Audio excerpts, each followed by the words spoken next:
Darkness carries water differently. It presses, it waits, it whispers.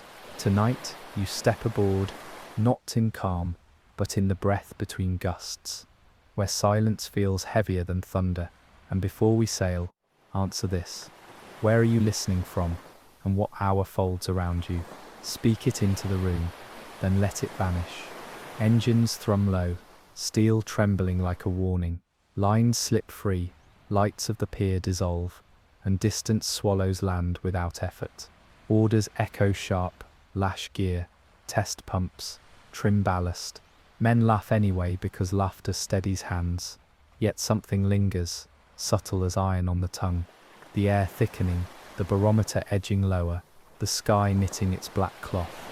You feel it before charts admit it. Disasters at sea never arrive like cannon fire. They arrive like this, ordinary minutes, stretched until they snap. Stay close. The storm is already awake. The freighter Maris Nocturne sailed under grey paint, her name rarely written. Her voyages kept to remote harbours, where logs stayed incomplete. She carried stone blocks quarried from islands nobody charted, cargo stacked tight beneath hatches, clamped by hand. Crew joked little. Most were hired for a single passage, none signed twice. Departure looked ordinary, lines loosed, engines humming low, lights ashore receding into haze. By midnight, the compass quivered. Wind turned sudden steady, from no known quarter, driving seas that rose without pattern. Spray cut across deck, freezing on rails, though the air had not dropped cold. Barometer slid in leaps, not drift. One lookout swore the horizon tilted, stars leaning against waves too tall for distance. In the wheelhouse, bearings failed one by one. Radios hissed, static like breathing, pressed against glass. Men worked in silence now, securing clamps, doubling ropes. Pumps started early, their rhythm out of place, and then the Maris Nocturne vanished from return routes, leaving only a few beams washed ashore, stripped clean as bone. Reports later claimed the Maris Nocturne was seen again, 2 nights after her last position, not by ships, but by a weather station's radar, an echo drifting far off expected course. The trace showed her speed rising, as though engines strained beyond design. Then, without warning, the echo split in two, one line vanishing east, the other south, before both dissolved into noise. Hooks tighten here, ships do not divide. Crew families waited for word that never came. The only relics were beams washed onto a distant coast, stripped clean, no nails, no paint. Fishermen who touched them swore they were warm, as if cut hours earlier. Customs officers marked the timber unfit for sale, stacked it in yards, and weeks later found the piles collapsed inward, like something had eaten the core away. In records, her cargo was marked only as stone, no quarry listed, no invoices stamped. The ship's logbook expected in duplicate at port was missing entirely. Mariners still speak her name low, as if volume calls her back, and every storm season, one echo reappears on radar, sliding across open sea, with no transponder, never answering hails. Weeks after the Maris Nocturne vanished, fishermen reported strange drift in currents. Nets hauled more silt than fish, their weights tangled around fragments of rope that looked cut, not frayed. A buoy near the continental shelf began flashing out of cycle, its light stretching too long between blinks. One night it flickered red 3 times, an old distress code never programmed into its circuitry. Hook here, machines do not learn new languages on their own. A trawler swore it sighted her outline in lightning, hull broad, decks gleaming wet. But when the flash ended, nothing rode the water. Instruments confirmed a shadow for 5 minutes, moving steady against storm before it vanished mid-course. No wake, no residue, only flat sea. Later, pieces of hull plating washed ashore hundreds of miles apart, edges smooth as if melted, paint scorched though no fire was logged. Maritime boards stamped the case unresolved. Sailors whispered simpler. Some ships do not sink, they slip away. Months after the disappearance, Divers were dispatched to check wreck sites, flagged by sonar. They descended into cold water, beams cutting across empty seabed. No hull, no debris, only trenches in silt, shaped like something heavy had been dragged, then erased. One diver's recorder captured faint, metallic knocks, regular, measured, echoing from nowhere, in range. He surfaced pale, mask shaking in his hands. The report was filed, then sealed. Hook this sharply. Oceans do not give rhythm without a source. Onshore, crates began appearing in harbours unlisted, on any manifest. Heavy, stone-packed, stamped with marks no archivist could trace. Dock workers moved them reluctantly, saying the crates groaned when lifted, wood-bending as if still alive.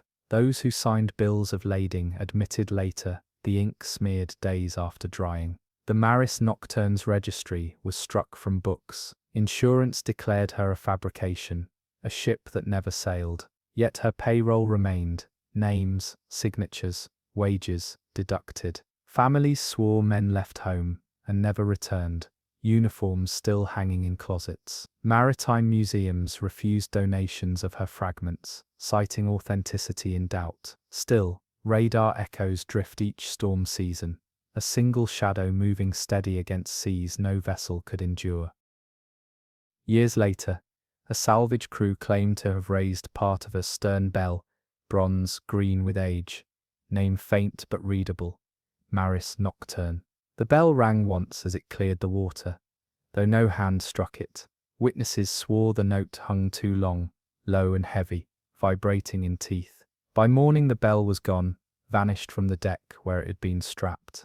Hooks sink deep here. Objects do not walk away at sea. Coastline villages still find timber washed ashore in storms, planks stamped with dates from voyages never recorded. Some glow faint when moonlight strikes, like salt burning without flame. Children dare each other to touch them. Elders burn them instead, saying nothing should stay from that ship. On modern radar, echoes linger. Merchant captains chart a shadow sliding parallel, speed exact, bearing true. Calls are made, no reply. Lights flicker in mist, vanish when approached. Official logs mark weather interference. Unofficial logs leave the name unwritten. The Maris Nocturne's story never ends. It drifts, a ship that sailed once and refuses to finish. And in storm season, when instruments falter, mariners still glance starboard, expecting her outline beside them in the dark. The next ship whispered into charts was the Arclight Perseus. She was a cable layer, steel spine wound, with miles of copper, meant to join continents. Departure went uncelebrated, a night launch under cloud, men working by lantern as her reels groaned with weight. Records noted her course as direct, a clean line across mid-ocean. She was never logged at arrival. Weeks later, fishermen snagged a length of cable floating free, not cut, not frayed, fused, ends sealed smooth like glass. Voltage meters sparked when touched, though no power source was near. The sea around it hummed faint, as though charged. Hook here, water should not carry current in silence. Search vessels trawled the line, found nothing but sudden trenches, carved into seabed. Instruments died without warning, needles slamming to zero. Divers reported hearing voices in their comms, orders in languages none of them spoke, repeated in perfect rhythm. The Arclight Perseus was declared lost with all crew. Insurance called it misadventure. Yet under storm skies, coils of cable still surface, glowing faint blue, drifting without anchor. Mariners who follow them swear they end in nothing, sinking straight down into black water, pulled taut by hands that never surface. Cable layers leave traces, buoys, splices, markers set like breadcrumbs. The Arclight Perseus left none. Search craft dragged hooks across seabed, and returned with lengths of line, fused into spirals, copper turned brittle as glass. Divers descended, found grooves carved in mud, as though something enormous had rolled cables like twine. One diver surfaced shaking, his voice ragged. He heard bells tolling faint through comms, counting hours no one marked. Hook here, sound does not travel where no source exists. Weeks later, Fishermen reported their radios filled with faint voices, while nets came up scorched, threads blackened, though no fire touched them. The voices repeated coordinates, never the same, always near storms. At each, no ship appeared, only coils of cable rising from depth, smoking in cold air before sliding back down. The Perseus was struck from registers, but each storm season her lines still breach water, glowing pale blue. Another case. The Aurora Lament, a passenger liner built for winter crossings. She carried more lifeboats than law required, each painted bright white, each drill practiced sharp. Departure was routine, her wake carving clean across the channel. 2 hours later, her last wireless tapped 3 words: fog, not fog. Searchers found lifeboats adrift days later. They were empty, every rope cut, every hull pristine.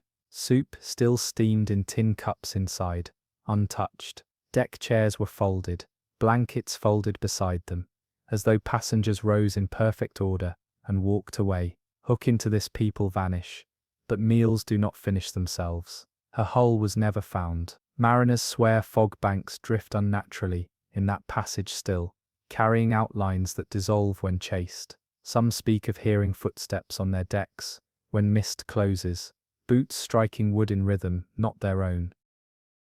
The Cindralis was a fuel barge pressed into wartime service, wide and heavy, stacked with drums lashed 3 deep. Convoy orders pushed her into open Atlantic, escorted by smaller craft. Reports marked heavy weather, squalls, rising swell, but nothing out of norm. Then a flash was seen, orange against black sky, followed by silence. Escorts reached the position within minutes. They found her stern intact, riding low, but her bow was gone, cut clean, not blasted. Steel plates sheared smooth, as if carved by blade. Drums floated in rings, unscarred, oil still sealed. Crewmen, none. Even hammocks below were empty. Hook sharp, steel fails with stress, but never in perfect geometry. Her remains sank quick, leaving only circles of drums drifting until dawn. Sonar scans decades later showed nothing but bare seabed.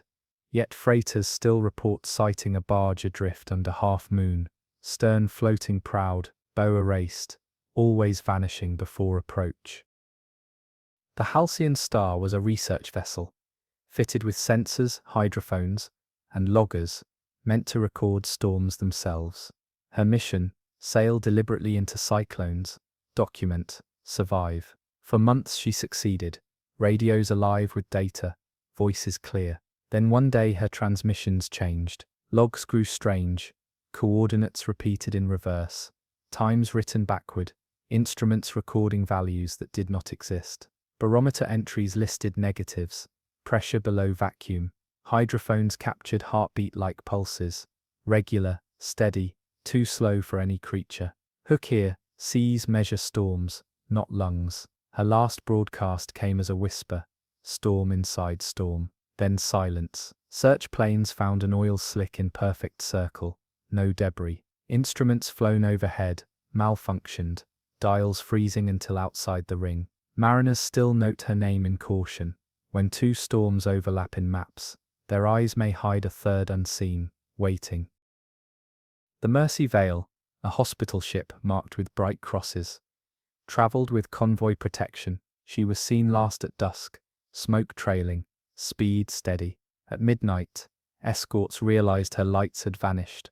Searchers turned back, radios calling, no answer. Dawn revealed lifeboats adrift, each painted white, each full of bandages, instruments, medicines intact. But no bodies, no crew, no patients. Hammocks hung empty, sheets folded, infirmary lights still burned. Food sat cooling on trays.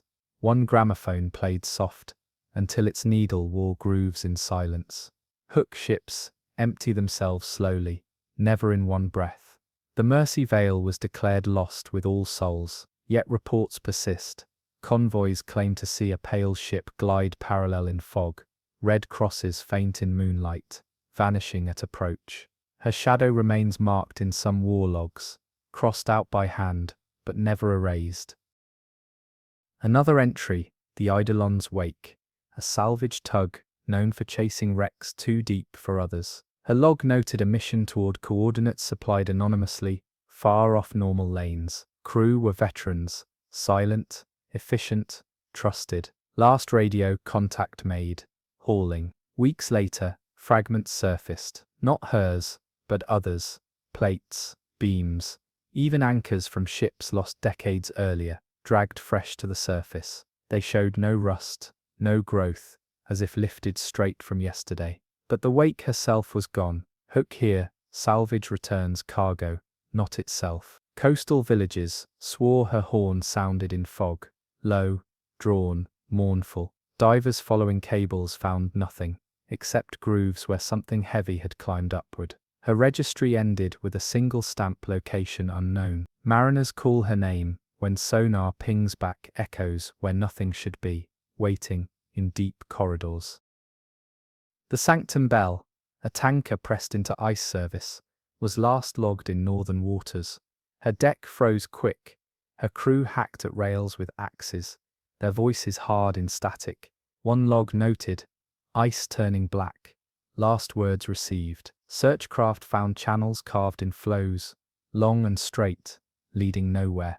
Oil slicks formed circles, not trails. In one a bell floated, bronze, cracked, ringing faint in waves, though no clapper remained. Hook bells ring only by strike, not by memory. The Sanctum Belle never reappeared. Hunters crossing that ice claimed to hear bronze tolling beneath their boots, a sound muffled but heavy, too regular to be ice shifting. Each time pressure ridges rise within hours, cracking tents, scattering dogs. Records list her under lost to ice. Sailors whisper her name softer, fearing sound itself carries north. The Drowning Glass, a ferry built for islands, carried little more than cargo and cattle. She left port on calm water, her engines steady. Mid-channel, passengers reported water clear as mirror, showing reflections sharp enough to count rivets, upside down.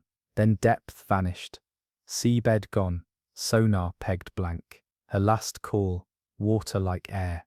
Then nothing.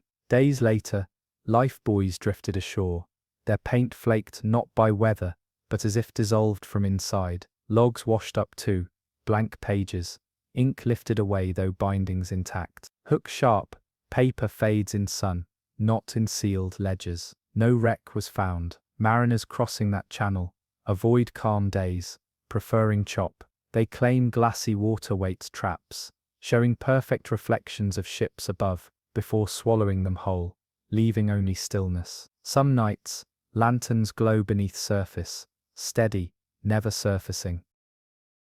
The Silent Crown was a yacht, private, built sleek, with polished brass. Her owner insisted on sailing alone, crew few, records fewer.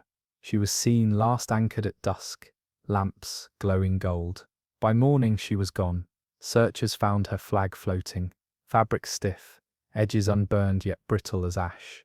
A log surfaced weeks later, entries scrawled only with dashes and circles, no words. Mariners tried decoding, failed.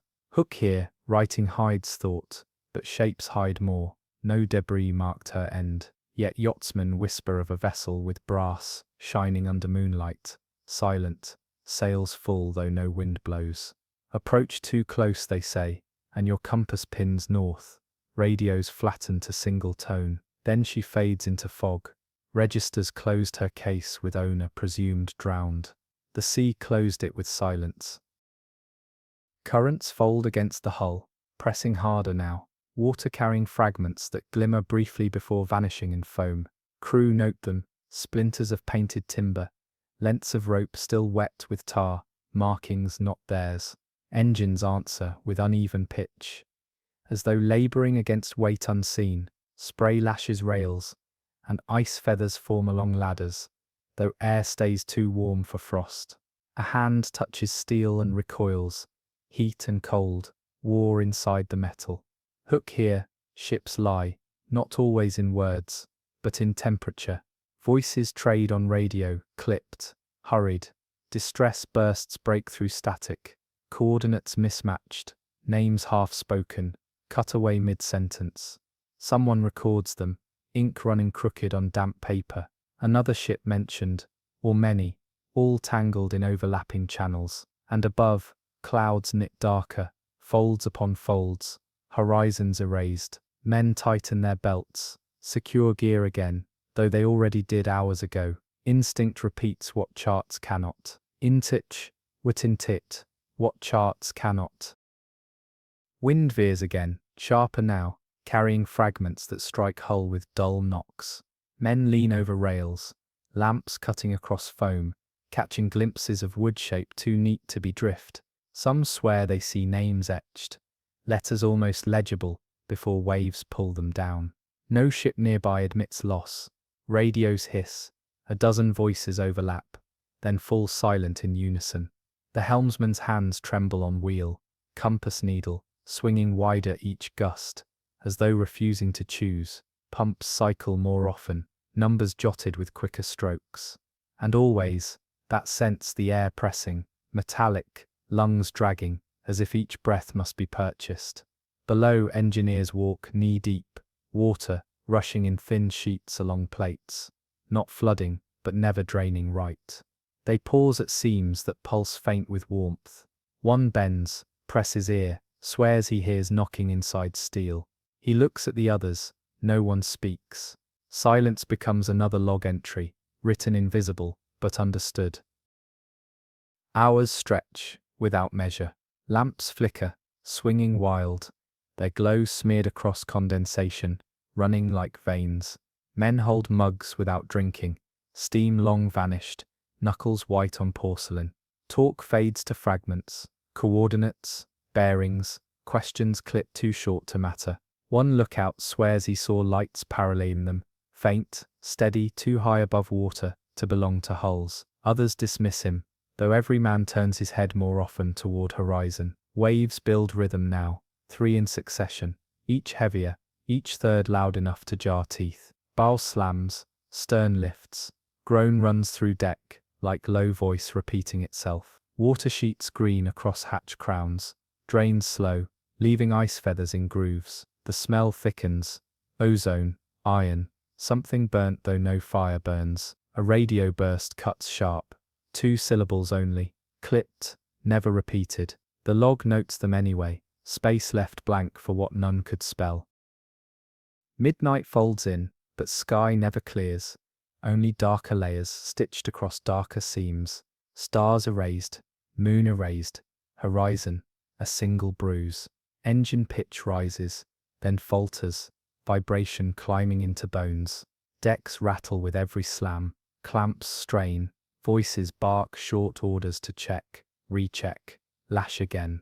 Laughter gone now, pride gone now, only hands moving, automatic, muscles remembering what words will not. One man stares too long into spray, swears he sees outlines rising, hulls half submerged, sliding past, without sound. His mates drag him back, he shakes, muttering that none left wakes. Below, bulkhead seams weep steady, pumps groan, cycle too fast.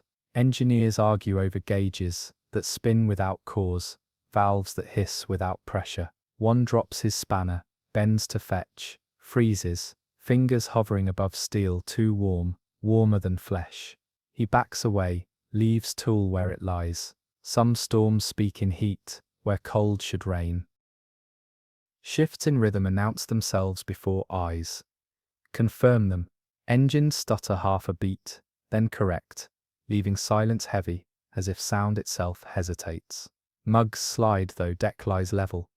Papers drift though air stays still. Crew exchange glances, they do not explain. Every man deciding alone not to mention what he notices. Spray cuts sideways, drumming steel with sharp fingers. It should be rain, but no clouds release it. Someone opens palm to catch drops, finds grit inside, black grains that taste like ash. No storm brings fire to sea. Radios crackle, transmitters spike, then die, leaving static that pulses once per second, precise as a heartbeat. Each man counts. Each man stops at a different number. Hours unravel into sameness. Yet sameness frays nerves more than chaos. Hatch clamps checked, then checked again, hands moving, not from duty, but from fear of stillness. Deck lights halo through haze, beams dissolving inches from glass. One sailor insists he sees wake, trailing another ship beside them, equal in size, invisible in form. No one laughs, charts spread across table, bearings marked and crossed out, coordinates circling into nothing. Compass swings between degrees, without touching either.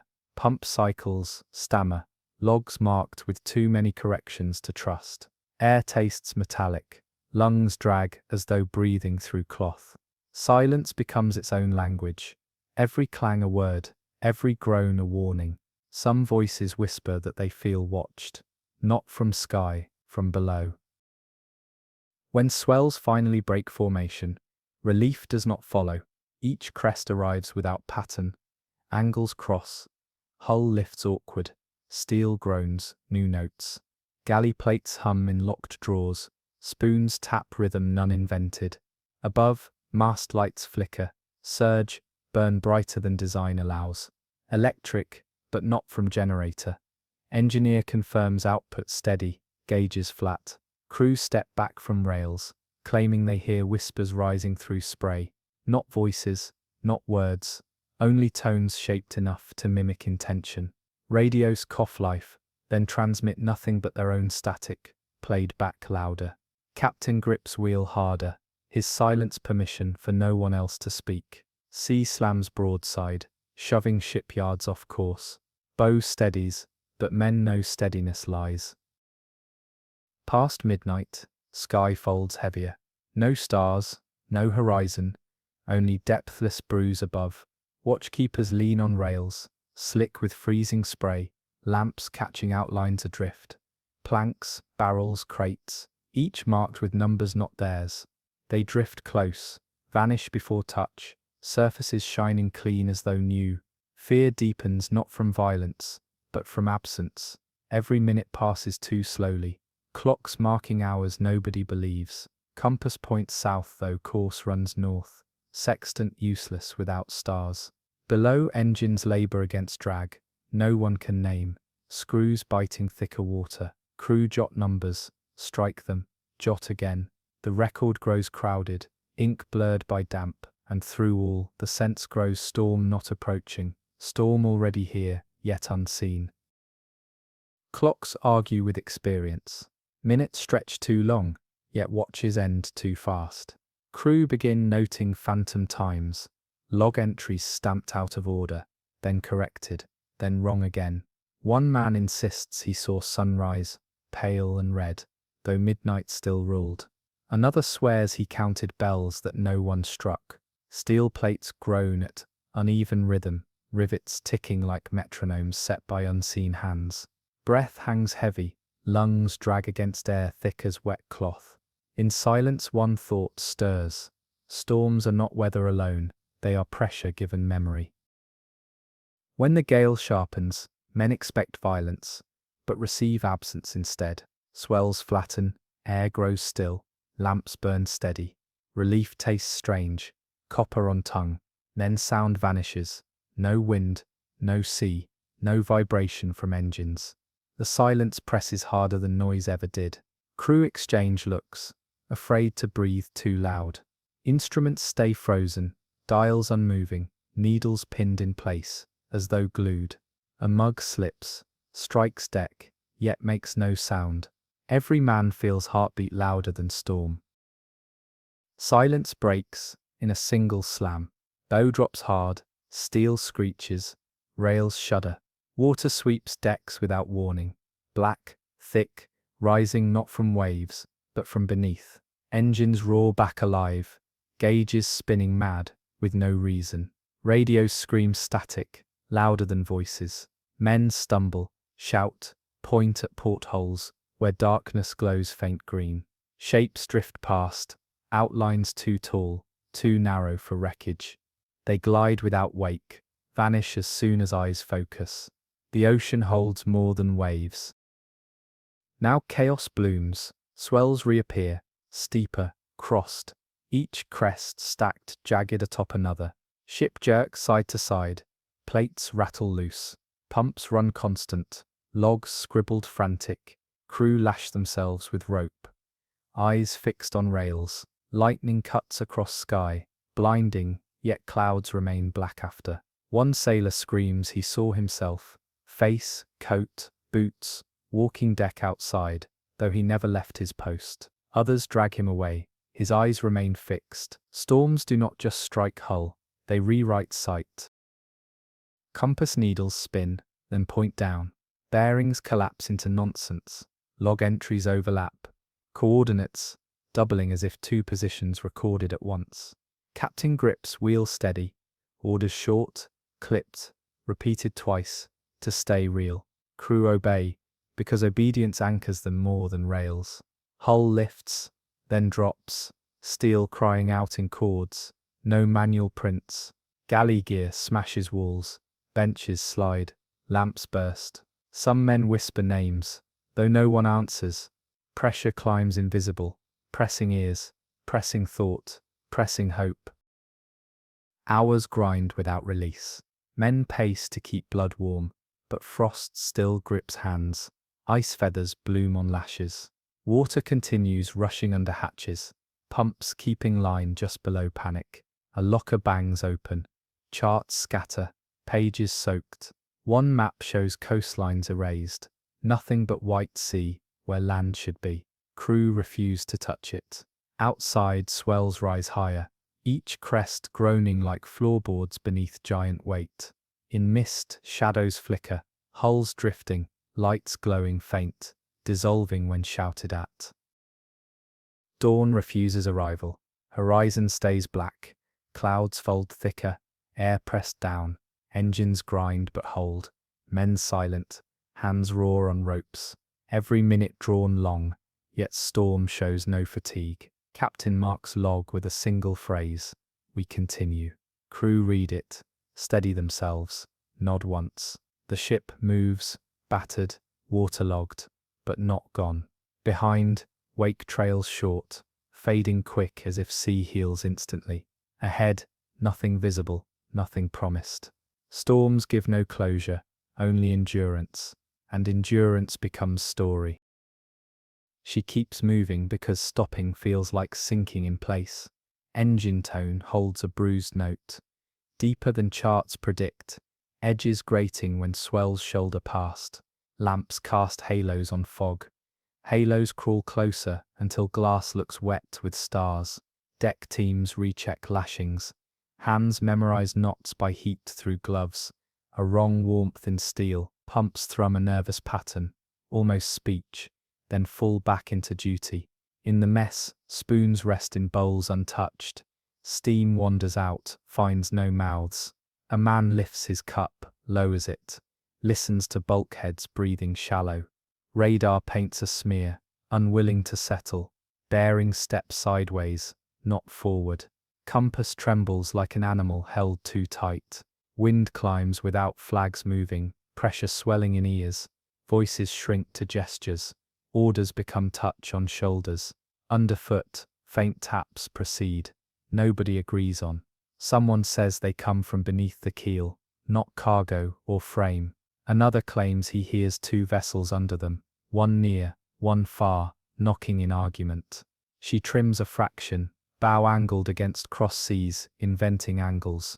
Water climbs, pauses, and hisses down scuppers, like breath through clenched teeth. Endurance turns visible, white on knuckles, grey on lips, iron on will. Watch changes without relief. Voices arrive hoarse, eyes red-rimmed, jackets crisping with salt that never dries. Bridge windows drum, wipers carve tunnels through black, closing as soon as glass clears. Helm answers slower now, wheel heavy, rudder feeling sand though charts promised depth. The first breaker arrives, not as wall, but as slope that keeps rising, lifting stern until screws snarl air. When contact returns, shock runs knee to jaw. No curses follow, breath goes to work. Engineers report temperature steady, vibration uneven, numbers that disagree with ears. Pumps hold level, at a line no one accepts. On deck, lines whistle, where no wind shows. taut as instrument strings. A coil walks an inch, then two. Boots stamp it flat, knuckles white on hooks. Men lash tools in silence, mouths set, shoulders squared to avoid speaking fear into weather.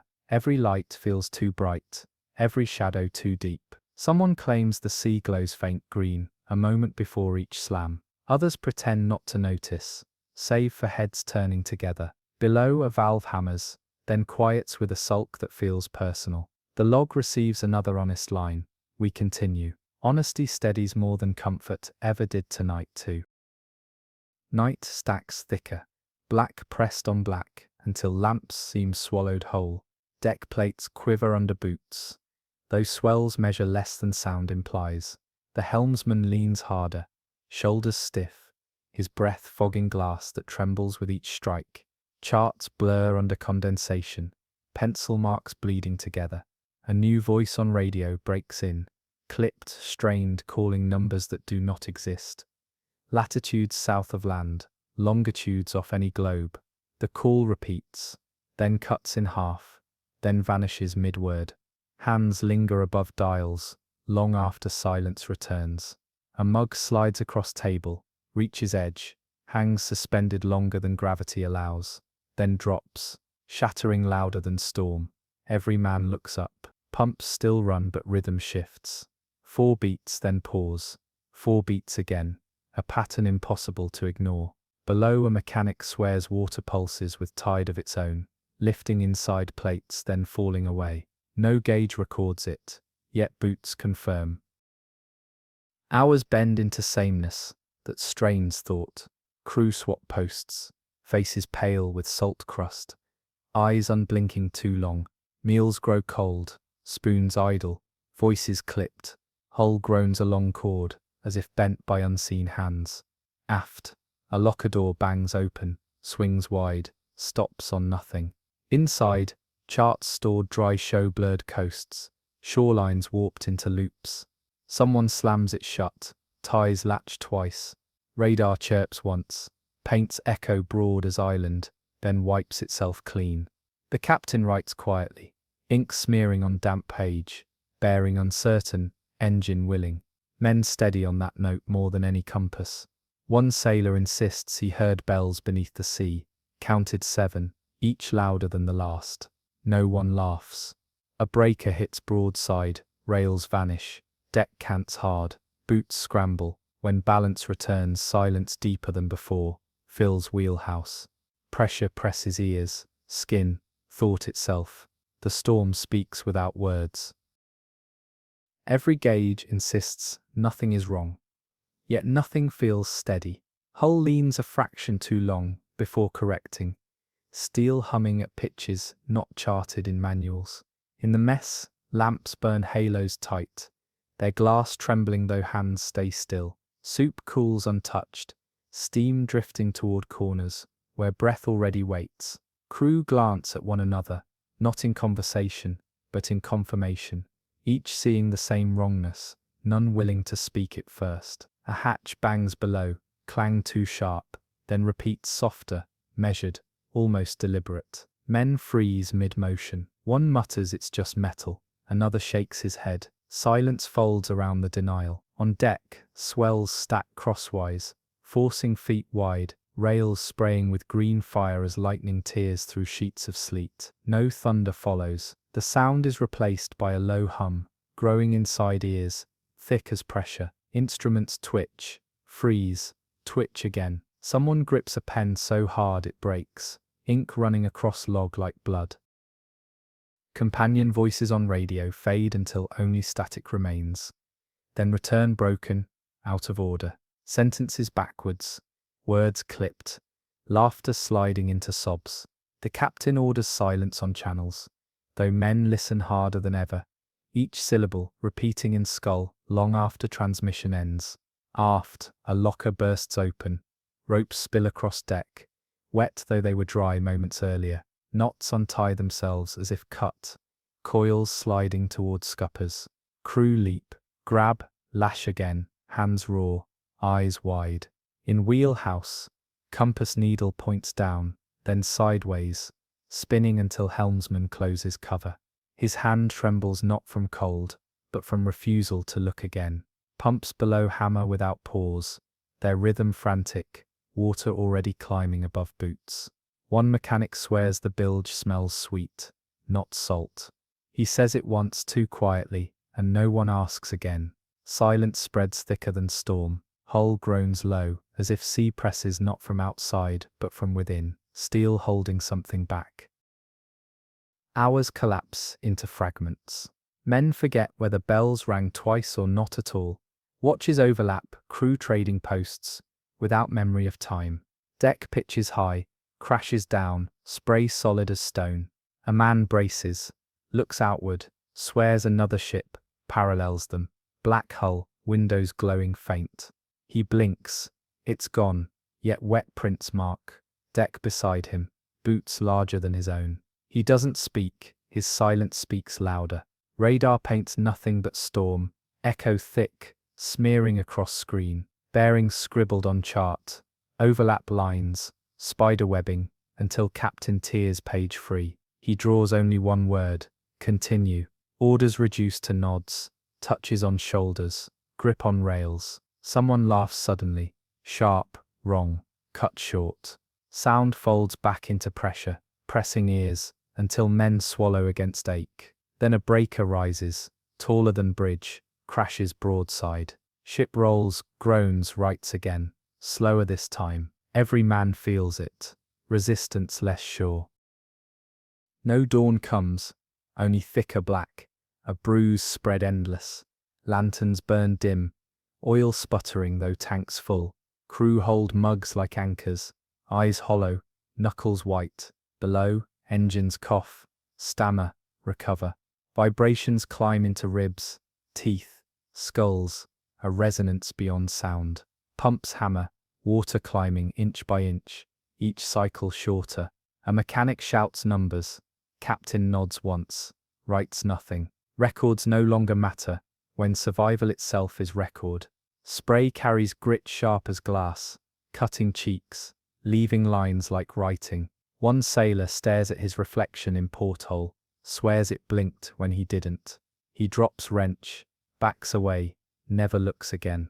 In wheelhouse, helmsman's lips move without voice, orders mouthed as prayer, horizon erased, sky erased, only black sea lifting, slamming, lifting again.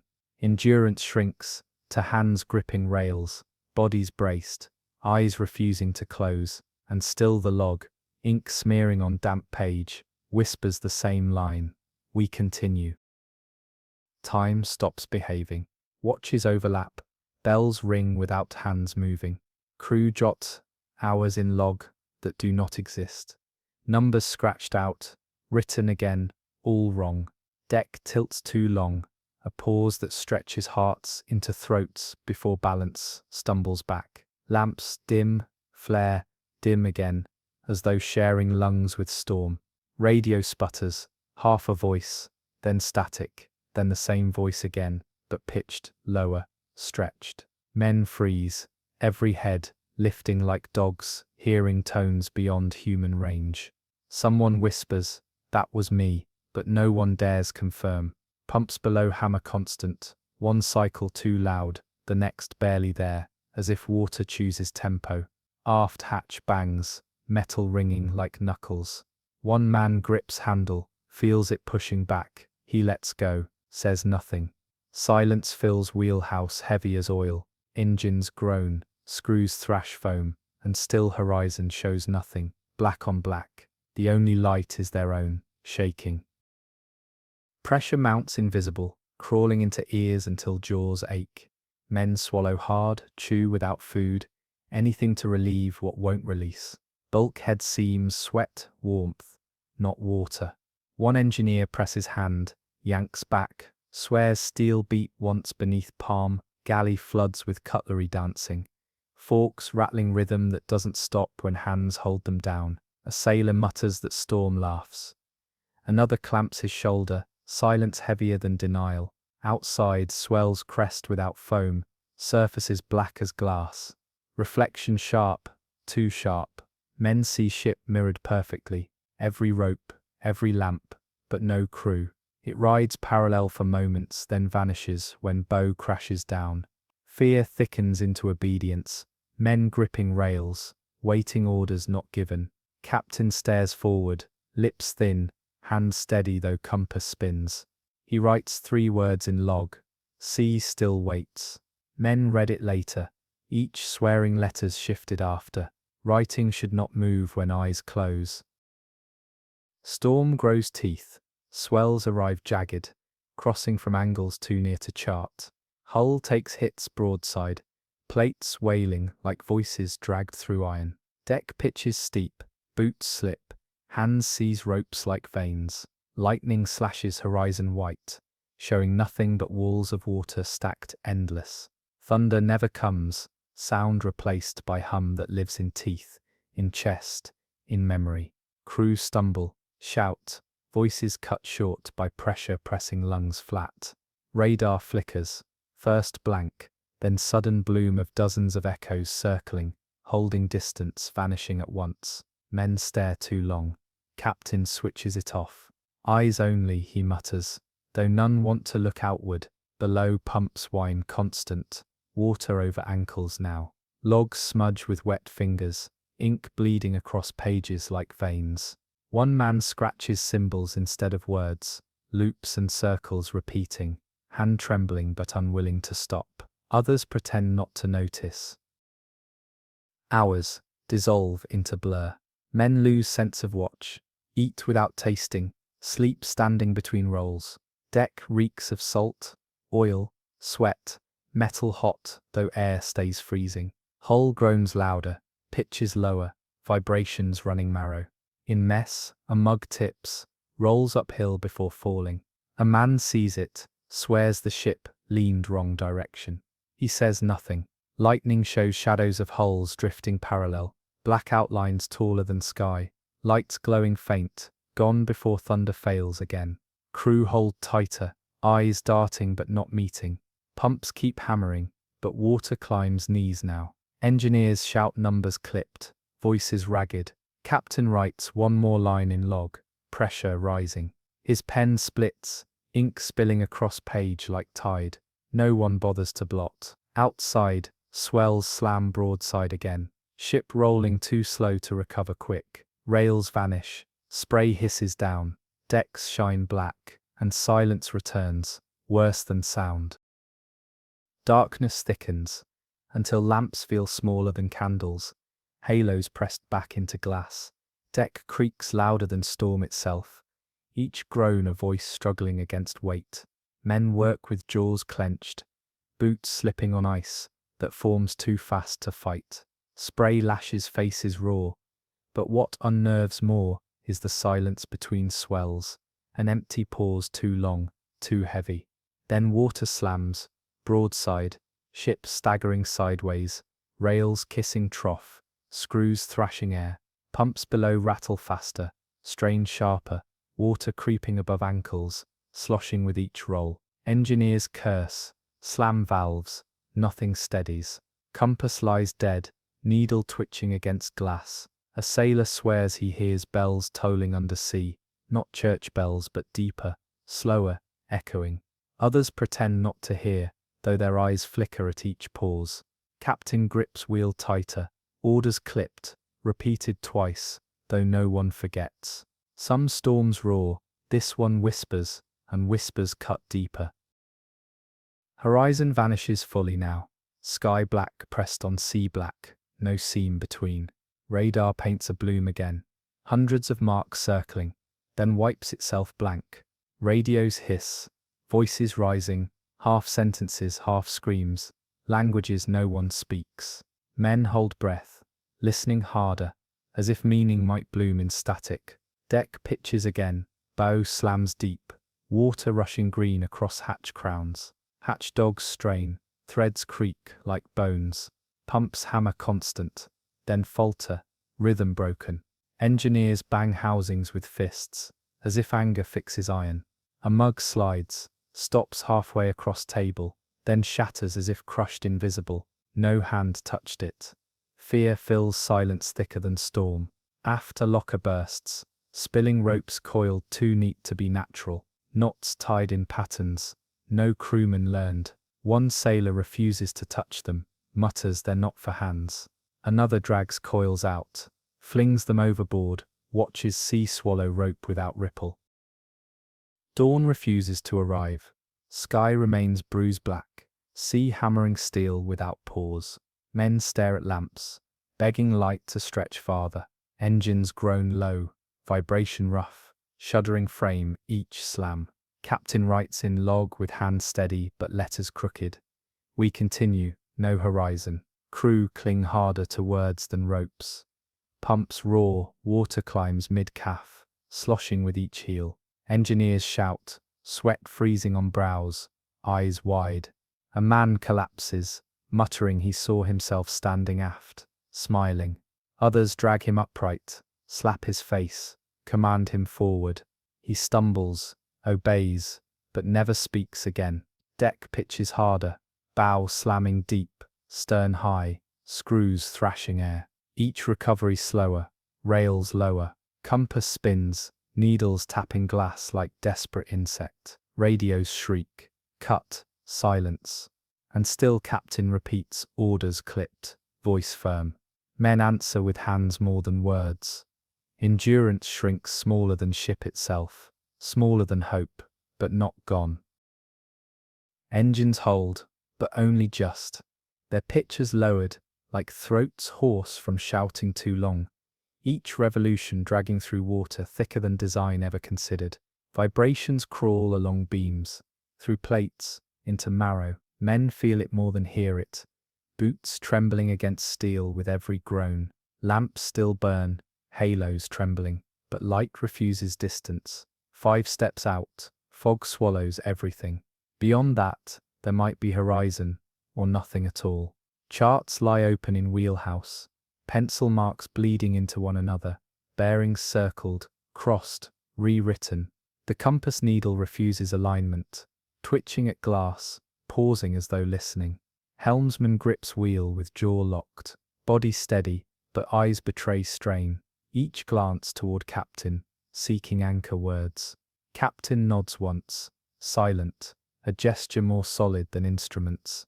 Below, engineers fight creeping water, pumps slam constant, their rhythm hammering bone, a soundtrack none can silence. Valves hiss, pressure gauges wander, numbers inconsistent with what eyes confirm. Water crawls above boots, sheen on plates reflecting lamp glow like wet mirrors. One mechanic bends, listens close to steel, then recoils, claims he heard it breathing, steady as lungs. Others shake heads, laugh without laughter, but check their own stations more often afterward. Some truths cannot be voiced, yet every man feels them. Above, deck crews lash gear twice, then again hands roar under gloves, knuckles bleeding against frozen ropes. Spray cuts across rails sharp as blades, salting skin until it stings. Ice feathers bloom along ladders, across winch housings, sealing metal beneath glass-thin plates. Men chip, chip, chip, a rhythm that never finishes,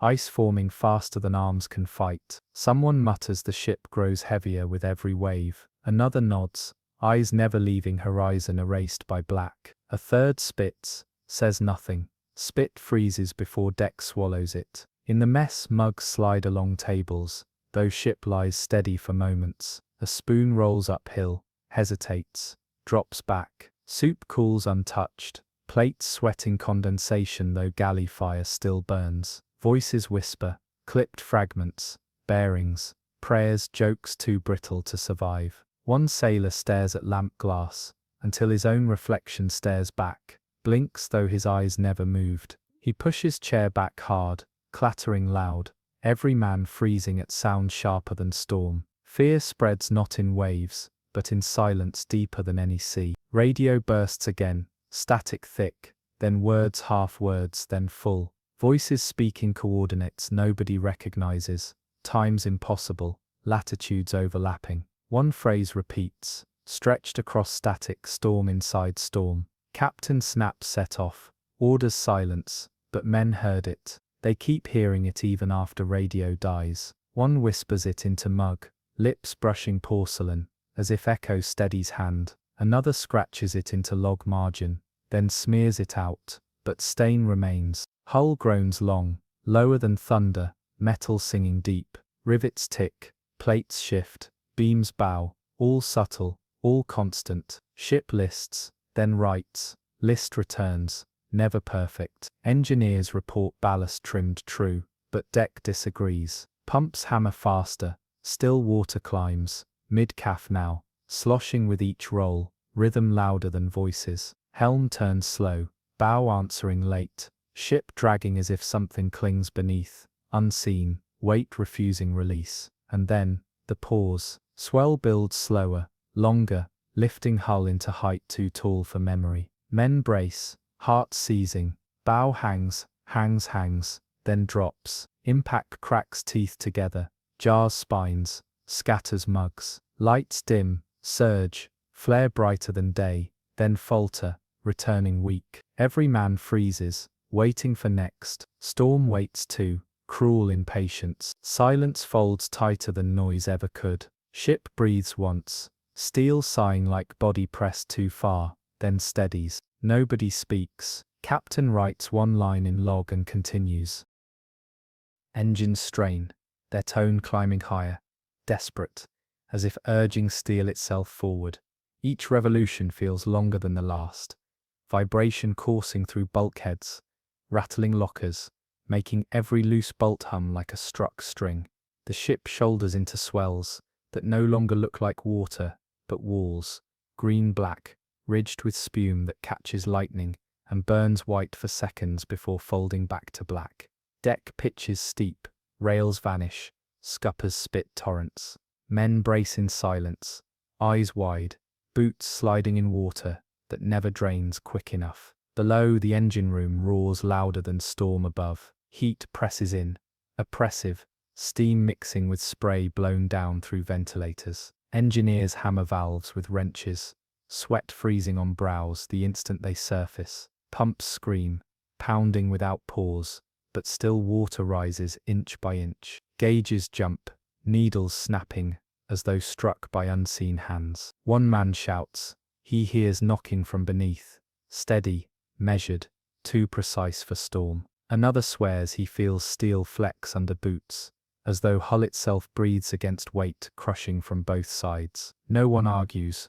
Words would crack what silence still holds together. Above deck, lamps flare, dim flare again, their glow stretching barely beyond men's faces. Spray hardens into glass on ladders, railings sheathed in crystal that chips away only to return thicker. Crews hack at ice with axes, arms shaking, blows landing weaker with every strike. Ice climbs faster than men can fight, deck growing heavier, sluggish. A man loses footing, slides towards scupper, rope snapping taut around his waist just in time. His scream cuts short, eyes wide, salt stinging open mouth. He staggers upright, rope burning his hips raw. He says nothing, grips axe again, keeps working. In wheelhouse, captain stands unblinking, coat plastered to frame, eyes fixed on black horizon. Compass needle wobbles without pause, circling without meaning. Radar chirps once,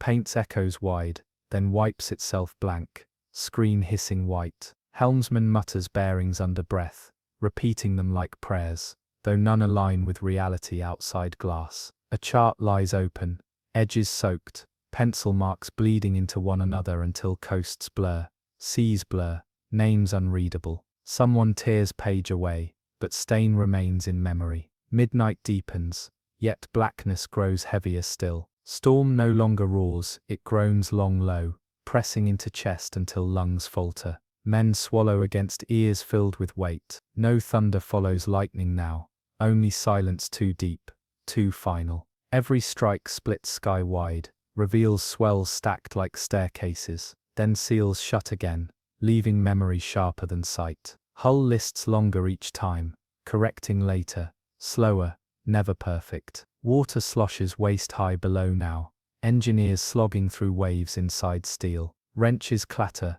boots stumble, voices shout hoarse. One man claims he saw shadows moving through flood, shapes slipping against current, too quick for imagination. Another swears he touched a hand when he reached for rope, cold, firm, pulling opposite. He pulls back harder, rope free. He doesn't tell others until later. When he does, none laugh. Above deck crews tie themselves to rails, rope digging bloody welts through coats. Eyes track waves, but also sky, each flash showing something new, tall silhouettes vanishing as soon as lightning closes. Men hold tighter, pray without sound. Storms erase pride first, then choice, then language. Tonight, only grip remains. Engines no longer sound like engines. Their beat turns ragged, one piston lagging, then catching, vibration traveling up through soles and spines. Each shudder pulls men tighter into coats, tighter into silence. The wheelhouse grows damp, glass running with beads of water, though no rain leaks inside. Windows fog from both sides, condensation spreading like frost maps, smearing every view into moving shadows. The helmsman wipes with sleeve, but moisture returns instantly, as if glass breathes.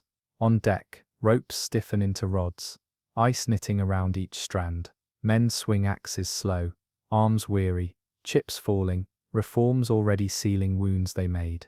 One curses aloud, voice too sharp, swallowed by storm in less than a heartbeat. He stops mid-word, mutters apology, not to men, but to weather itself. Boots slip across deck slick with slush. Hands grab rails, palms tearing skin against frost. One sailor stares too long overside, eyes widening as if he reads shapes in troughs that no one else can see. Others drag him back, grip too tight, faces refusing to meet his. Below, engineers crouch waist deep, water steaming against plates. Pumps shriek constant, but floodline crawls upward inch by inch. A valve bursts, spray scalding one man across chest.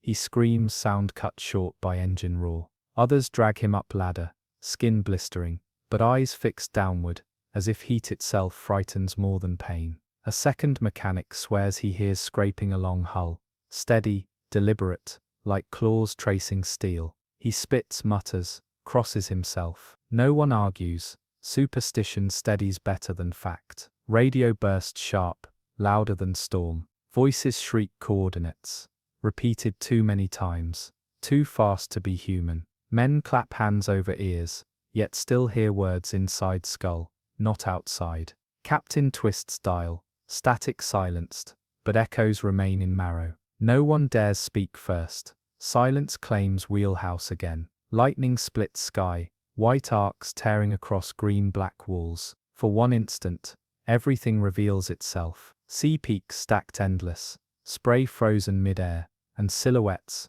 long, thin, upright, rising with waves, vanishing when dark seals horizon. Men blink hard, swear nothing stood there. Yet every hand grips tighter ropes, tighter steel. Belief dies slower than sight. The logbook lies open, pages wet, ink smeared into rivers. Captain lifts pen, pauses, sets it down again. Words cannot hold storm tonight. Only hands can, only silence, and silence stretches wider than ocean. The ocean takes center now, not steel, not engines.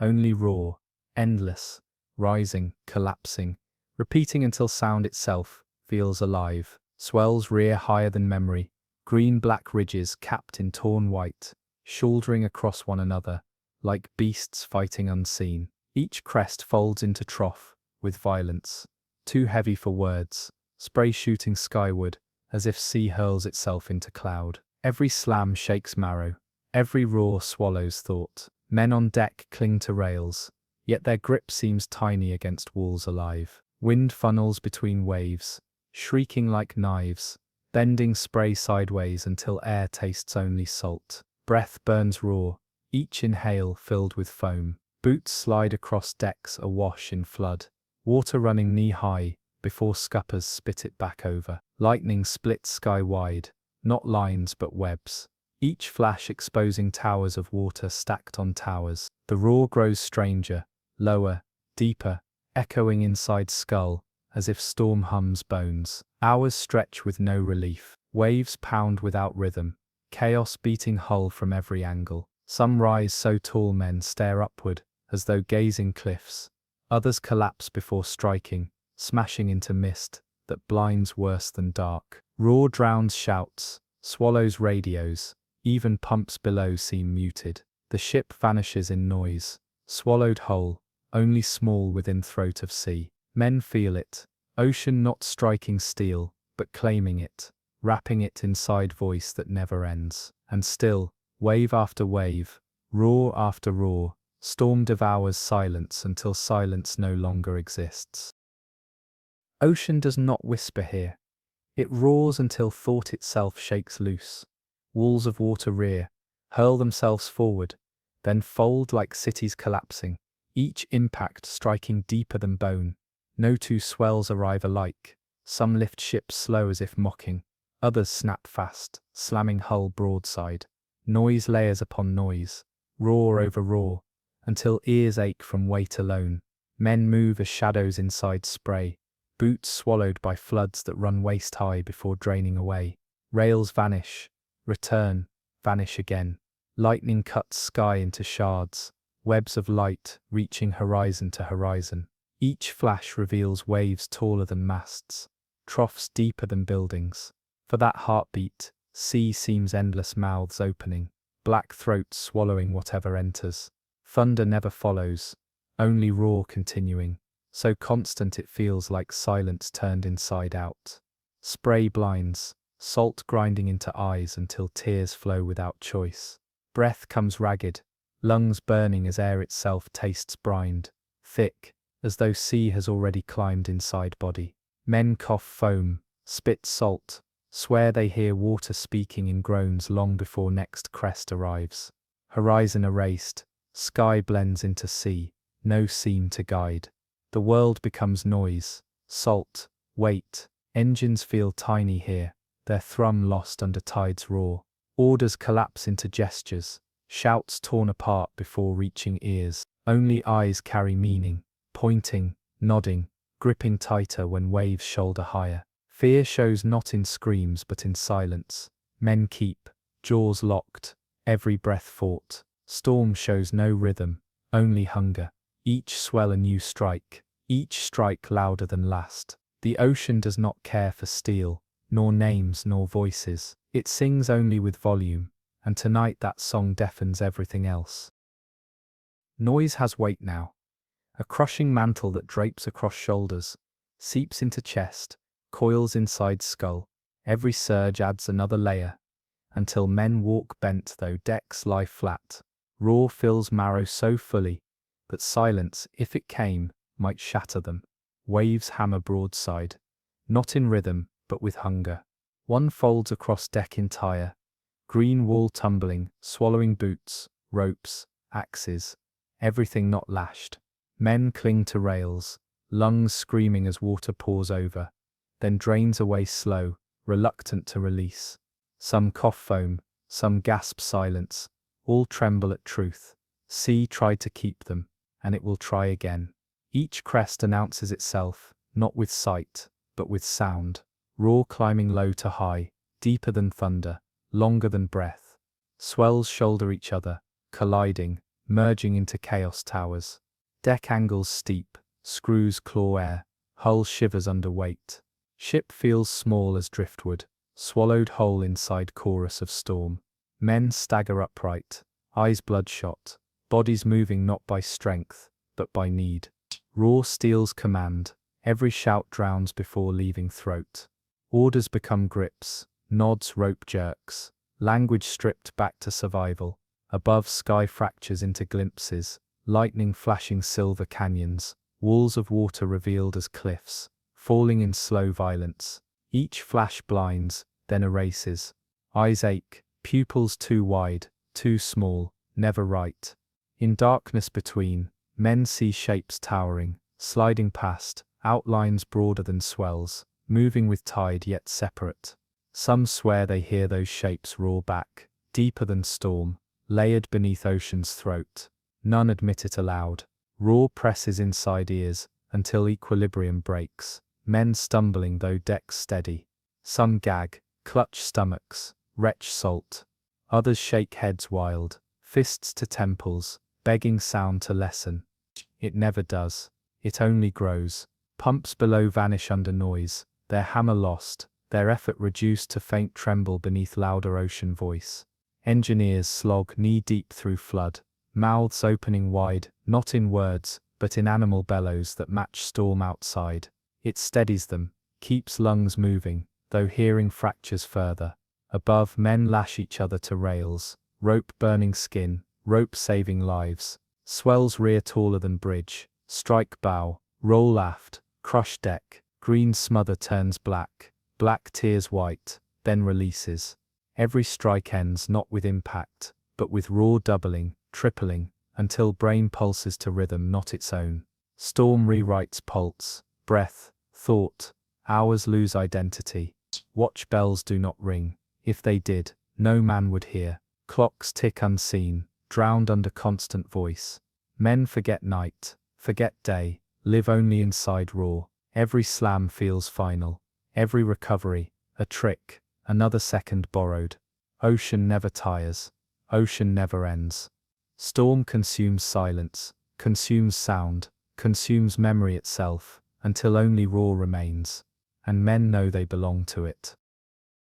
Raw thickens until it becomes texture, not just sound but touch. Grain rough against skin, vibration deep through bones. Every slam shakes teeth, loosens nails, hums skull like struck bell. Decks resonate, rails quiver like tuning forks. And men learn to move with it, not against it. Those who resist stumble, those who surrender, bend but do not break. Raw teaches obedience better than fear. Waves climb higher, shoulders broad, crests curling white spray sharp as glass. Each one rushes down with a violence that drowns not only deck but thought. Memory blanks between impacts. A man clings to ladder, lungs bursting, water pressing, seconds too long. When deck clears he finds himself yards away, rope wrapped around wrist, he never tied. Another blinks and discovers axe in hand, wood chips scattered, yet he remembers no swing. Ocean steals minutes, returns them fractured. Raw makes them truth. Lightning unveils towers of water poised like cathedrals collapsing. For instance, sky burns silver, showing walls bending in unison. Men stare upward, as though beholding mountains. Thunder never comes, only roar deeper, layered thick, as if sea speaks multiple voices, some nearer, some ancient. One sailor claps ears, swears he hears names, shouted inside. Another prays louder, though even prayer muffles under weight. Salt grinds raw into wounds, spray freezing midair, stinging eyes blind. Men wipe, blink, still cannot see, yet they keep working, axes splitting ice, ropes tightening, rails reinforced. Their labor matters less than raw, but hands moving steady minds. Above, lamps swing wild arcs, halos crossing, shadows fighting shadows. In each swing, men glimpse outlines not their own, shapes standing too still, blink, and gone.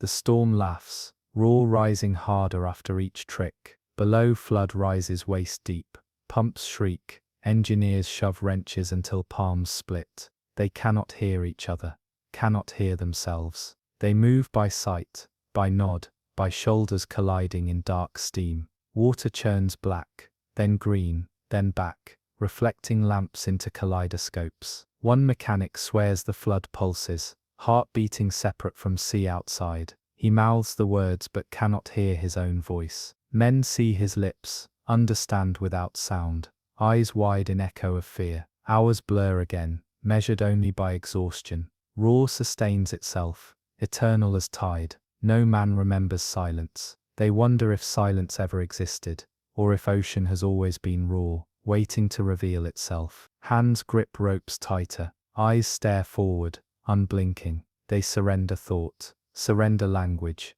surrender self. Storm fills every hollow. Men belong to raw. Morning promised never arrives. Black above remains black below, horizon erased, dawn muted. Yet storm changes. Raw climbs higher, louder, but also stranger. Beneath constant bellow, a second rhythm begins, a rolling chant, low, deep, rising through waves like drumbeat, under choir. Men tilt heads, straining ears. Some shake heads quick, denying. Others stare wide, accepting. Storm gains voice beyond voice. Swells surge sideways, crashing cross-angle, hull twisting under weight. Deck skews, men slam rails. Ropes cut flesh raw, still they cling. Waves rear taller than masts. Collapse broadside, smother ship hull. For seconds no air remains. Only green-black water crushing, deafening. Lungs burn. When surge drains, men gasp foam, spit blood, cough nothing but salt. Roar answers louder, mocking. Lightning cuts silver arcs again, but reveals not sea. Reveals caverns carved from water. Hollow towers spiraling before collapsing. For heartbeat, men see pathways through waves. Corridors lined with faces half-formed, screaming without mouths. Darkness swallows sight again, but memory sears. Men cry out. Storm drowns them instantly. Below flood rises chest high. Tools float, pumps hammer futile. Engineers wade, faces ghost white. Arms flailing for valves no longer visible. Roar grows inside bulkhead now. Metal singing along. Hull vibrating until teeth chatter. Skulls ache. Sound ceases to be sound. Becomes pressure. Becomes weight. Becomes destiny. Above ropes snap. Rails bend. Men scatter across deck like toys. One slides towards scupper, vanishes overside without sound. Others lash tighter, arms bleeding, eyes blank. No cry, no call, only silence inside storm's roar. Ocean voice peaks, endless, eternal, rolling until men forget sky, forget land, forget time. They know only this, roar without end, and roar owns them. The storm does not break, it bends. After hours of roar without pause, it draws back, and men almost stumble from the sudden change. Not calm, not peace. Only a hollow thinning, as though ocean inhales. Swells still climb, walls of water still fall, but sound softens to a murmur, deceptive, eerie. Men glance at one another, half smiles ghosting across lips, cracked by salt, but no one speaks first. They know storms do not grant mercy. They bait. Deck lies slick, scattered with rope ends, splintered planks, shards of ice glittering like shattered glass. Rails drip, lamps burn steady for the first time in hours. The silence presses more than noise ever did. Boots echo on deck, where once they drowned in roar. It feels wrong, too clear. One man whispers that ocean listens now. Others turn sharply, eyes narrowed, fear sharper than fatigue. Below, pumps hammer on. Water sloshes steady at thighs. Black flood carrying tools in slow circles. Engineers slog without words. Their motions mechanical. Each man haunted by the quiet above. Steam hisses faint. Valves drip in rhythm unnatural. One mechanic claims the silence lets him hear knocking more clearly. 3 taps. Pause. 3 taps again. He refuses to go near bulkhead. In wheelhouse, captain stands stiff, staring at horizon still erased. Compass needle still spins, refusing rest. Radar paints faint echo. 1 dot fixed parallel, not moving closer or farther. Helmsman mutters it has followed for hours. Captain does not answer. His silence steadies crew less than words would. The sea itself seems watchful. Swells moving deliberate. Troughs wider, slower. Each rise feels like hesitation. Each fall like withheld strike. Men clutch ropes tighter, shoulders hunched, every muscle braced for blow that does not come. Lightning flickers pale across clouds, but thunder never answers. The silence weighs more than storms scream. Then comes the first betrayal. A wave folds from nowhere, no build, no rise, only sudden wall. It crashes across deck, black and heavy, dragging one man waist deep before rope jerks him back. He gasps, sputters, clings. Water drains, leaving him shaking, eyes staring wide. No warning, no roar, just silence turned violent. Storm's trick is clear. It has not ended. It has changed its language, and silence more than sound now becomes its weapon. Ocean does not rest. It crouches. The lull stretches, pressing weight heavier than roar. Like lungs, refusing exhale. Swells loom without warning. Rolling wider, thicker, each trough yawning blacker than night. When they strike not loud, but crushing. Water folds over deck, in silence that terrifies more than thunder ever did. It feels deliberate, as though sea hides its own violence, smothering with weight instead of sound. Spray drifts sideways, sheets of salt cutting skin raw. The air itself tastes broken, iron, ozone, bitter foam. Men stagger, clutch rails, boots sliding across decks, slick with brine that never drains. Lamps flicker pale, their halos trapped close, never stretching more than arm's length. In that half-light, every wave looks alive, each crest bending inward, like shoulder and spine. Shadows crawl across walls of water, sometimes resembling faces, sometimes not. No man names them, but all eyes turn away. Below, water surges waist-high, swirling black, rolling tools, crates, scraps in endless circles. Pumps labor, pounding, but rhythm staggers, stutters, as though dragged down by ocean itself. Valves hiss steam, sharp bursts cut short. Engineers shout, voices brittle, swallowed by silence heavier than roar. One man stares too long at surface. He swears it rises and falls in pulse, a heartbeat foreign to steel. Then a breaker folds broadside, sudden, absolute. Deck disappears beneath mountain. Men vanish under green-black torrent. Bodies battered, dragged inches from scuppers, before ropes bite skin raw and hold. When sea drains back, gasps echo sharp, thin, the only sound allowed. Roar does not return. Ocean keeps its silence, and silence is worse. Hours blur into endless waiting. Each swell threatens, none announces. Men flinch at shadows, at drips, at flickers of light that seem too quick. Deck lists longer, correcting slower, bow rising hesitant, stern lagging. Ocean holds ship like toy, testing, pressing, pausing. It whispers with pressure, with silence, with absence. No thunder, no cry, only weight smothering lungs. Sky fractures with lightning, sheets, not bolts, whole ceiling flashing pale, showing world as graveyard of water.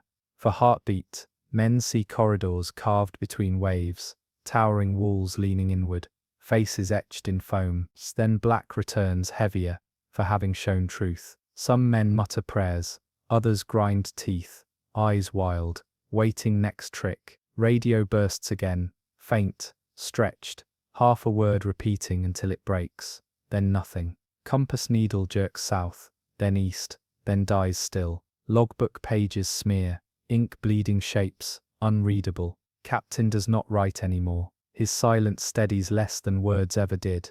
Then ocean acts again. A swell climbs higher than all before, its crest folding broadside, weight not in sound, but in silence. Water crashes without roar, drags entire deck under. Men tumble, choke, fight upward. Silence drowns them deeper than noise ever could. Storm teaches truth, roar punishes, but silence betrays. The ocean waits until men believe they can adjust. Then it shows teeth again. Silence hangs heavy, pressing skulls like a vise, every ear straining for sound that never comes. Then, without warning, a swell lifts from nowhere, higher, blacker, folding sideways with force that feels like mountains dropping. It slams deck flat beneath green weight. Rails vanish. Lanterns snuff out. Breath is stolen, chests crushed, bodies hurled across steel. Men surface choking, eyes wide, hands clawing for rope slick with ice. Silence smothers even screams. Water drains away at its own pace, deliberate, cruel, leaving men sprawled, gasping in disbelief.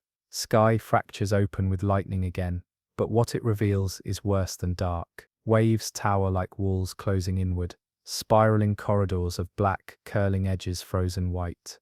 Inside those walls, shadows drift, shapes too symmetrical to be foam, angles like ribs, arches like jaws. Faces glance down, dissolve into spray, reappear in the next flash farther away.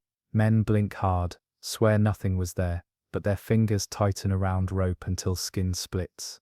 No one dares speak of what they see. Below, engineers wade through chest-deep flood, tools floating, pumps hammering desperate.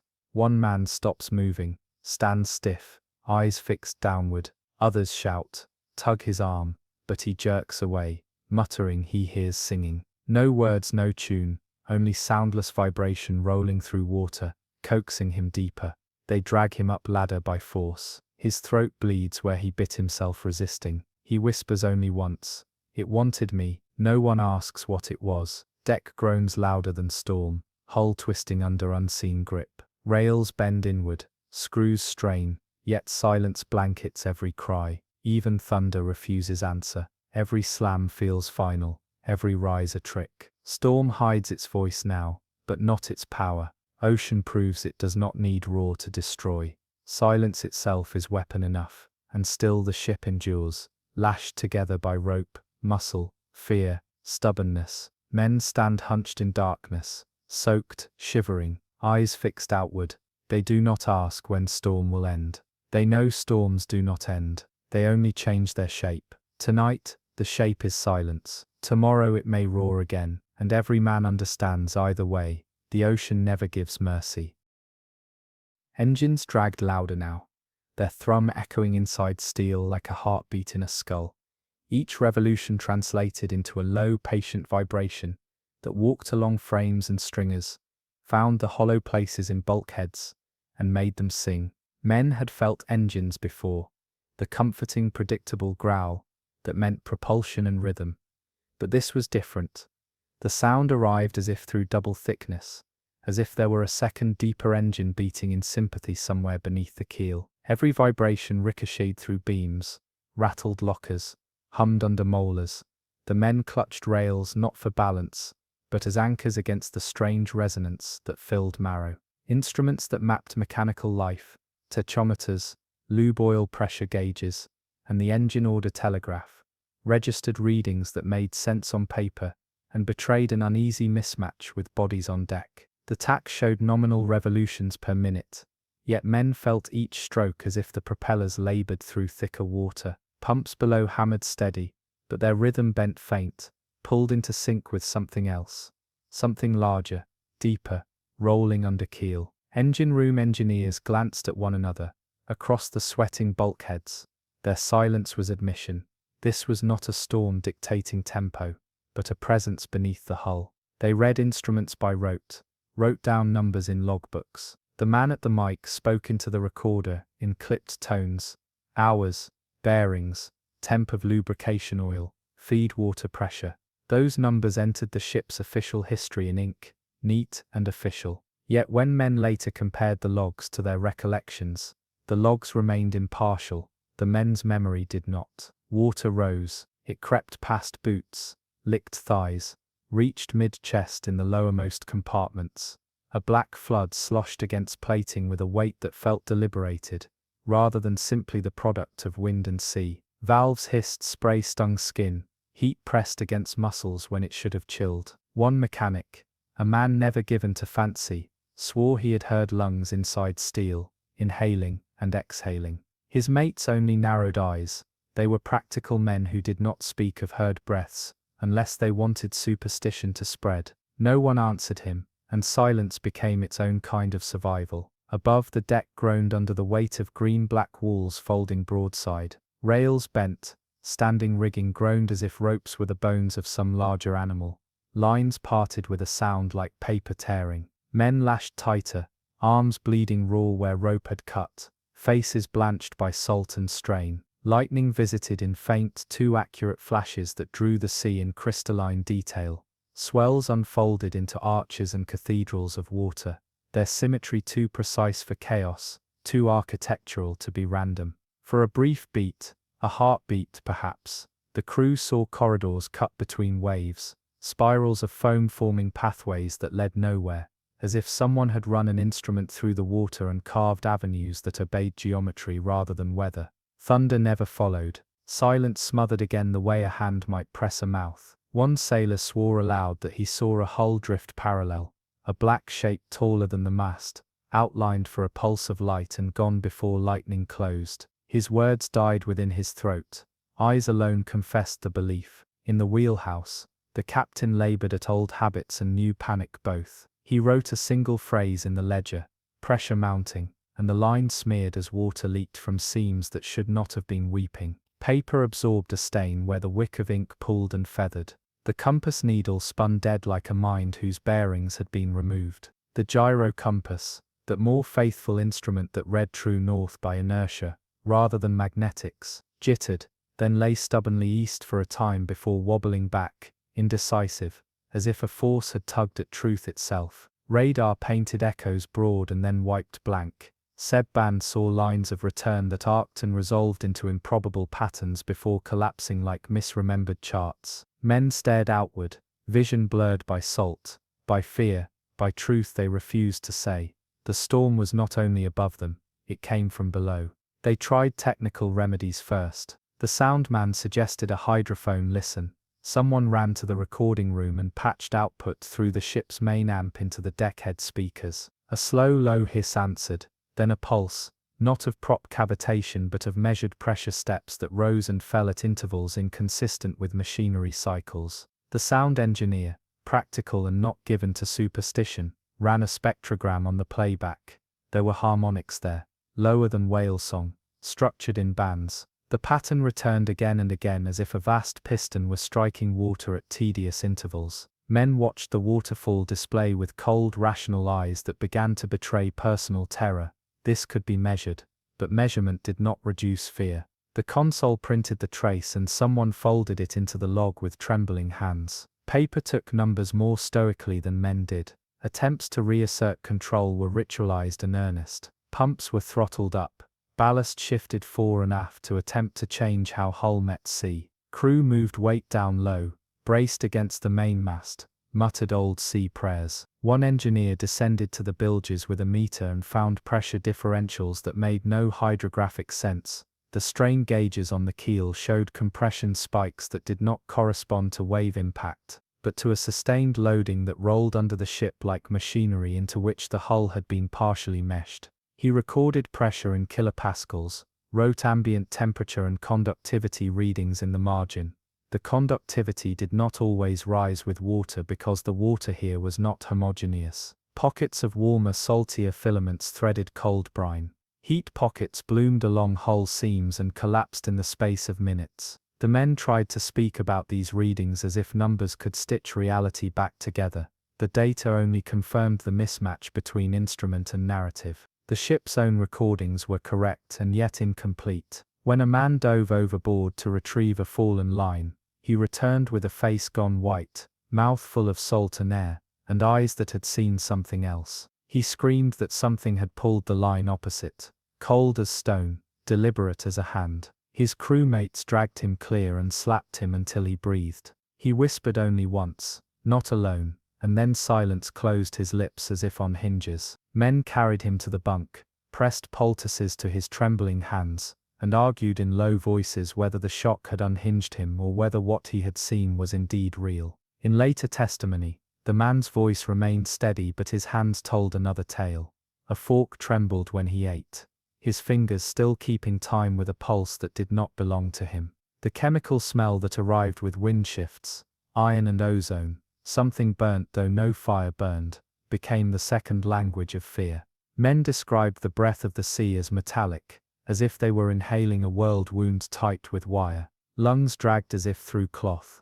Each breath scraped. Lightning revealed the swells folding inward again, corridors spiraling like maws that might close. Fast, small things, flying fish gulls were sucked from air and dropped, their wings folded in unnatural angles. Some drifted for a moment as if their flight had been paused and then vanished under the sheen of the water. The captain gripped the wheel harder, jaw set like a man resolving a moral quandary. He spoke only 2 words into the radio's dead space: "Hold fast." Men obeyed, not because they trusted sea, but because obedience steadied thought, and because there was no better directive than a single calm command. On the 3rd night the ship's log began to fill with elliptical entries. The watch noted times and temperatures, and the entries grew oddly lyrical in the edges, margins filled with notations that did not belong to the ship's clerical discipline. There was a face at the wave, the swell took the voice away. We heard it in the bulkhead. At dawn the clerks excised many such lines as if expurgation might restore sanity to a record. But other entries could not be purged. The hydrophones recorded the pulse, the barographs had their rising teeth, and men's mouths remembered a sound that their pens denied. It was not merely that they feared physical harm, but that their tools for making sense, ink, instrument, chronometer, were themselves complicit in a reality that did not behave. They spoke of spirals a lot in those hours, not the geometric spirals of math, but the spirals that recur in memory, a pattern that began and never quite closed. Men who later testified said the sea seemed to call in loops. A sound would rise, the crew would enter with a maneuver, and the sea would repeat the sound slower and a degree lower, as if to correct them. The correction had the infuriating patience of someone supervising a repeating task. The echo was not mimicry in the easy sense. It was a conversation in which the sea kept the better rhythm. Engineers tried to outpace it with engine revs and with manual throttle, but every throttle tug found its echo doubled under the keel. As weather shifted, so did the ship's own weight. The hull began to sound differently. Rivets spoke with a metronome, more deliberate than before, and weld seams complained in long metallic sighs. A leak in the starboard ballast tank began as a whisper and grew to a whispering weep. Men ran soundings with lead lines off the stern, and sometimes the plumb sank and struck nothing. Sometimes it descended hundreds of fathoms before the rope came up coated with a strange residue, oily and fine, as if scraped from the throat of some submerged cavern. They tested it for hydrocarbons. Lead strips slowly turned but in odd patterns, staining where nothing should stain. Men taped these strips into the logbook with hands that trembled and wrote, beneath the tape, the words they would not say aloud: "It has a mouth." By the fourth morning, the ship's voice library, the logs, the hydrophone tapes, the crude spectrogram printouts, contained enough data to interest anyone who wanted to make meaning. A remote analysis later would show bands at irregular intervals, harmonics folded by water column variation and resonant cavity effects. But inside the ship those abstract technical inferences were poor comforts. Men slept in shifts and woke to the same heavy silence that felt like waiting for a verdict. When a man whispered of a hull drifting parallel, black, taller than mast, another swore he had seen not a ship but a wall, a rising vertical that bulged dark and impossible at the periphery of sight. Eyes met eyes, but among sailors such admissions were dangerous, for once you said it aloud, you gave it shape, and shape meant expectation. The captain, a man of habit and of maritime law, made not rash decisions but small declarative ones. He logged events meticulously, ordered ballast shifted in controlled increments, and sent a distress call with coordinates and a note of the anomaly. The reply they got was a message from a cutter a few hours away: "We have you on bearing, hold position and advise." That message read from shore with the bland rationality of bureaucracy. Men on board read it as the thin reassurance of the far away. In a world that suddenly answered with echo and memory, bureaucratic calm was both balm and insult. At night the ship seemed to inhale. Waves rose, folded close, and slammed against hull in long-loaded push. The echoing engine below responded with a fatigue that could be felt more in bones than in dials. Men would later say, in depositions and in bars, that when the engine room went quiet for a beat, they felt their own hearts fill the space and thought to be alone. But the sound returned as if the ship had exhaled another presence. Sometimes someone laughed to break that choking silence. Other times a man prayed with his hands clenched until the knuckles whitened. The rituals were simple and pragmatic. Check the gauges twice, seal the hatch, dampen the light, keep the comms brief. All the while the sea had a relentlessness that was not of fury but of attention. It did not smash. It wrote in pressure and breath. Crew members later would argue over semantics. Did the ocean breathe? Did it remember? But their testimony converged on one point. Whatever it was, it weighed. Memory itself pressed against steel, and the men found it heavier than iron. The captain wrote another line in the log that afternoon: "We continue," and it read as a claim more than a fact. Ink feathered again across the page as a drop of water from nowhere fell and smeared the letters. They continued, because continuing was the only measure of agency left to them. At each watch they raised a hand and checked the instruments and followed the simple arithmetic of survival. The ship, with its grooves and charts and lights, bore witness. But that witness was thin against a sea that kept its own ledger. In Witness's later retellings, when the law demanded chronology, and the public demanded story, small things stuck, the way a lamp would flare then dim without wind change, the sensation of teeth vibrating in rhythm with something below, the way a man's prayer could be felt as a sound in the timbers before it had been spoken aloud. These details carried less scientific weight than anecdotes, but within the tight community of seamen they passed as evidence. Men measured what instruments refused to hold and learned that an odd reading on a manometer was more telling than any paper record. In a place where metal remembered differently than ink, lived experience became another kind of instrument. When the day finally slowed into a thin washed-out dusk that could not be pinned as evening, a small thing happened that none could explain. A gull, slammed and stunned by something unseen, landed on the bow and lay quiet, wings folded as if waiting. The bird's chest rose and fell with fragile effort. A man reached for it, and claimed that he heard a bell, a single small metallic note, not with the ear, but somewhere deeper, and the ship held its breath, as if waiting for a verdict. The gull did not recover, it slipped into the water without a sound. Men watched the ripples close and a low pulse rose under keel. For an instantaneous terrible moment they felt themselves not as masters of shifting decks, but as a part of a larger body that had been called and remembered. The captain closed the log then, not with neatness so much as with the kind of resignation a man writes at the end of a long watch. We held. Sea still waits. Ink smeared again, and so did memory. They would later call these hours the listening in private, a phrase meant to honor a time when instruments and scent strained against one another until the seam between them frayed. The listening did not yield an answer. It taught a different discipline instead. Keep the books even if they would smear. Name the anomalies however crude the words, and when possible do not speak the names aloud in the dead of night. That last piece of advice endured among men who had felt lungs inside steel, and who understood that memory could be heavier than iron, and more treacherous than a gale. The flood that first lapped at the lower compartments rose with an intent that no man aboard could translate into ordinary terms. It was as if water had elected to behave not as weather, but as an agent with a procedure, pumps that had been designed to cope with surge, and the occasional swell now shrieked against something they could not discharge.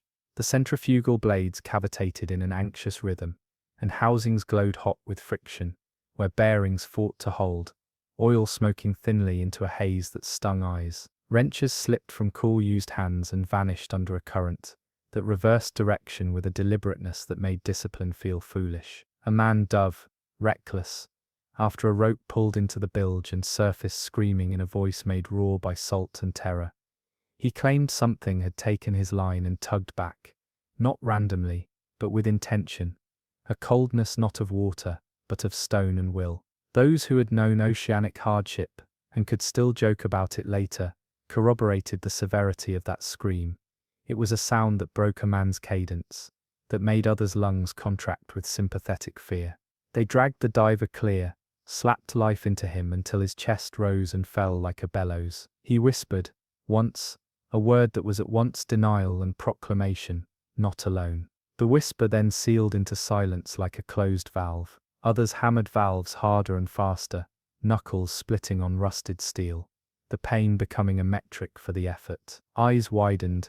Men refused to admit they too had felt resisting hands beneath the hull. It was easier to emote with steel than with the concept of being touched by something unseen. So they worked, they slammed, they tightened, they strapped braces, because motion drowned rumor, and because the ship required tending even when the mind resisted its own catalogue of fear. Above, the deck played out its own choreography. Spray lashed salt into wounds, lanterns swung at wild arcs, halos, cutting the fog, but not pushing it back. Shadows moved in manners inconsistent with the ship's physical movement. They hung where light should have been cast, and did not flicker when a sailor moved his hand. Outlines drifted parallel, too tall for men, too still for storm. They might populate the periphery as a set of statues that breathed, blink, and they vanished like the after-image of a light closed too fast against the eye. Fear thickened into an atmosphere aboard, a thing you could taste on the tongue. Crew traded no words now. Talk felt like permission for the sea to answer. Instead, communication simplified to grips on ropes, nodding at orders repeated twice for confirmation, gestures sharper than any spoken command. Small rituals returned.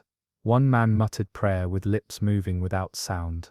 Another stared at the horizon erased, eyes hollow, body locked like a man braced against a blow he could not name.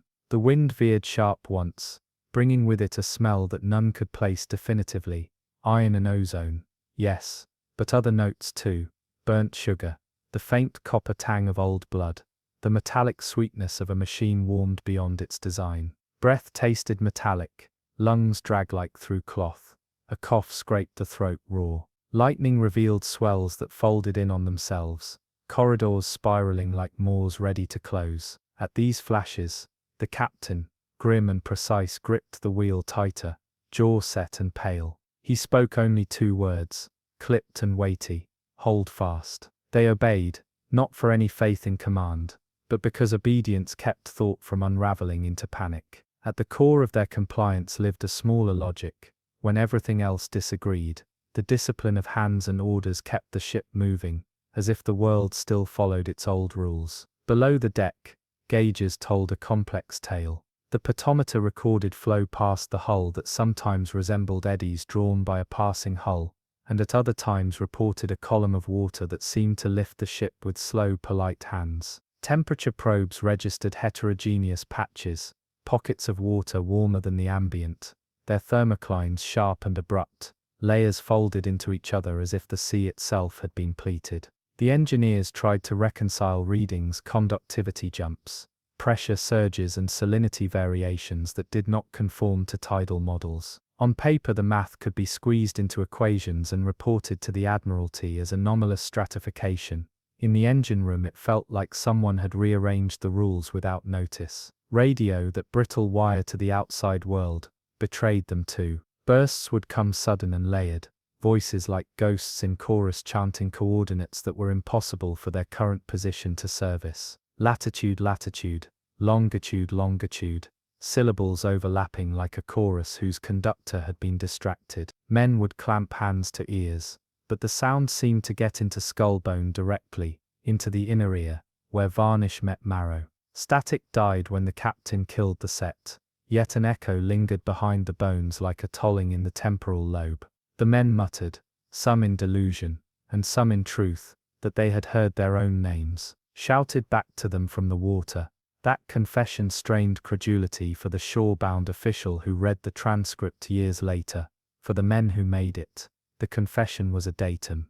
Ports sometimes accepted radio anomalies as part of business, ducting sporadic, ionospheric reflection. But in the logbooks from that night, there were sequences that could not be explained away by simple propagation. Coordinates repeated in inverse, numbers reversed themselves. Spectral analysis later revealed non-linear phase shifts that matched nothing in typical EM quirks. One operator later refused to board a boat for years, claiming that the echo had continued in his head long after the set had been smashed. Psychologists visiting after the event would write about the phenomenon in measured language: auditory hallucination triggered by stress, somatic echoing, driven by fatigue. The men at sea did not care for the soothing lexicon of clinic. They wanted to know what tugged at lines and how to stop it. Yulandals to know what tugged at lines and how to stop it. Above, the sea moved in paradoxes. It grew tall without wind, and it did not roar when it hit. Corridors opened in swell like throat openings. Men glimpsed face fields of foam with jaws open and no sound. For a fraction of a second a human shape would reveal itself in the swell, features too symmetrical for chance, mouths pouring foam as if speech had been stolen. Then darkness closed. Men stared in a way that acknowledged the sight but refused language. They did not want to name that which might ask to be answered. The captain scratched one line in the official log: "We continue." But the letters blurred instantly, as if the page refused witness. When later the log was copied into an official report, the phrase was almost unreadable. At some point the ship's internal clocks lost fidelity to the world. Watches overlapped and the bell system remembered strange counts. Men could not agree on whether it was midnight or a long hour of watch. The ship's carpenter attempted to measure the passing time by the rate at which the bilge water shortened and rose, but even this practical metric betrayed him. Periodicity appeared, and then sped up, like a record skipped or a heart arrhythmia. Men lost sense of night and day, senses circumscribed to the present, and only the present.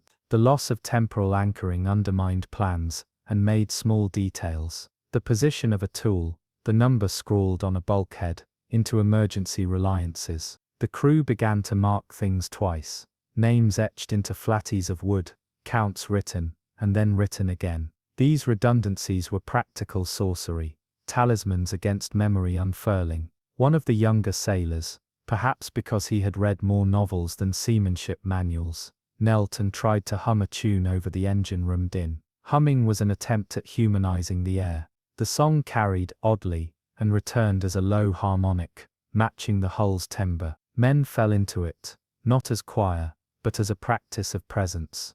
The human sound insisted that human life still existed inside metal and oil. It did not stop the sea, it only marked resistance. Some would later say the rhythm of the human song aligned with the ship's heartbeat, and that for a time the two synchronized in a way that allowed men to function.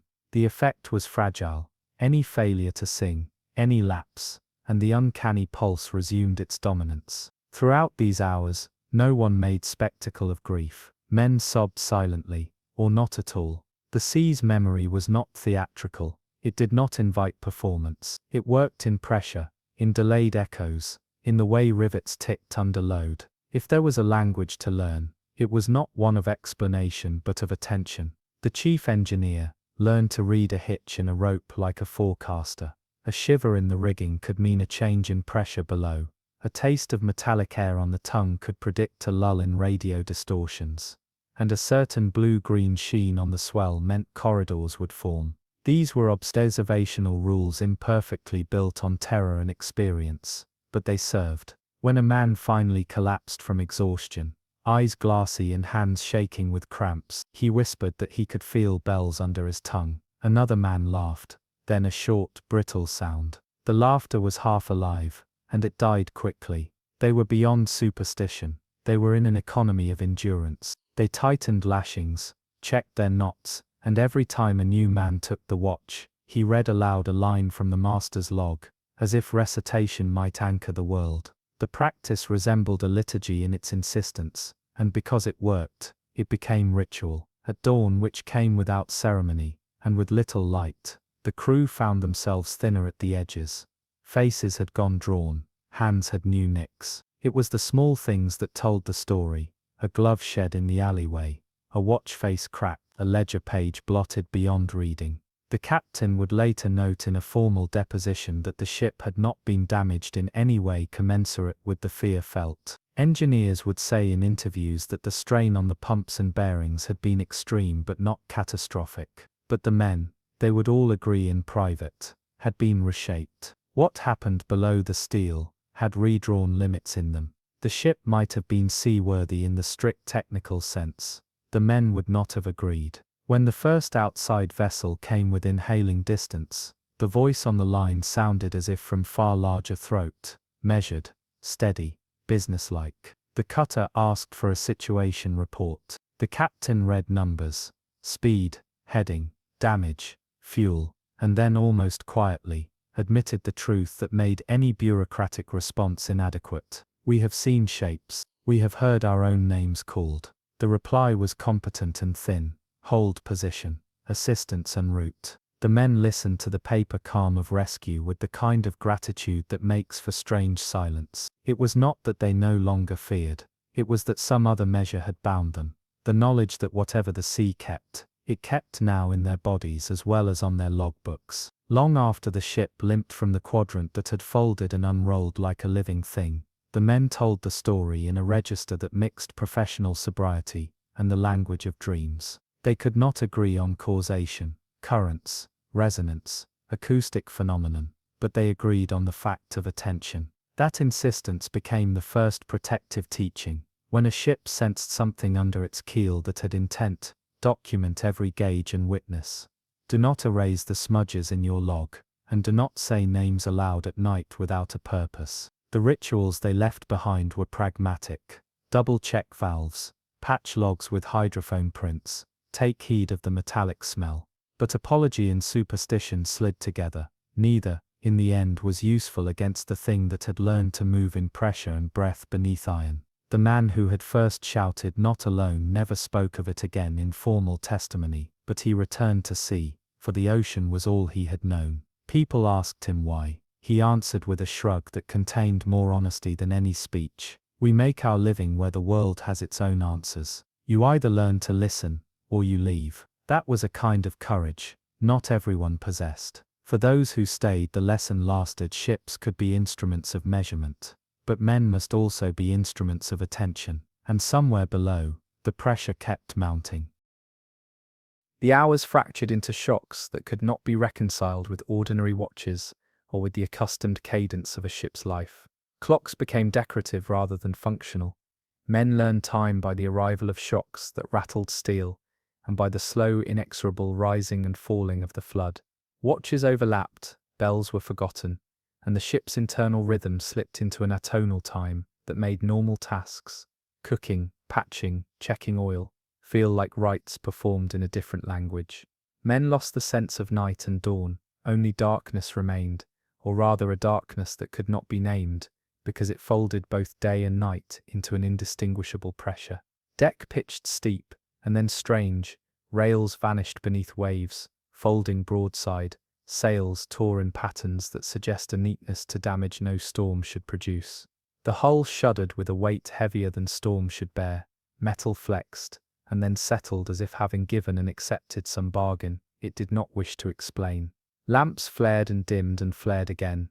Halos trembled against a fog thicker than smoke. Men lashed themselves tighter. Rope carved into skin, blood mixed with salt, and became indistinguishable from spray. The language of pain was suddenly practical and supply-minded. We drink seawater. We patch. We write. We hold. Curse words were used as tools to steady hands. Below, pumps hammered frantic, but water crept higher. Engineers shouted numbers into the log that none recorded in a way that satisfied them. Ink bled into flood, the logbooks themselves beginning to look like artifacts rather than records. One mechanic, a man with a steady hand and the patience of a watchmaker, halted and fixed his gaze on the surface opposite a swell. He said, in that clipped voice that demanded attention, that it pulsed as a heart, slow and deliberate, and with a rhythm that matched nothing he had ever seen. His mates dragged him onward, physically and bureaucratically, to keep him from being consumed by the idea that the sea might possess a cardiac rhythm of its own. The refusal to see what he saw became a strategy of survival. To acknowledge too much risked unraveling the mind. Radio bursts came sudden and heavy, the air filling with layered voices chanting coordinates that belonged to no known grid. Men slapped palms to ears to stop the pressure behind them. The captain, pragmatic, killed the set. Static died, but the echo had burrowed in bone. Men reported tinnitus that lasted hours, and in some cases days. A private doctor later wrote an observation in a medical note. Auditory persistence, following exposure to layered radio frequencies. The language rendered it clinical and small. The men who had heard their own names shouted back felt larger implication, that the sea could return not just physical resistance, but also the shape of identity, their names called in a voice that belonged to water. Above deck, the storm folded corridors wide, and the waves spiraled into a hollow throat. Men glimpsed faces etched in foam, jaws open but without sound. These were not faces of crew, or of known victims. They were not faces that could be filed under missing in action. The features were odd, blunted, too symmetrical, mouths distorted into the impression of speech without sound. Lightning showed them for a breath, and the world closed again. No one dared to admit they had seen what they had seen because naming it made it more likely to come for them. So they did what people do in the presence of something that might not be negotiated. They avoided naming it. The captain scratched one line in the log. We continue. That sentence, small, simple, was meant to be an anchor. Yet the letters, as if in sympathy with the whole night, blurred instantly as ink met a drop of water from nowhere. The crew kept their watch, but a certain mechanical attention had eroded. Reading the chronometer and obeying orders felt like going through the motions of a play whose meaning had been stolen. Some men held silently to little objects, a carved bead, a ship's badge, as talismans. A quartermaster, who had been superstitious in quiet ways, tied a small scrap of sailcloth to the binnacle, so he could feel it with his hand and thereby reassure himself that some things remained whole. The ship's carpenter, thinking in the language of wood and grain, tried to hold time by the way the sea made and unmade marks. He measured the pattern of the tide's impact on waste wood, and counted not hours, but the number of times the bilge rose and fell. That measure, crude and human, sometimes aligned with instrumentation, sometimes refused. The men preferred crude measures, because they came from hands that had felt rope and plank for decades.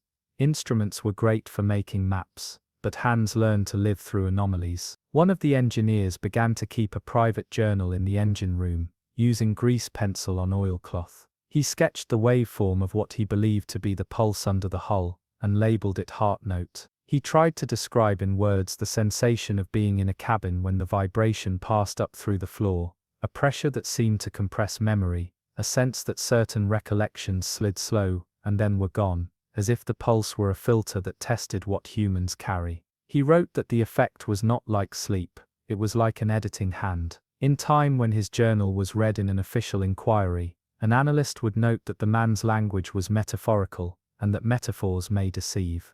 Yet the men who had slept in bunks felt the editing in their bones. On deck, a line of men volunteered to go aloft in patrol of the rigging. Being in the high rigging felt to them like being nowhere and therefore safer. The man who went highest came down pale and shaking. He described seeing a spiral in the water, not as a wave but as a structure, a tornado of salt that rose and sank with regularity, as if governed by a gear mechanism below. He tried to describe the pattern geometrically, a spiral with 3 arms, each arm curling inward on itself, foam that stacked like ribbon. Men tried to sketch it, and later their sketches were inconsistent, but they agreed on the feeling one might be looking at geometry, where one expected physics. The watch kept its ritual, adding new pieces as if improvising liturgy. Each man checked boots and watch and hat. Each wrote his name on a ledger before going below. They hummed quietly when the engine room throbbed. One man's hum a meter, another a bass. The hums combined into a makeshift chorus that did not banish the pulse but allowed the crew to taste together what they felt alone. It was less effective than reason, and less comforting than prayer, but it worked in the way a splint holds a broken limb, crude, temporary, necessary. When a voice from a distant ship finally came on the line, a calm but formal voice asked them to confirm a bearing. The captain, in a tone of civil restraint, gave it. The reply that came back repeated the bearing, but the numbers were skewed by a degree. The officer at the wheel ordered a correction. When done, they waited and waited, and then the reply came again. But now the numbers had mirrored. The notion of a grid, which undergirded every chart and every plan for rescue, felt suddenly negotiable. If coordinates could be made to pivot, if numbers could be reversed and multiplied, and echoed, then maps were less a promise than a suggestion. Men felt that the sea had become a medium, in which even maps could be consented to or altered. On the final watch before dawn, the engine room clerk found a small object caught where water pooled, a shard of something like glass but fluted, its face caught in the bilge boards. He pocketed it, and later would clean it, and discover fine striations that matched none of the known manufacturing marks. He would hand it to a maker in the shipyard, who would say, stunned, that he had seen nothing like it in years. The object was small and could have been dismissed as detritus. Instead, the man kept it for the rest of his life as a reference point for that night, an artifact that insisted the sea had been working with things not entirely of water. When dawn finally impressed itself upon men, it did not come with the music of relief. It came thin, watercolor pale. Men found their faces drawn with the map of long pressure and little sleep. The carpenter measured the bilge and said quietly, "It took a notch out of her." Men did not know whether they spoke of the ship or of themselves. The captain, old enough to have seen much and cautious enough to avoid melodrama, wrote another line in the log before the official inspector came aboard. "We continue." The phrase sat there, modest and insolent. It was not a triumph. It was not even a guarantee. It was a decision to go on because there was no honest alternative that ensured survival. That night, in quiet, The crew agreed on small changes to procedure, double watches, added hydrophone sweeps, a policy not to speak names in the deep watches unless daylight followed. Procedures were minor and human, but they rooted practice in humility. The men had found the measure that worked best for them to record everything, and then to be careful with what they spoke aloud. They had discovered, in other words, a way to bear a memory that pressed heavier than steel, and beneath them, patient as the world, the pressure kept rising. When darkness took the decks in its long, cool hands, it felt less like night than like an interval the world had agreed upon, a place to hold a secret. The ocean owned that night, entire. Swells mounted higher, walls folding in slow ritual arcs, not with the elatory violence of a common gale, but with an intention that suggested choreography.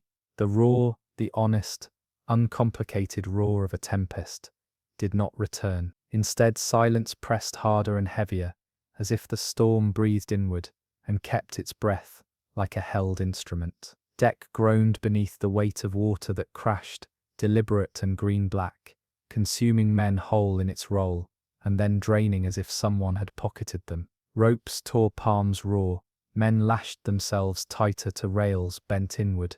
Each breath was fought against lungs, filling with brine-tainted air. Orders took on a legal quality. They were precise but not always helpful, when reality rearranged its premises. Below, water rose chest-deep. The pumps issued dying, keening notes, and then guillotined their cycles in a way that made engineers speculate. They were hearing not machine failure, but a performance. Tools were dragged above water and slammed against housings blind.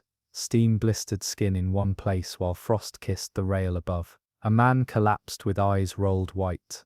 He whispered that he heard bells tolling beneath the flood, slow metronomic clangs that seemed to belong to a cathedral built in reverse and underwater.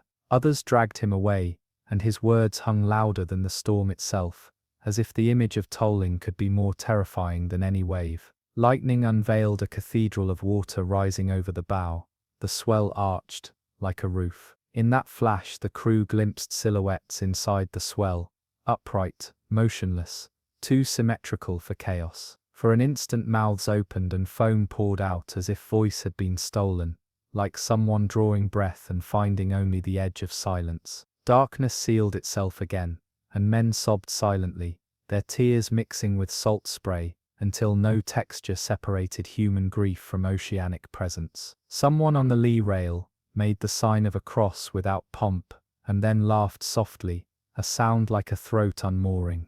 The laughter was the sound of a man trying to banish fear with the only grammar he had left. Rivets ticked like a metronome. The hull groaned long enough that men listened as if it had become a pulse. Captain wrote his final line for the night. Sea still waits. When he put down the pen, letters smeared and blurred and bled until unreadable.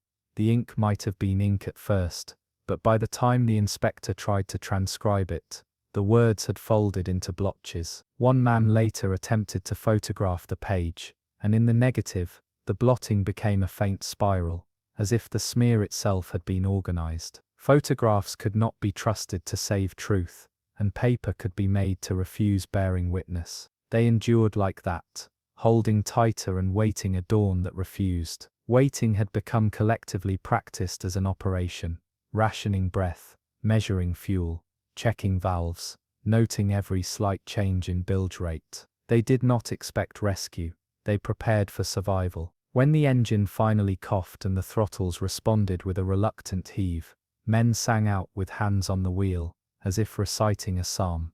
The song, a short sea chanty, bound their breaths and then became, for a moment, the ship's rhythm. But the chant did not erase what had been seen. The hollows of the swell, the faces in foam, the bell that tolled under ribs of steel. Once they cleared the quadrant and the sea unspooled back into ordinary motion, the aftermath resembled a salvage operation for the human frame. Bandaged hands, feet swollen from cold, eyes bright with exhaustion. The official reports that followed emphasized structural resilience and the non-catastrophic nature of material damage. Pumps had held, hull integrity remained intact, and on paper the ship could be described as sound. Men understood such assessments for what they were necessary for insurance, for the port's ledger, for compensation. But they also germinated a private inventory of psychological wounds, the taste of metallic air that lingered in mouths, the persistent pressure behind the eyes, the small repeating dreams where the ship rolled and the deck opened into a corridor of black water. In the months after, many small rituals arose out of necessity. Men began to carry small objects in their pockets that they had not carried before, a polished coin for counting watches, a strip of sail for a lover, a small bell in the bosun's bag, that they rang not for signal, but for its damped, audible proof that metal could be struck, and make a sound reachable by the ear. At night they would sit in low light and read the log aloud, not to bureaucratically preserve information, but to keep their names alive in the ledger. Saying a name aloud, ironically, no longer felt like invoking a ghost. It felt like anchoring a person against the sea's appetite for erasure. When inquiries came, the port inspector, the insurance adjuster, the medical officer, men answered with an effect tuned to the needs of each questioner. Technical terms for engineers, measured facts for administrators, short narratives for chaplains. In private they would admit things they could not put on paper, that sound had come not only from outside but through the ship, that names had been returned as if called, that the sea had remembered them in a manner that required the kind of attention letters could not sustain. Many demanded that the log be kept with its smears and blotches unexpurgated. They argued that the smears were evidence of water from nowhere, and that erasing the smear was akin to erasing the experience. Over time, those who had endured changed, subtly and in ways that touched the habits of daily life. They checked bearings twice. They preferred daylight transits through certain lanes, and if they must cross at night, they established redundant verification. 2 compasses, gyro, celestial fix if possible, a margin of error, added to course calculations. On shore, their families made small rituals of reception, laying a towel by the door, and waiting to see if someone would appear soaked because whatever the sea had done sometimes placed wet coats on thresholds, and left them like claims on the home. Churches in little ports added a line in their prayers for men who sailed through absence, for the remembered, for those who waited, and for those who kept the ledger.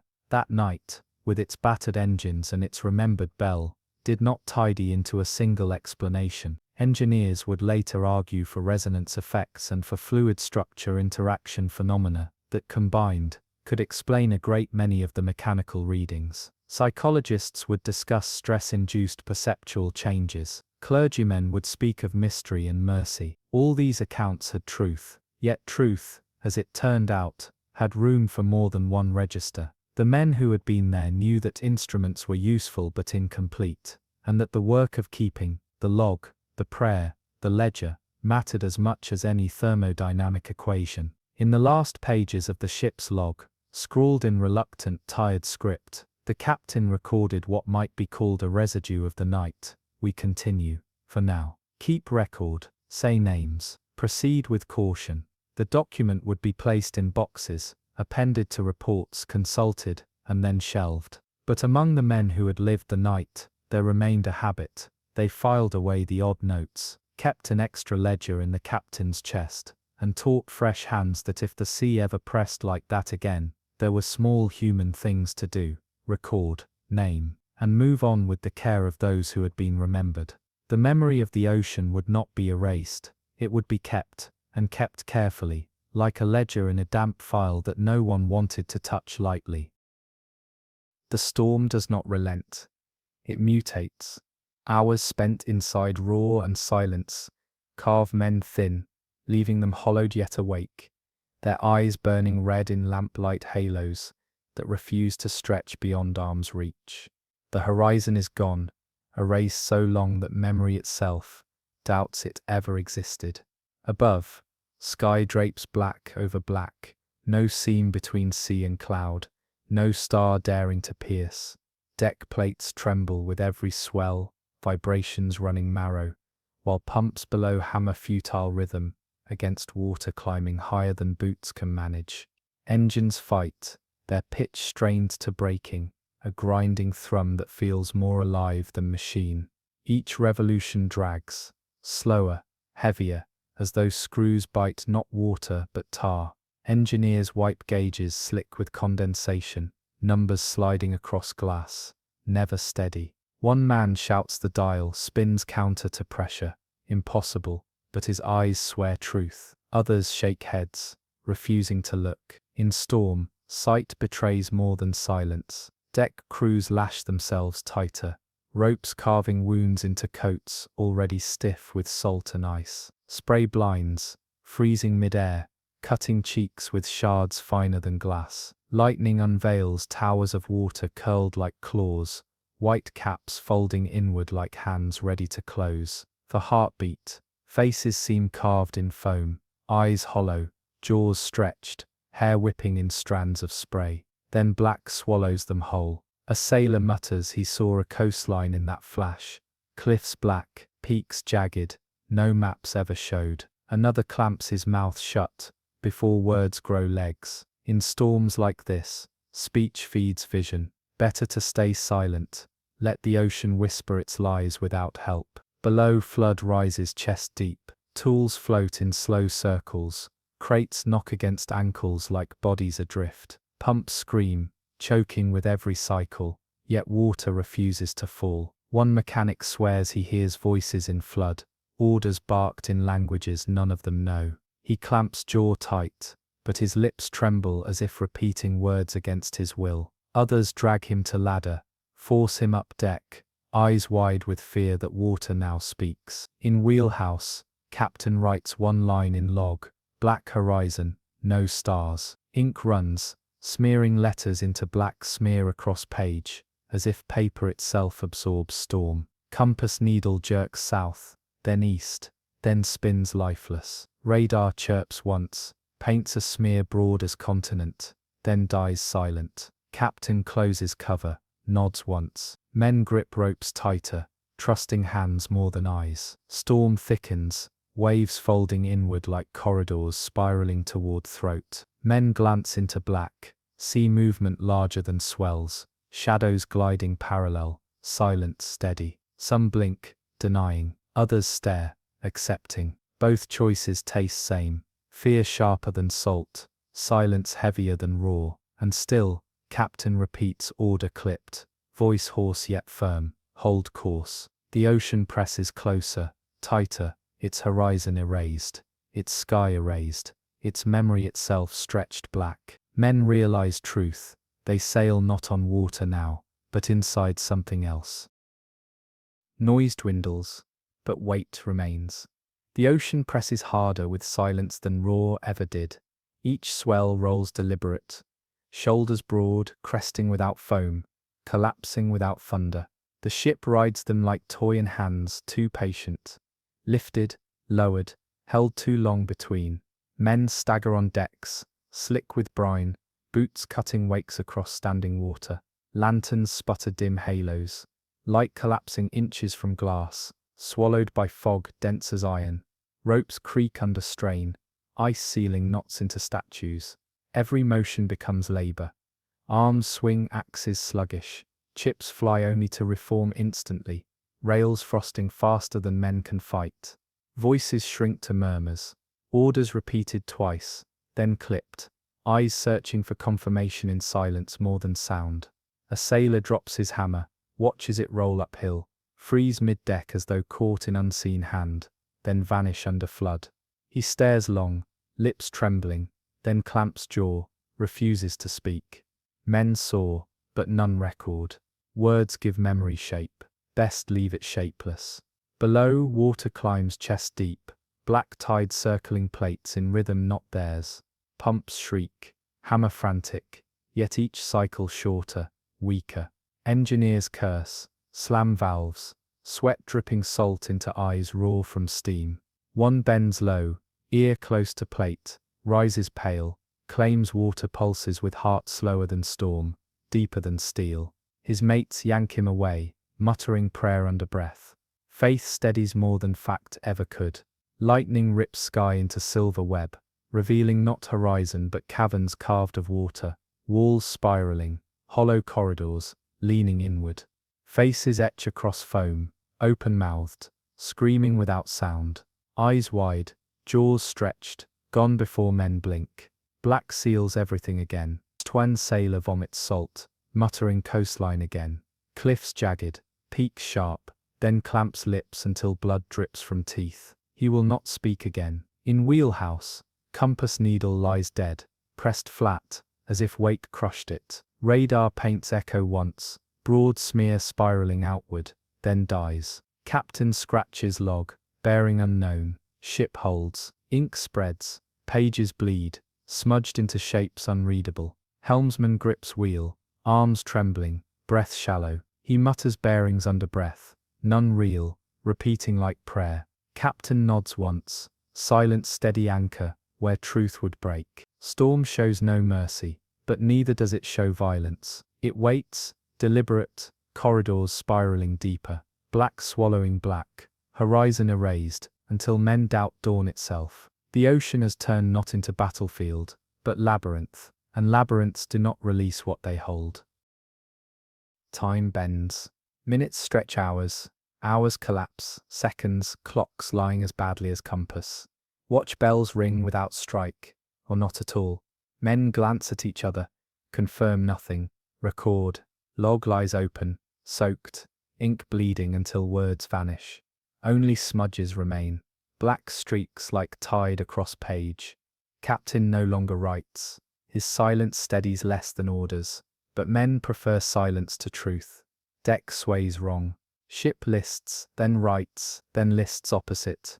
Rhythm unnatural, boots stagger, ropes groan, rails bend inward, as if hull clenched from outside.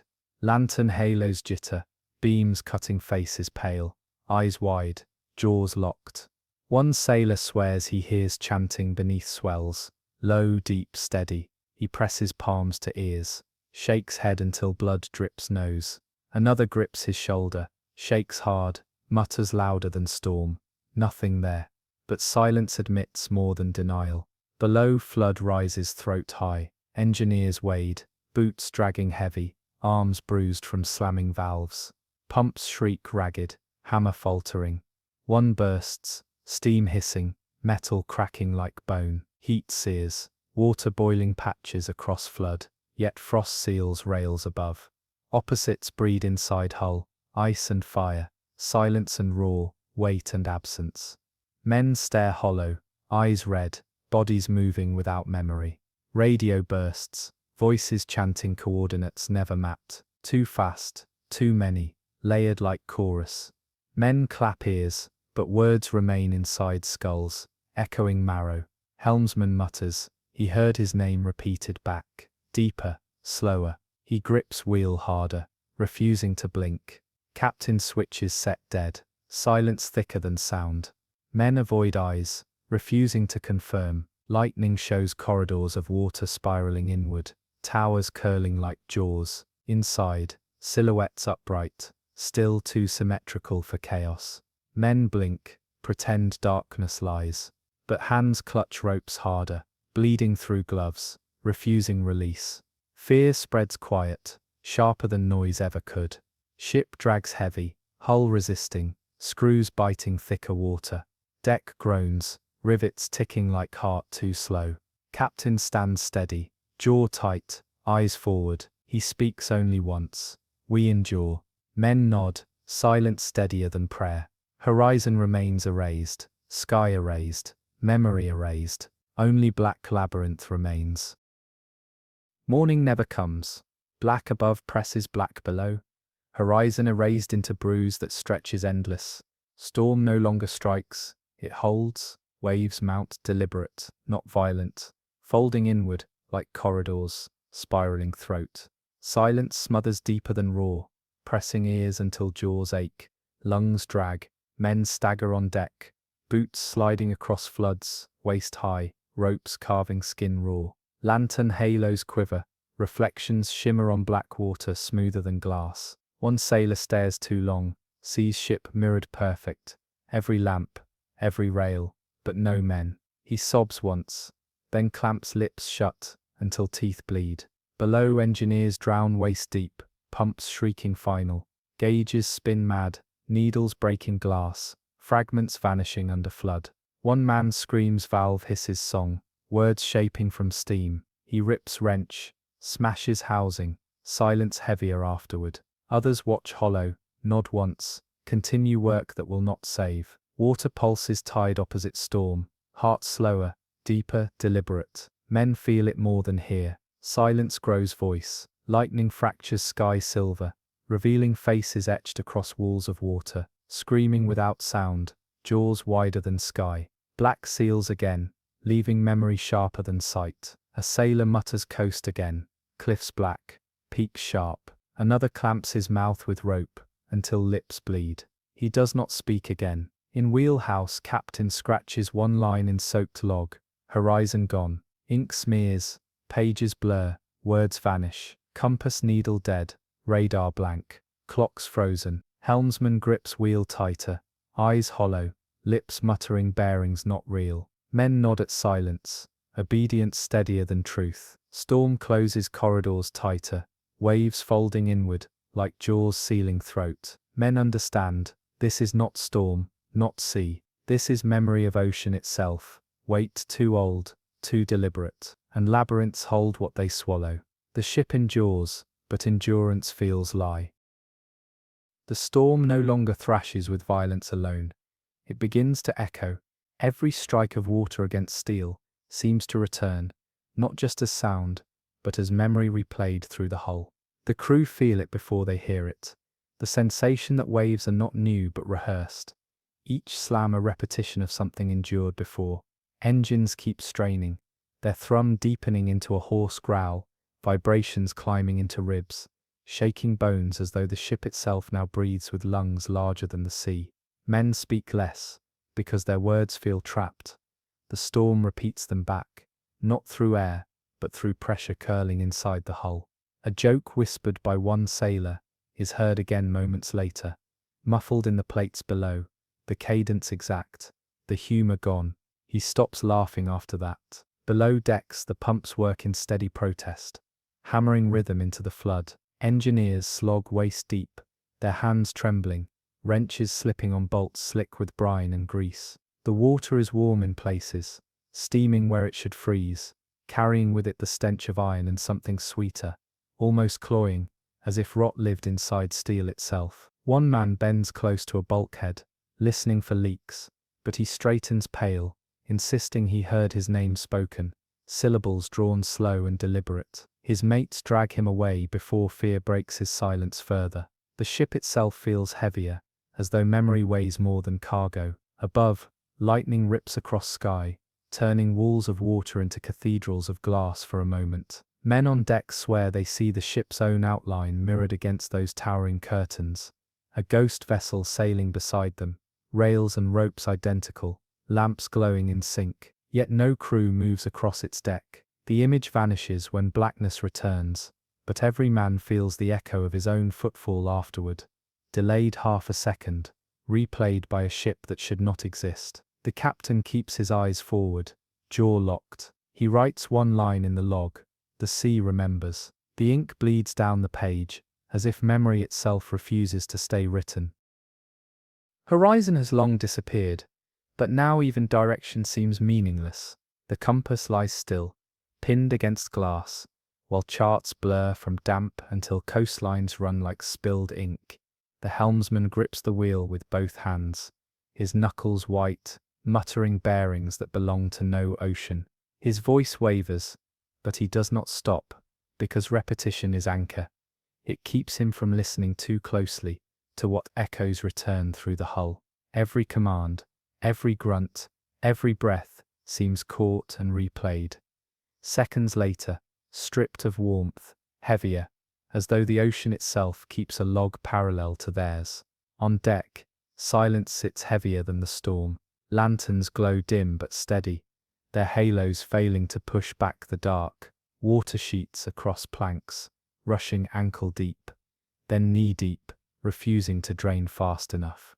Ropes hum, as though plucked by invisible hands, their vibration carrying down rails and into flesh. A sailor stops suddenly, his axe mid-swing, swearing he heard bells tolling inside the rigging. Another man shoves him forward, urging him to strike harder. Work is the only defense left. Motion drowns the echoes. But when he swings again, the sound that comes from the blow is not wood on ice, but something hollow, like iron struck against an empty chamber. The men look at one another, but do not speak. Below, the engineers report pressure shifts that make no sense. Gouges climb high, then drop low, never matching the thrum of the engines. One mechanic insists the pumps no longer fight water, but pulse with it, as if flood carries its own intent.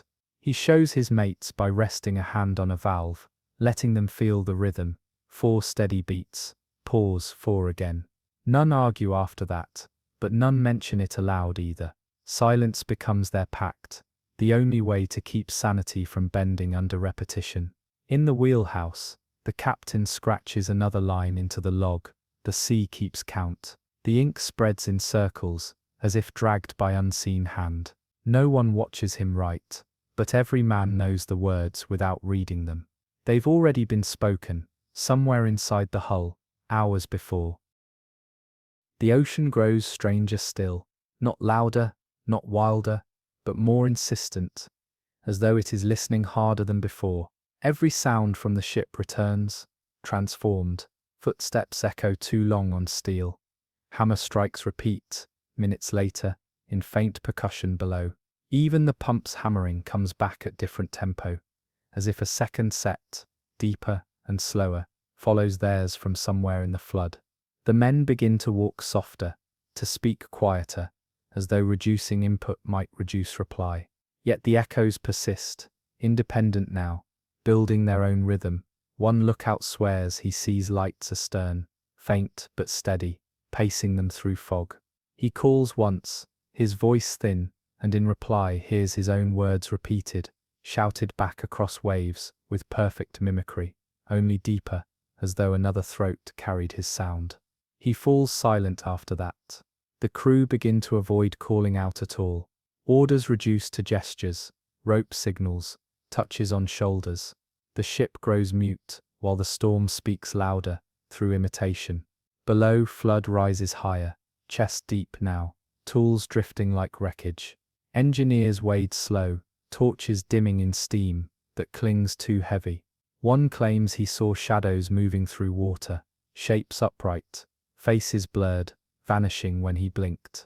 Another insists the reflections in the surface blinked first. None repeat such things twice. They work until hands bleed, wrenches slipping from skin pruned pale. Pumps falter, restart, falter again. But each falter is followed by another hammer, not theirs. Someone or something keeps pumping alongside. Lightning arcs silver, exposing waves curling into corridors, spirals leaning inward.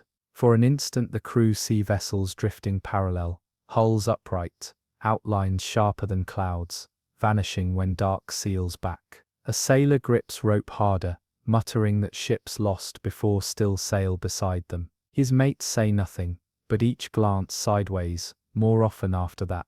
The horizon is erased, but memory is not. The sea remembers, and memory drags close.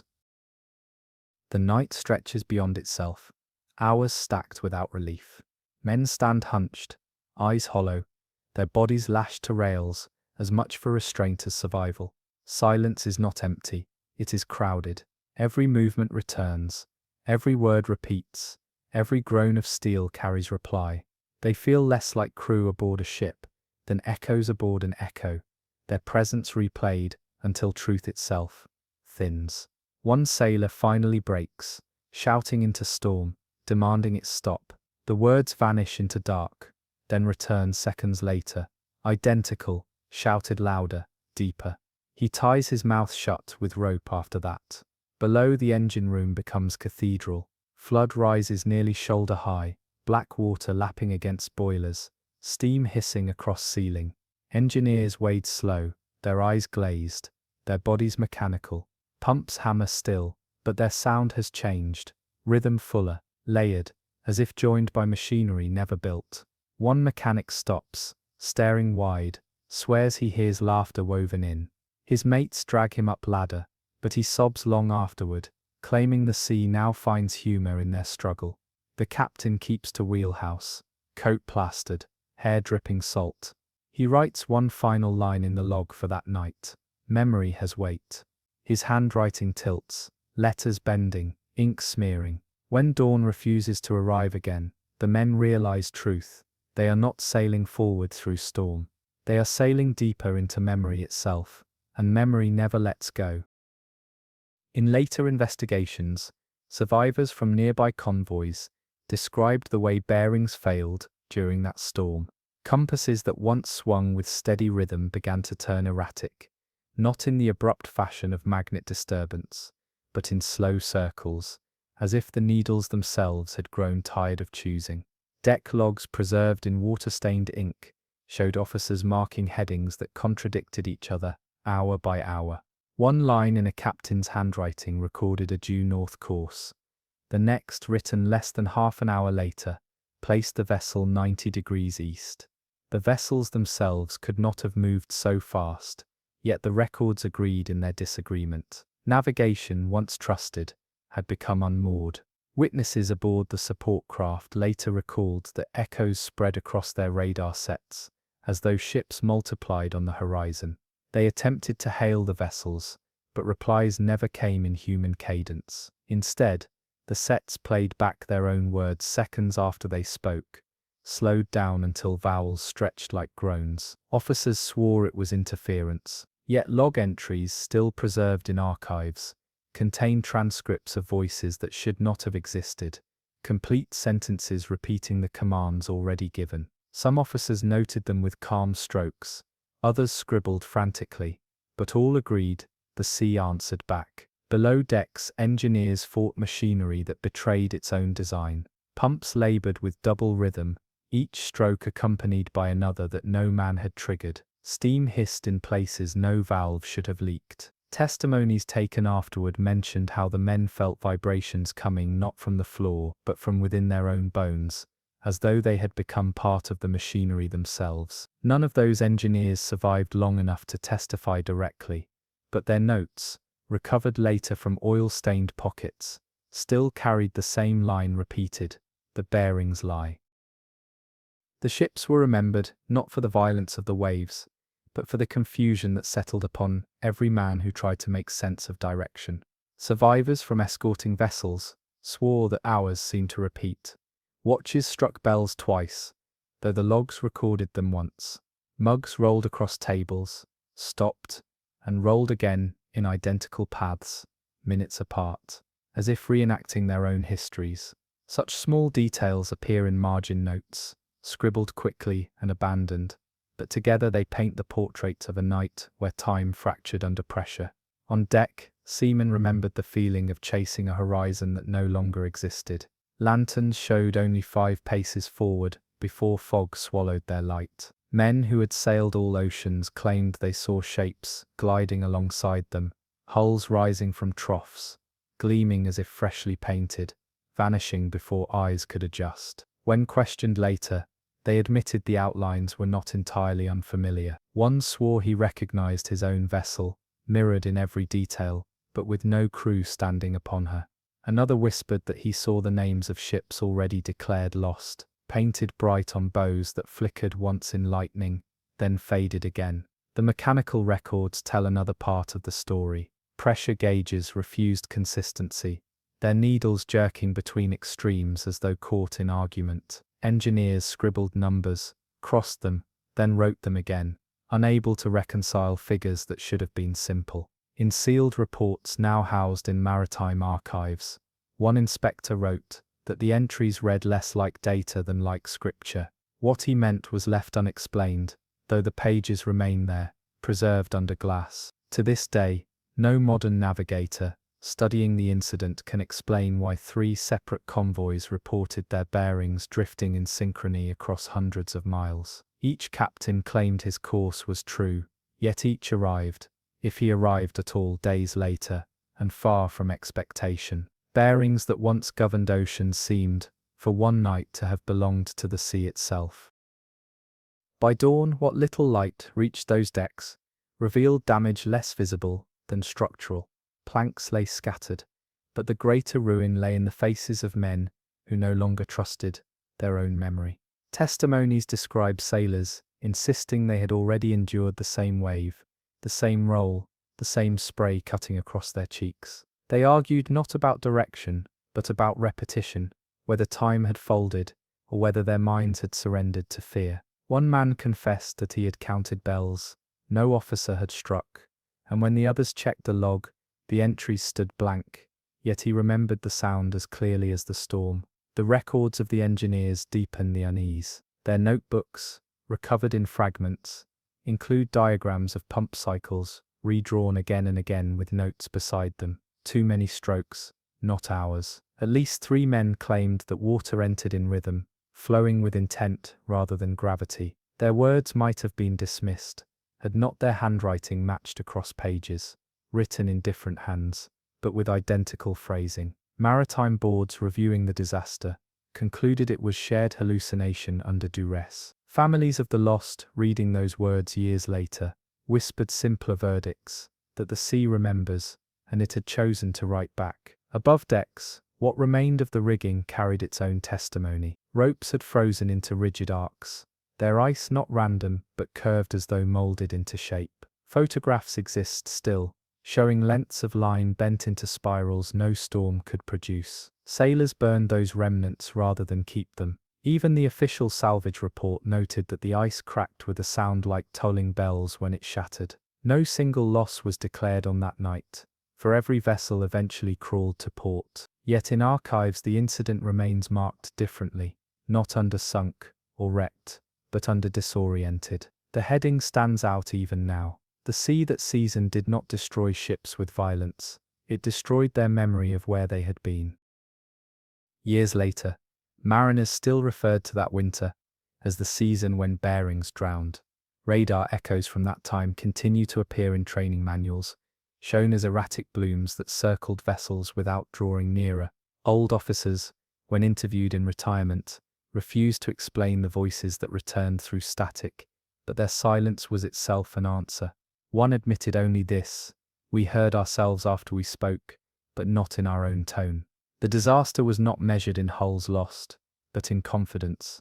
Captains who had once trusted instruments implicitly began to rely on instinct, marking bearings with pencil and ruler yet glancing more often at sky, as though stars might return honesty that compasses had abandoned. But on those nights of storm, the sky had offered nothing, only blackness, bruised and seamless. Museums today hold a few relics from that episode: water-damaged logs, spiraled rope fragments, and a compass whose needle still quivers faintly, though its casing is sealed. Visitors are told it is the result of residual magnetism. Guides explain calmly, but the display glass shows fingerprints from those who lean too close, as though waiting for the needle to point somewhere it should not. The archives remain clear. Dozens of ships reported no landfall, no wreck, yet none of their bearings agreed. It was as if the sea, for those weeks, had rewritten the grid. Men survived, but charts grew suspect, and stories lingered. Among sailors, the phrase persists: the sea remembers. They do not say it with reverence.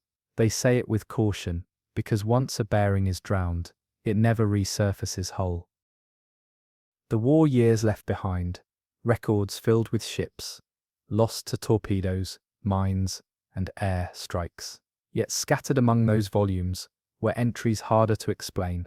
Convoys that vanished, not under fire, but under conditions, later described only as weather, without logic. Reports gathered from surviving escorts spoke of nights when vessels simply disappeared from formation, their running lights extinguished without order, their signals falling silent in mid-word. In one account, an officer recorded seeing a hospital ship, lit bright with white crosses, her decks alive with movement, until a sheet of fog rolled across the sea. When the fog lifted, the ship was gone. Lifeboats were discovered days later, floating intact, stocked with food and medicine, but never with men. Archival notes reveal how those findings unsettled even hardened investigators. Photographs taken of the recovered boats showed bandages folded neatly, stretchers stacked in order, and oil lamps still burning low in their brackets. It was as though the patients and crew had stood, stepped out together, and walked into mist. No signs of panic were present, no ropes cut in haste, no gear scattered in struggle. Testimony from the seamen who found those boats shows repeated words scratched into margins. Too neat, too quiet. The official cause of disappearance was written as enemy interference, though no enemy craft were logged in that area. To this day, the entry remains marked with a red cross through its file, not erased but struck, as though even archivists refused to leave it clean. Among the most troubling of these convoy losses was the disappearance of a fuel barge pressed into service. Her escort vessels reported sighting a flash on the horizon, orange against the clouds, and assumed she had been struck.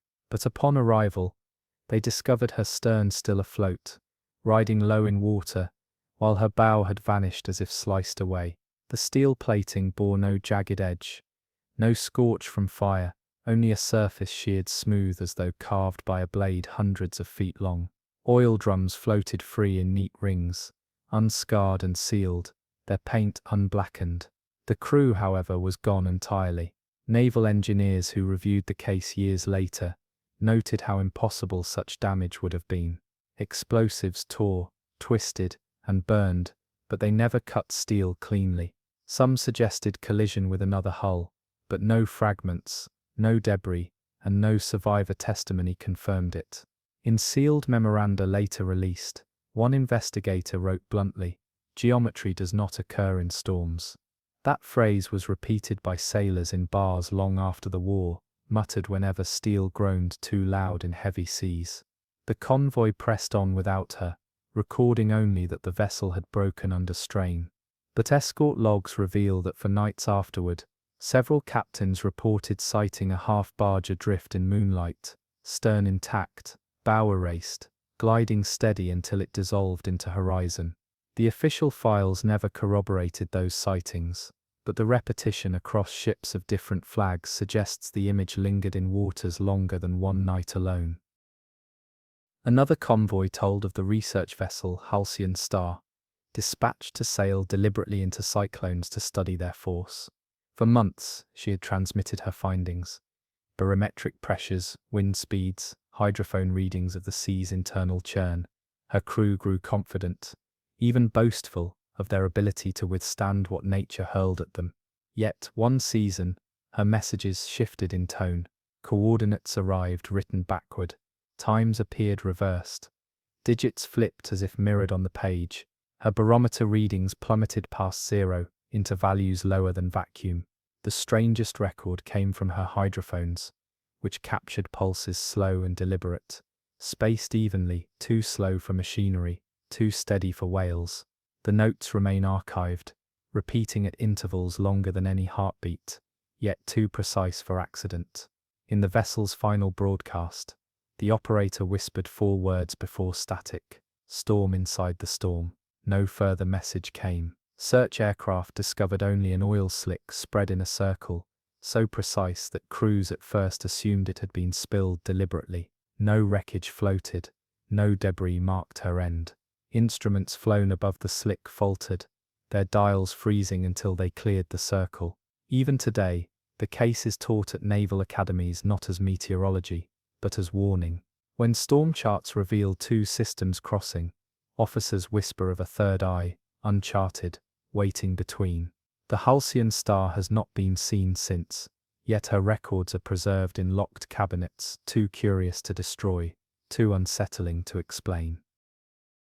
The convoys that followed carried superstition as ballast. Crews whispered about phantom vessels gliding parallel, their running lights pale, their hulls erased when approached. They spoke of a salvage tug, the Eidolon's wake, last logged as contact made, hauling.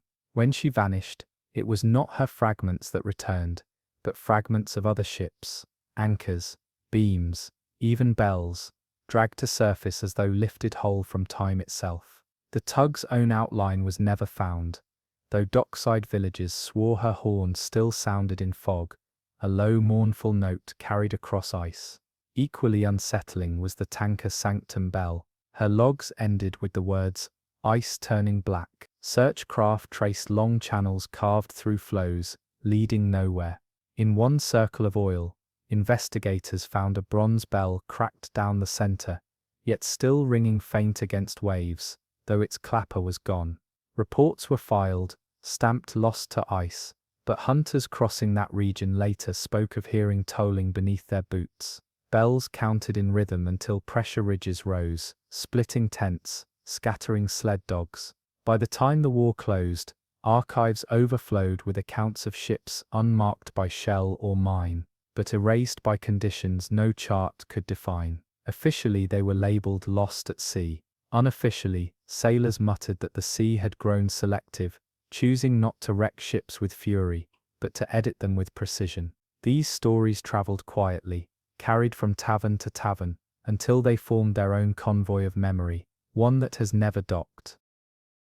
Among the most perplexing disappearances in maritime history were those in which ships not only vanished, but took with them the very coordinates of their last position. The Eidolon's Wake, a salvage tug renowned for venturing into waters avoided by others, embodied this phenomenon with unnerving clarity. She had been dispatched after receiving an anonymous tip, an unsigned transmission that gave precise bearings to a wreck supposedly rich in cargo. Crewmen were veterans, accustomed to danger, and their logbooks showed not bravado, but the steady confidence of men who trusted their craft. The final entry written in her captain's hand read only, "Contact made, hauling." When weeks passed with no return, naval officers scoured the region. Instead of fragments of the wake, they found steel beams and deck plates, lifted whole from ships long thought unrecoverable. One anchor bore the name of a freighter lost decades before, its surface unscarred by rust, as though it had been raised from a sea without salt. Divers examining those relics swore the metal felt warm to the touch. Maritime boards were forced to admit that the wreckage had not drifted, but had been deposited, deliberately, in neat piles, as though returned by unseen hands. Yet the most confounding discovery came not from the wreckage, but from the maps themselves. Hydrographic charts used during the search revealed subtle alterations. Bearings handwritten in margins no longer matched coastlines, and depth soundings marked in ink decades earlier seemed to fade, as though erased by time. A naval surveyor later confessed that the coordinates themselves appeared to vanish when he tried to trace them, digits blurring into illegibility even as he copied them down. His testimony, dismissed by superiors as fatigue, remains preserved in transcripts, his words underlined by investigators. The maps will not hold her. Families of the Wake's crew clung to rumors of sightings. Fishermen claimed to hear her horn tolling low in fog, each note stretched until it felt like the groan of metal under strain. Coastal villages whispered that chains clattered across their quays at night, though no vessel docked. One priest recorded in his parish journal that he had baptized a child with seawater taken from a pool where footprints had appeared, bootprints larger than his own, soaked deep into stone, vanishing by morning tide. The entry was never preached, but it remains in parish archives, another trace of a ship that erased her own location. To this day, the Eidolon's Wake's registry ends with a blank, not sunk, not missing, but location unknown. Mariners who pass the coordinates originally given to her still mark them on their own logs with caution. Their handwriting often falters, digits smeared, bearings rewritten twice. In taverns, captains tell one another the same phrase, passed down like a prayer: "There are coordinates the sea will not let you keep." Inquiries into the fate of the Eidolon's Wake revealed more than fragments. They exposed how entire positions seemed to dissolve from record. Maritime boards collected testimony from ships that had crossed the same waters within days of her vanishing. Crews aboard those craft recalled receiving distress signals that ended mid-transmission, coordinates shouted in urgency, but trailing into static. When the recordings were replayed, the numbers had blurred into nonsense, half of them inverted, the rest repeated until they sounded less like bearings and more like incantation. Radio officers wrote them down faithfully, but when those papers were presented later, the ink had run across the page as though seawater had washed it, though every sheet had been locked in waterproof cases. Survey charts drawn in the weeks after were no clearer. Coastlines once marked with precision seemed to falter, their lines breaking into faint smudges. Depth soundings copied in pencil blurred at the edges, leaving only faint depressions where the lead had pressed. Even newly printed maps delivered from naval archives appeared altered after voyages through the region. Depth contours rippled out of order, numbers misaligned. One cartographer swore that the ocean had taken the very concept of position, stripping it as easily as tide stripped paint from a hull. His supervisors dismissed his words as fatigue, but his maps remained on file, their margins smeared into white, where erasure had never been made. Salvage divers, dispatched months later, carried their own accounts of strangeness. They descended into calm water with instruments strapped to wrists, compasses sealed and depth gauges bright. Yet within minutes of reaching the seabed, every needle faltered. Depth records that should have shown hundreds of meters fluctuated wildly, sometimes claiming a diver stood only 3 meters from surface, other times declaring they were miles beneath seabed. The men returned shaken, refusing to descend again. Their logs, preserved in stiff waterproof covers, read more like fever than record. The water erases distance, it folds itself. Meanwhile, fishermen on nearby coasts reported crates surfacing after storms. They were heavy, marked with stamps not traced to any port, their sides reinforced with iron bands that groaned when pried open. Inside, stones had been packed so tightly the wood bent under strain. A customs officer noted that each crate smelled faintly of salt and iron, though the wood appeared freshly cut. The ledgers recording these seizures survive still, but several pages appear blotched, as if watermarks had spread across the ink, obscuring the most critical details. The ports, the dates, the numbers. What troubled the maritime boards most was not the absence of wreckage, but the persistence of wages. Payrolls for the Wake continued to list her crew, their names and deductions recorded, even after the registry had been closed. Families protested, showing uniforms still hanging in closets, boots by doors, bunks still made. They insisted the men had walked out to sea and never come back, their belongings frozen in time. When investigators attempted to cut wages from the ledgers, the numbers reappeared in following months as if re-entered by unseen hand. The final reports closed the file with the words "location unknown." Yet every convoy that crossed those waters afterward described their logs filling with errors, bearings that shifted, times that reversed, positions that overlapped. Captains learned to steer clear not only of the shoals but of the coordinates themselves, leaving blank squares on their maps, where the Wake had last been called. In taverns they described those spaces not as sea but as absence, pockets where distance folded and direction dissolved. The phrase repeated often enough to settle into law: there are coordinates the ocean will not let you keep. The phenomenon of vanished coordinates was not confined to the Eidolon's Wake. Other vessels attempting to cross the same quadrant of sea soon encountered disturbances that defied their training. The Norwegian freighter Salvage reported the first signs when her helmsman attempted to log a course adjustment. His pencil pressed firmly on the page, yet when he lifted it, the numbers bled outward, smudged as if dragged by unseen tide. Witnesses claimed the digits themselves shifted on the paper, a trick of tired eyes perhaps, but one that caused the mate to throw down his tools and refuse duty. When the page was later archived, the coordinates had dissolved into faint graphite fog, illegible to all who inspected them. The Solvang's radio operators faced a similar fate. Bearings transmitted with precision were received as inverted sequences on shore stations.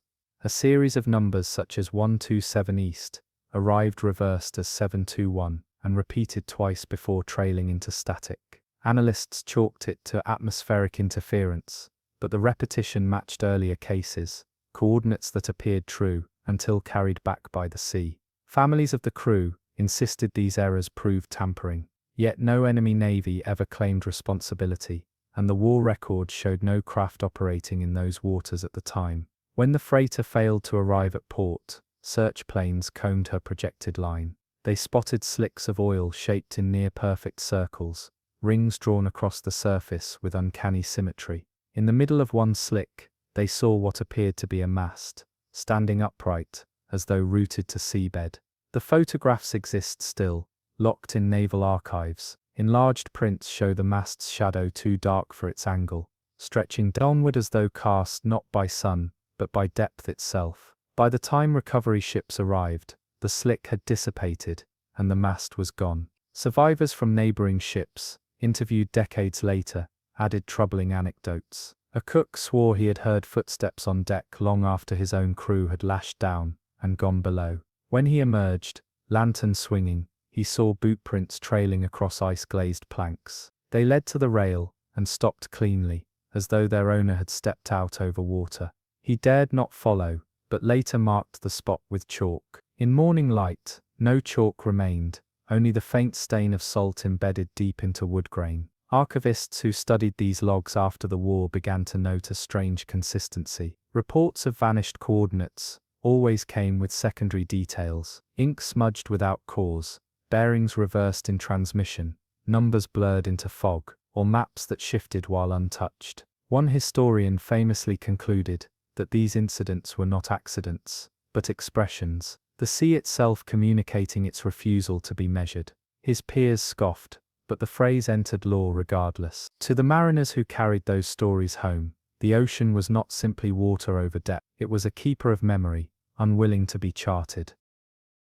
The final stories attached to vanished coordinates did not come from ships alone, but from those who waited for them. Families in coastal villages began to report strange visitations on nights when vessels failed to arrive.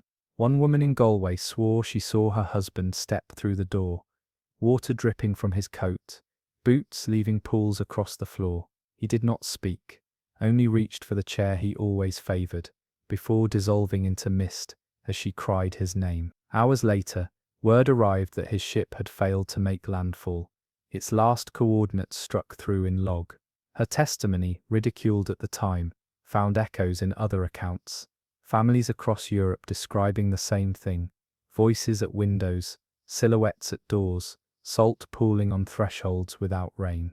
Even in official archives, anomalies crept in. Maritime clerks wrote bearings carefully, but by the next day, their ledgers bore smears across entire columns, as if seawater had seeped through vault walls.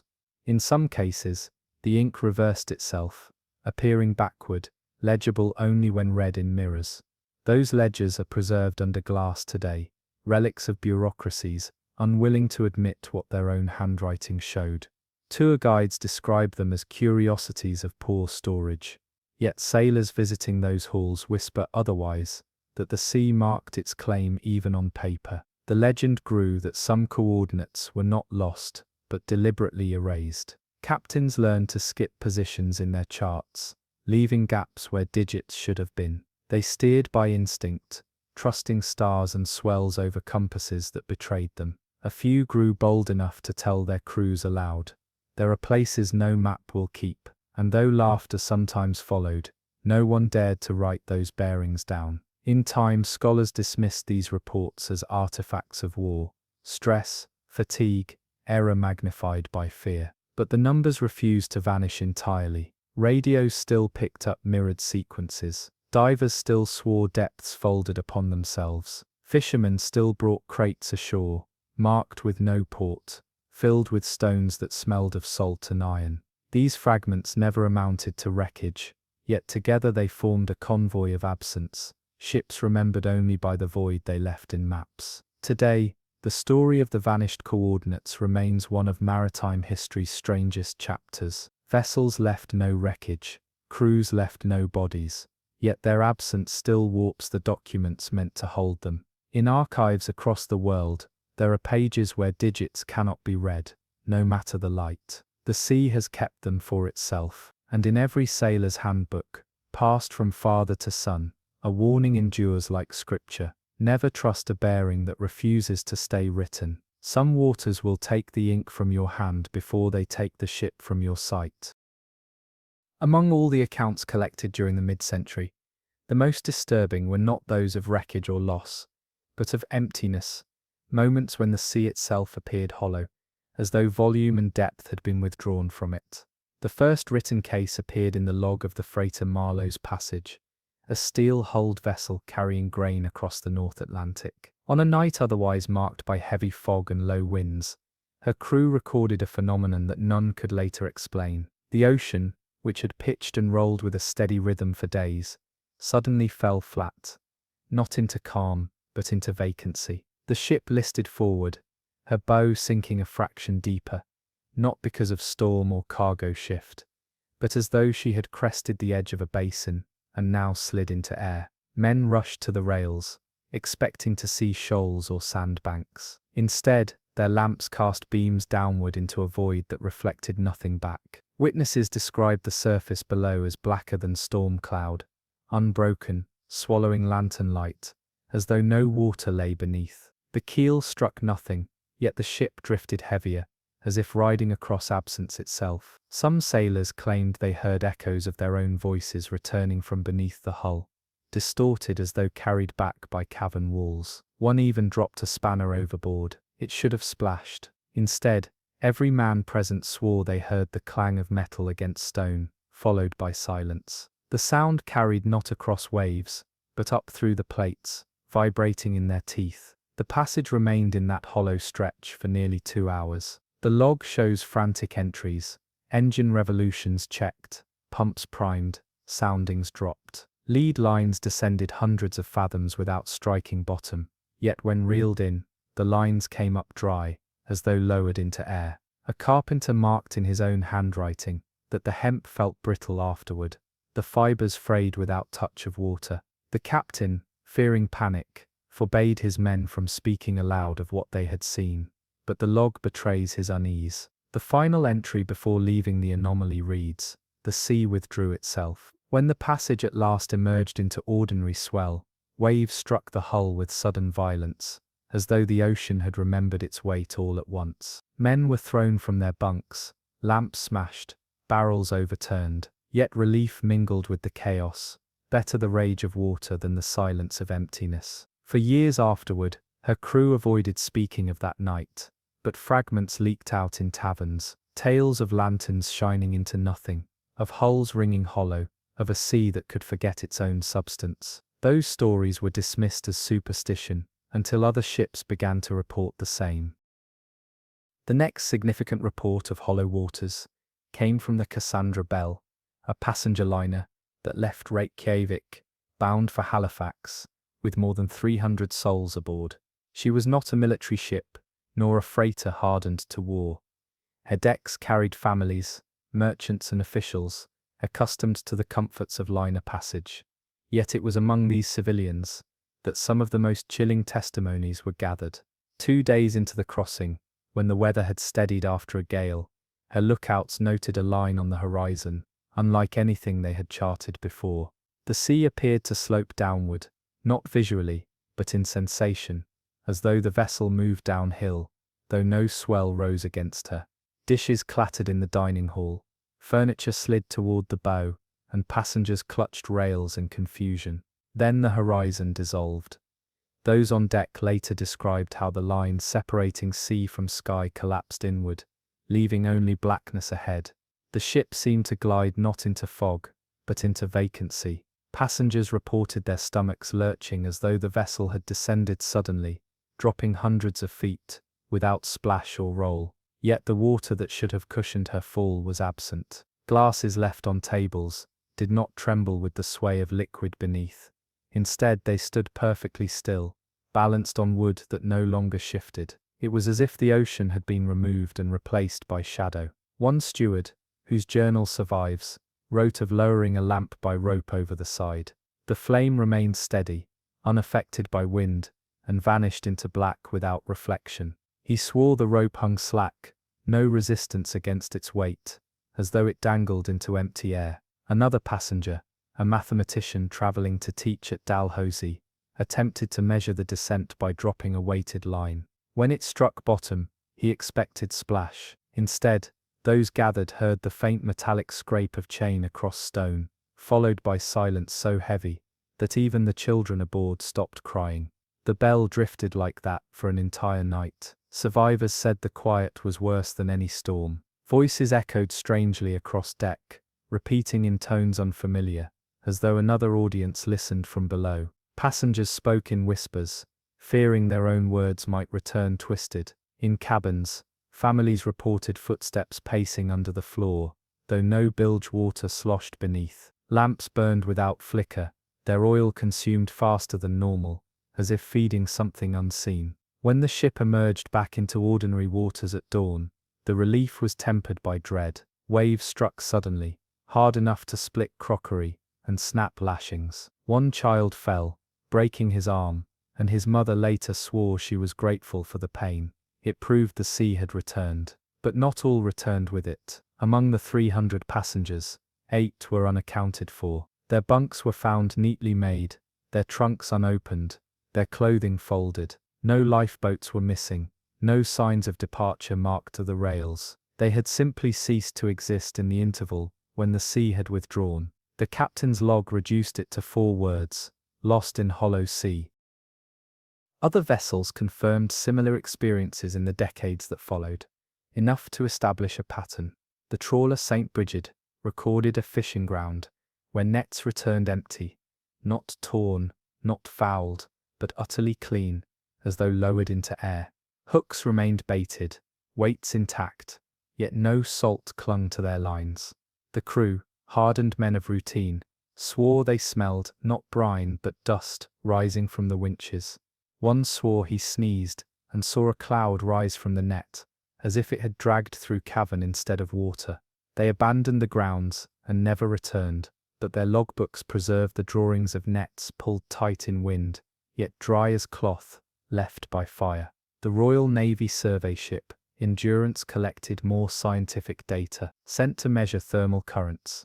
She deployed bathythermographs that normally recorded temperatures at various depths. Instead, her devices returned blanks, their pens scratching furrows across paper without ink. On 2 occasions the capsules were lowered, and when hauled back, they showed no condensation, no moisture, as though they had not touched sea at all. Officers argued about mechanical fault, but the men hauling the lines reported feeling the cables slacken, as though unweighted, before tightening again. They described the moment like hauling through fog that had substance only when it wished. The most unsettling account came from the lighthouse tender Mercy Light. Delivering supplies to outposts in the Faroes, she passed through a stretch where the sea flattened unnaturally. Her crew later testified that gulls circling overhead dropped suddenly, vanishing through the surface without splash, as if swallowed by absence. The keeper aboard swore he saw their wings still beating beneath, silhouettes suspended in shadow like moths pressed in glass. None resurfaced. Hours later, when waves returned, feathers floated up, dry, brittle, crumbling at touch. He preserved some in a tin that eventually made its way to museum archives. Today, the feathers remain strangely intact, brittle, yet resistant to decay, artifacts of a sea that had once forgotten it was water. Maritime boards tried to rationalize these accounts. They spoke of mirages, of calms, of instruments misread, but the language of the logs betrayed something more. Again and again, the words returned, hollow, empty, absent. Sailors repeated them in taverns, their voices low, their mugs untouched. They said the sea had lungs, and sometimes it exhaled. When it did, there was nothing beneath you but air, and the memory of all it had carried away. By the 20th century, reports of hollow seas had accumulated enough that insurance firms began quietly to adjust their ledgers. Policies covering certain routes carried clauses not against pirates or storms, but against anomalous calms. The term was never explained in public, but files unearthed decades later show actuarial notes describing temporary withdrawal of medium. In plain words, the water might go missing. Fishermen in Greenland told stories of lowering anchors that never struck bottom. When hauled back, the chains rang with dust instead of spray. Some kept that dust in jars, passing it through families as proof. Scientists who tested samples years later found nothing unusual: fine silt, silica, trace metals, but those who touched it swore it left their skin dry for days, no matter how much water they poured over. The superstition grew that anyone who carried the dust too long would be carried away in turn, as if the hollow sea called for balance. Religious interpretations followed too. Preachers in Iceland warned that the ocean was not void but mouth, that when it opened, those who vanished were not lost but swallowed. Sailors carved crosses into their rails, not against storms, but against silence. Some captains even carried extra ballast, claiming a heavy ship was less likely to be lifted into absence. Yet ballast could not anchor memory. The men who had seen hollow waters spoke little, but their eyes betrayed the weight of absence more than waves ever had. Modern oceanographers occasionally stumble across the testimonies in archives. Some dismiss them as exaggerations, products of fatigue and fear. Others quietly mark the coordinates in red, refusing to deploy instruments there. A few whisper to colleagues that sonar still falters in those places, returning void instead of echo, blank screens where there should be scatter. To the public, these stories remain folklore. To mariners, they remain caution. In training halls, recruits are still told to expect silence heavier than sound, a calm more dangerous than any storm. If ever the water beneath your keel feels less than whole, they say, do not linger. Because when the sea forgets itself, it does not forget you. The most unsettling artifacts recovered from maritime disasters were not hulls or anchors, or the bright, stubborn brass of a compass. They were bells, bronze throats that had once disciplined watches and steadied nerves, found again in places where nothing should have sounded, tolling after language and crew were gone. Archivists later noticed that when bells entered a report, the prose around them changed. Officers who had written in clipped technical strokes began to drift into description, measuring not only bearings and barometer, but cadence, resonance, the duration of a note in teeth and bone. Time, one inspector wrote in a margin he did not expect anyone else to read, continued without witnesses. His case concerned the tanker Sanctum Bell, whose name the sea kept literal. She had been pressed into ice service. Her decks froze fast, rails feathered white. Men chipped channels through glaze to keep motion possible. The last words in her transmitted log, the paper copy survives, oiled and stiff, red ice turning black. When search craft reached her plotted lane, they found leads cut through flows with an accuracy that mocked wind and tide, straight corridors, parallel as tracks, ending in a circle of oil so perfect the pilots circled twice, suspecting trick of light. In that ring lay a bell, bronze, ship's name faint under green tarnish, waist cracked through, clapper missing, yet it told. Witnesses argued later over whether the sound came to the ear or through the feet. The recovery crew wrapped it in canvas and lifted it aboard. The vibration climbed the davits, crossed joints and entered bunks and ribs. Men stuffed cotton in ears and still felt the strokes arrive. The captain logged the intervals as if they were weather 6 seconds 7-8, a slow drift nobody could force to stop. At dusk he ordered the bell heaved back over, and the oil ring broadened as if to make room. The tolling diminished with distance but did not vanish until the slick itself dispersed overnight, a phenomenon the meteorology notes called improbably rapid. Hunters who travelled that ice in later seasons counted muffled strokes beneath their boots and refused to camp when the rhythm lengthened. More than one diary warns that pressure ridges rose within hours of the 7th count. Tents split, dogs bolted and tracks filled as if the flow yawned. Boards closed the file with lost to ice. On the back of the final sheet, a clerk added in pencil, "Sound does not need air to remember." The Sanctum Bell was not alone. During evacuations late in the war, the freighter Rothe Crown carried a church bell scavenged from a ruined coastal village, its parishioners insisting it be saved with their crates and children. She was struck not by shell but by weather, an unremarkable system that grew teeth faster than charts explained. Weeks after her failure to make port, a patrol cutter reported a bell sound travelling through fog on a path that yielded no hull. They set their own bell silent, rang it once for call and answer, and received reply with a delay too long for distance, 13 seconds in flat air, followed by a third strike fainter, as if something farther off copied both. The cutter's log survived water damage, so did the sketch of a wave train drawn by a radio man who believed sound made surf. A month later, fishermen raised a bell from shoal water where nets usually snag weed. It was not the parish bell, the inscription was wrong, but when a museum warmed the metal under studio lamps to photograph decorative script, hairlines opened in the bronze and sang. The curator described a bruise blooming where heat met memory. He recorded the pitch with a tuning fork and locked the exhibit for a week. Research ships added numbers to the rumor. A civilian hydrophone array, laid for storm acoustics rather than submarines, captured pulses slow enough to fall below common hearing, then harmonics that sat precisely on the strike interval of a medium ship's bell. The spectrogram, still filed with the handwritten legend not anthropogenic, showed an attack and decay pattern bell makers would have recognized: a quick bright onset, a shoulder, then a long tail that should have been swallowed by chop. Instead the tail thickened as if water held the note, the way a vault holds echo. Technicians attempted filters. The fundamental remained. When the array was redeployed months later in calmer water, it collected whale song, prop cavitation, rain, everything expected, but no infrasound that behaved like strike metal without striker. The anomaly appeared again only within the triangle of coordinates once crossed by the Sanctum Bell and two other winter losses. The report's recommendation, dryly worded, was to avoid correlating legacy casualty sites with current instrument placement if interference is unwelcome. Divers brought the accounts closer to bone. In the Norwegian file labeled Gathering Ground, a pair of men tasked to photograph a wreck reported ringing through the jaw, 40 meters, arriving in waves that did not match surge.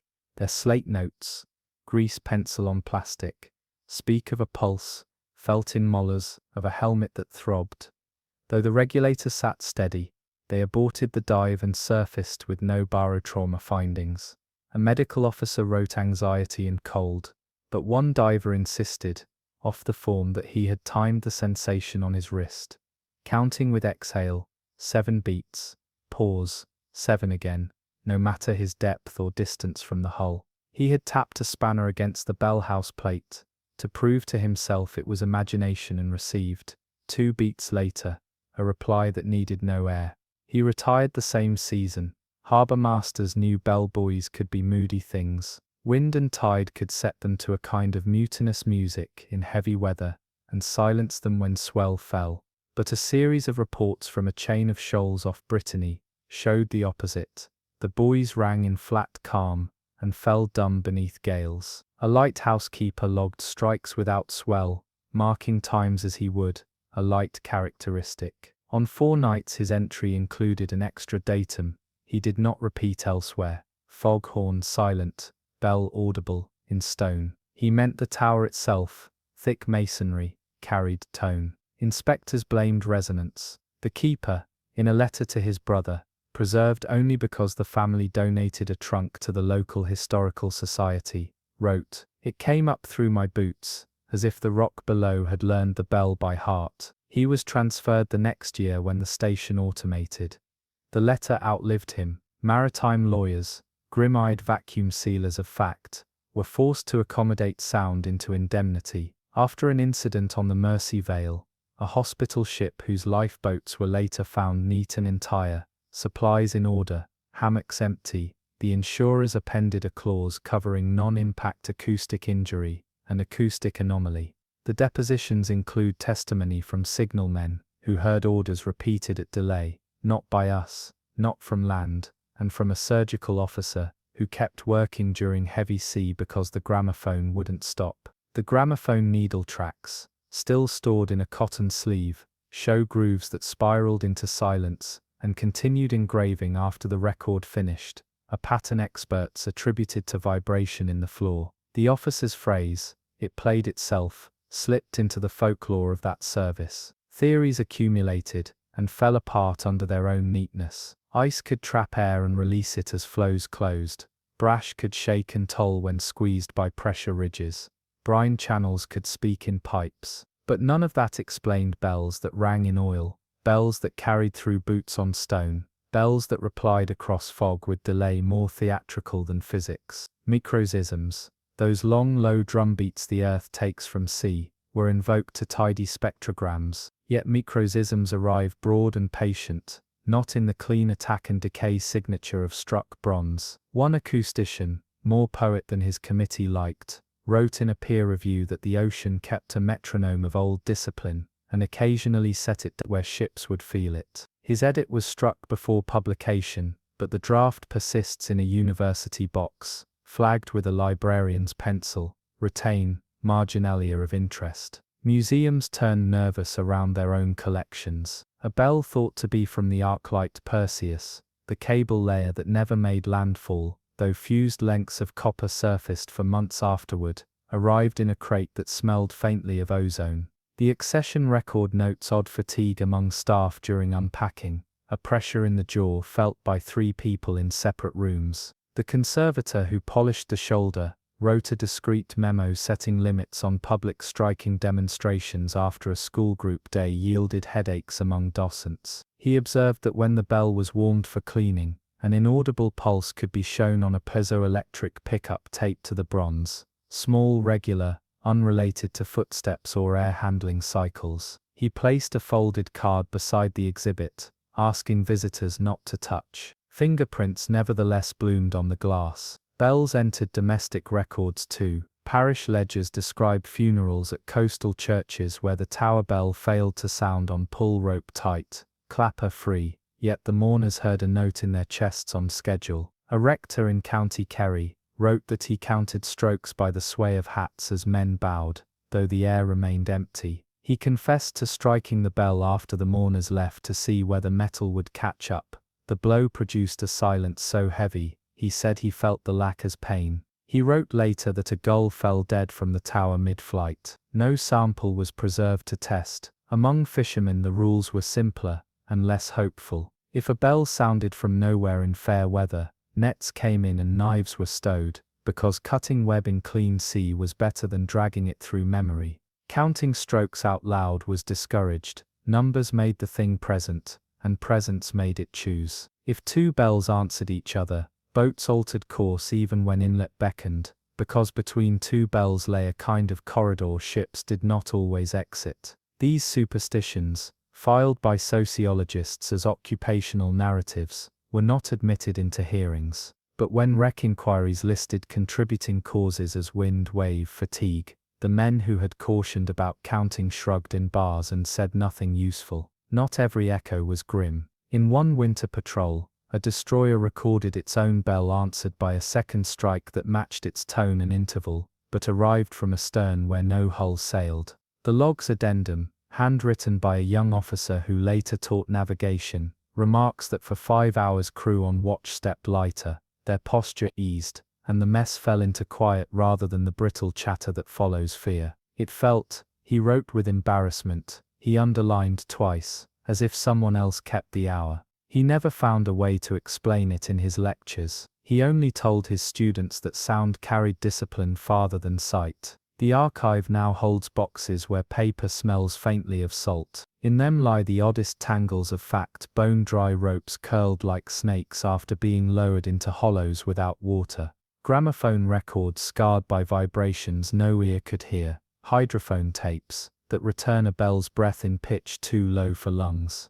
Photographs of oil rings with circles too exact to believe, and the letters of lighthouse keepers who swore stone remembered tone. The formal conclusions refuse romance. They suggest instrument fault, peculiar geometry, all the honest ways language tries to guard itself. But the dossiers keep a margin large enough for what the officers wrote the night they knew no clerk would yet read them.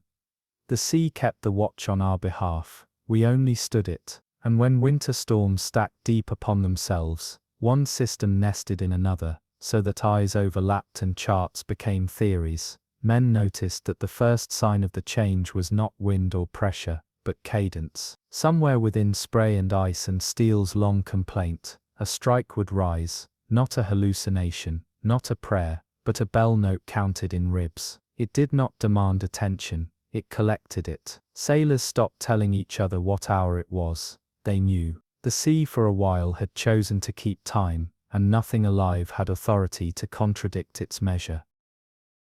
If the bell of the Sanctum Bell had been an isolated oddity, perhaps the tale would have joined the long shelf of maritime curiosities, superstitions explained away as echoes in ice or tricks of weather. But other bells surfaced, and with them came patterns too consistent to dismiss. The warship Icarus March, for example, was commissioned to patrol convoy lanes in the North Atlantic. Her logs still rest in naval archives, pages darkened by salt and thumbed soft by the men who carried them through storm. In the spring of her final year, She recorded contact with a merchantman believed to be straggling. Lantern signals were exchanged, but replies arrived delayed, as though mirrored by a vessel slower than light itself. Then her signal bell struck. 2 quick peals, the standard call, and across the water came 3. In answer, not from the merchantman, but from behind the fog. The crew insisted the notes were fuller, older, heavy in tone, as if metal larger than any warship carried them. They chased the sound, charting bearings by ear more than compass, but each correction drew them deeper into mist. The bell returned again, twice, slower, deliberate, as though it anticipated their moves. At dawn the fog broke, horizon empty, no hull in sight. Yet on the deck of the March lay a bell, heavy bronze, salt-crusted, resting near the forecastle hatch. No one admitted to lifting it, and no derrick or tackle bore marks of strain. Men swore it had simply been there when the fog cleared, as though placed carefully. The captain ordered it secured. His log includes a terse line, object acquired, tone consistent. The object now sits in museum storage, rarely displayed. Conservators note that when handled, its waist hums faintly, a vibration felt in palm and wrist, even when the room is silent. No striker has ever been installed. The accession card is thick with amendments, first dated as 1943, later altered to 1942, then corrected again. Records disagree whether the bell arrived in London or Halifax. Scholars who trace the provenance find gaps weeks unaccounted for, and still the bronze holds tone. Theories spread among the crew before secrecy sealed their mouths. Some believed they had received the watch from a lost vessel, that the bell had been handed across time to mark an hour, never kept. Others feared it was invitation, a lure from depths that wanted recognition. The carpenter refused to sleep near it, claiming his dreams filled with tolling that counted down rather than up. The chaplain, though not inclined to superstition, wrote in his diary, now preserved in the Imperial War Museum, that he felt an unholy precision about its strike, as though it did not measure our time but a time of its own. His last note ends abruptly mid-sentence, ink blotted. The March herself completed her patrol, but was struck months later by torpedo.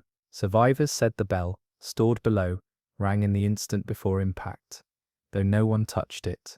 In the scramble to abandon ship, the object was left behind. Yet the records in museum accession prove it somehow returned. No salvage report explains this. One archivist, weary of correspondence, wrote across a memo, "Do not ask how bells travel, except they arrive." Fishermen told simpler stories. In Brittany, men returning with holds half full swore they heard tolling from below as they crossed certain shoals. They dropped nets in greed, believing wreck lay beneath, but the sound grew louder until it felt as if the planks would split. Nets rose empty, lines snapped brittle. One crew brought up nothing but a bundle of ropes tied into knots they had not made, every loop stiff with salt as though frozen mid-pull.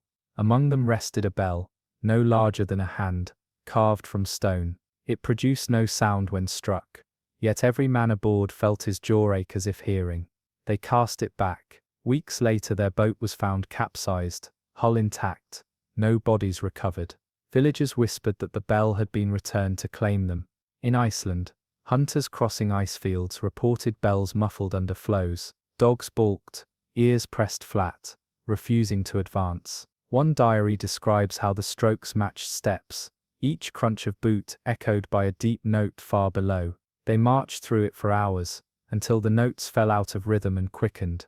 That night, their tents split in sudden frost cracks. 2 men vanished into crevasse without cry. The survivors swore they heard the bell strike twice more before silence resumed. Those journals, brittle with frost damage, remain in Reykjavik archives. Few researchers request them, though local guides know exactly which box contains the accounts. Maritime scientists attempted explanations, but the data confounded them. Seismic charts picked up anomalies.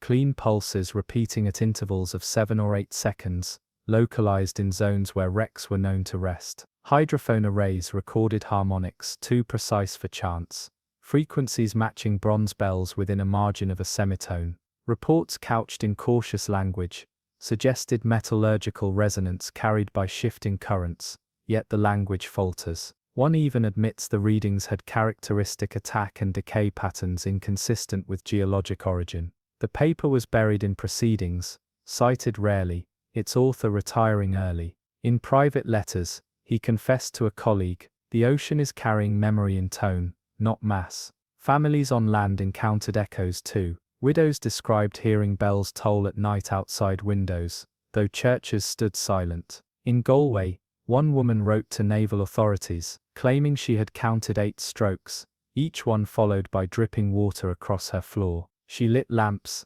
expecting her husband to appear in doorway, soaked from sea, but nothing followed. Weeks later news arrived. His vessel, the Arclight Perseus, declared missing.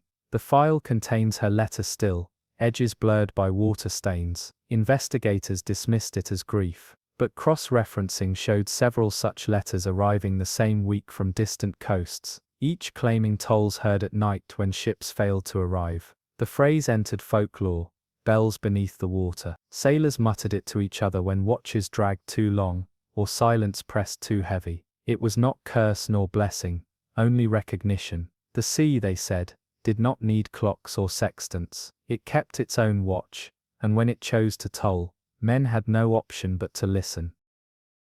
There were disasters in which no hull was ever found, yet voices continued to travel on the airwaves, as though the ships themselves refused to surrender their duty. Radios crackled in convoys long after the vessels assigned to those call signs had been declared lost, and operators swore they heard their own words repeated back, slower, heavier, but undeniably theirs. Among the most notorious of these was the disappearance of the Halcyon Star, the research vessel tasked to measure cyclones. Her operators had prided themselves on clear transmissions, their Morse precise, their speech unhurried, even in gale. But in the months before she vanished, her signals grew distorted. Coordinates arrived inverted, times reversed, barometer readings plunging into impossible depths. Then came the final whisper, storm inside the storm. In the weeks following her absence, other ships picked up echoes. Merchantmen spoke into static, and heard their words repeated seconds later, not as interference, but as mimicry. An order barked to alter course, returned as a command in deeper timber, the syllables stretched. Some claimed the echoes began to anticipate, replying before the operators finished speaking. Naval reports acknowledged phantom traffic in the quadrant, but explained it as atmospheric ducting. Yet the logs betray unease, operators recording that the responses carried not just repetition but cadence, as though another crew listened and chose emphasis. The strangest case involved the freighter Gull's Lantern. Weeks after the Halcyon Star's loss, she reported contact with a vessel declaring itself the Star. The voice identified bearings that placed it less than 5 miles astern. Lookouts saw nothing. Radar screens showed blank. Yet the voice repeated insistently, "Hold formation. Storm will break." For 2 hours, the Lantern's captain obeyed, adjusting course by instructions from the ghost voice. At dawn, fog cleared, horizon empty. But her logbook shows the final entry in bold hand: "We were not alone in the night." Echoes on the radio were reported long before satellites, long before digital repeaters could be blamed for scattering voices across sky.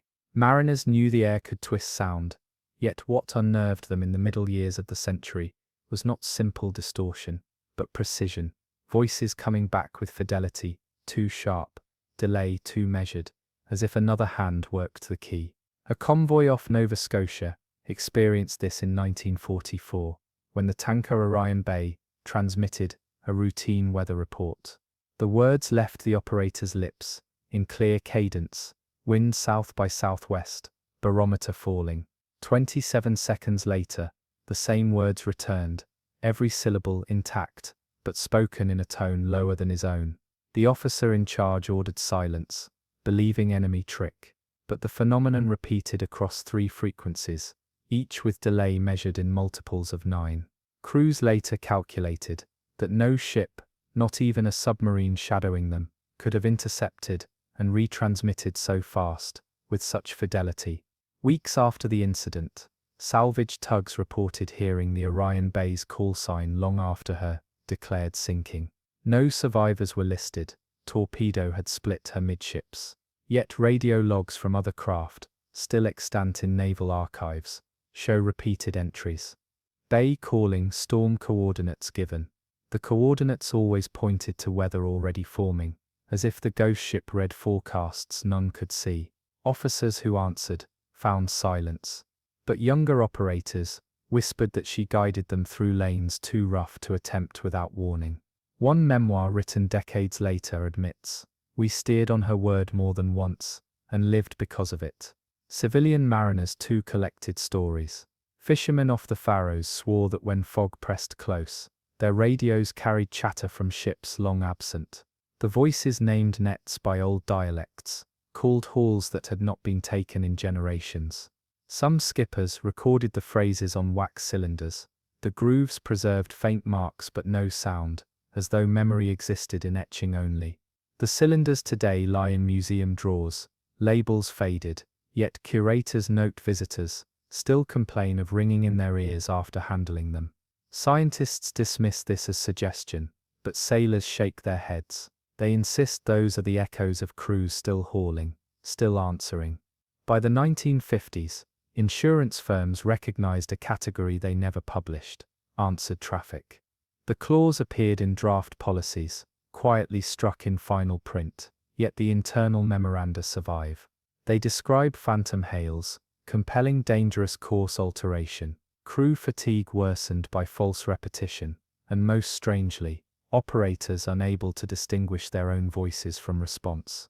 One case file includes the testimony of a radio man who swore he heard himself argue with himself across static, one voice urging him to steer west, the other pleading east. He locked the key, but both continued for minutes, dwindling only when storm broke. He resigned within the year.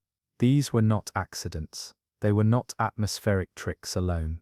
To the men who lived through them, they were signs that ships once erased from chart had not ceased but continued. Vessels carrying on their duty in echoes, answering across seas they no longer sailed. Mariners called them simply, the ships that answered. The archive files from 1946 contain one of the most meticulously documented cases of phantom response. The affair of the Mersey Vale, a hospital ship painted white with green bands, her hull lit by crosses visible for miles. She had ferried wounded across the Atlantic more than once without incident, and her reputation among crews was one of sanctuary. Yet her final voyage birthed a dossier thicker than many naval battles. Officially she was listed as lost to storm and presumed foundered, but the correspondence, the depositions, the sealed transcripts from hearings, tell another story, one in which her voice outlived her hull. Radio operators on escort vessels first reported confusion when the Vale transmitted a request for weather clearance. The message arrived twice, once in her familiar tone, keyed by a man known to colleagues, and once again 30 seconds later, in cadence identical but pitched lower, like a slowed phonograph. Logs confirm that both messages were recorded on wax at the same time. Technicians tested their sets for duplication, but the grooves show distinct etchings. 2 broadcasts, not one echo.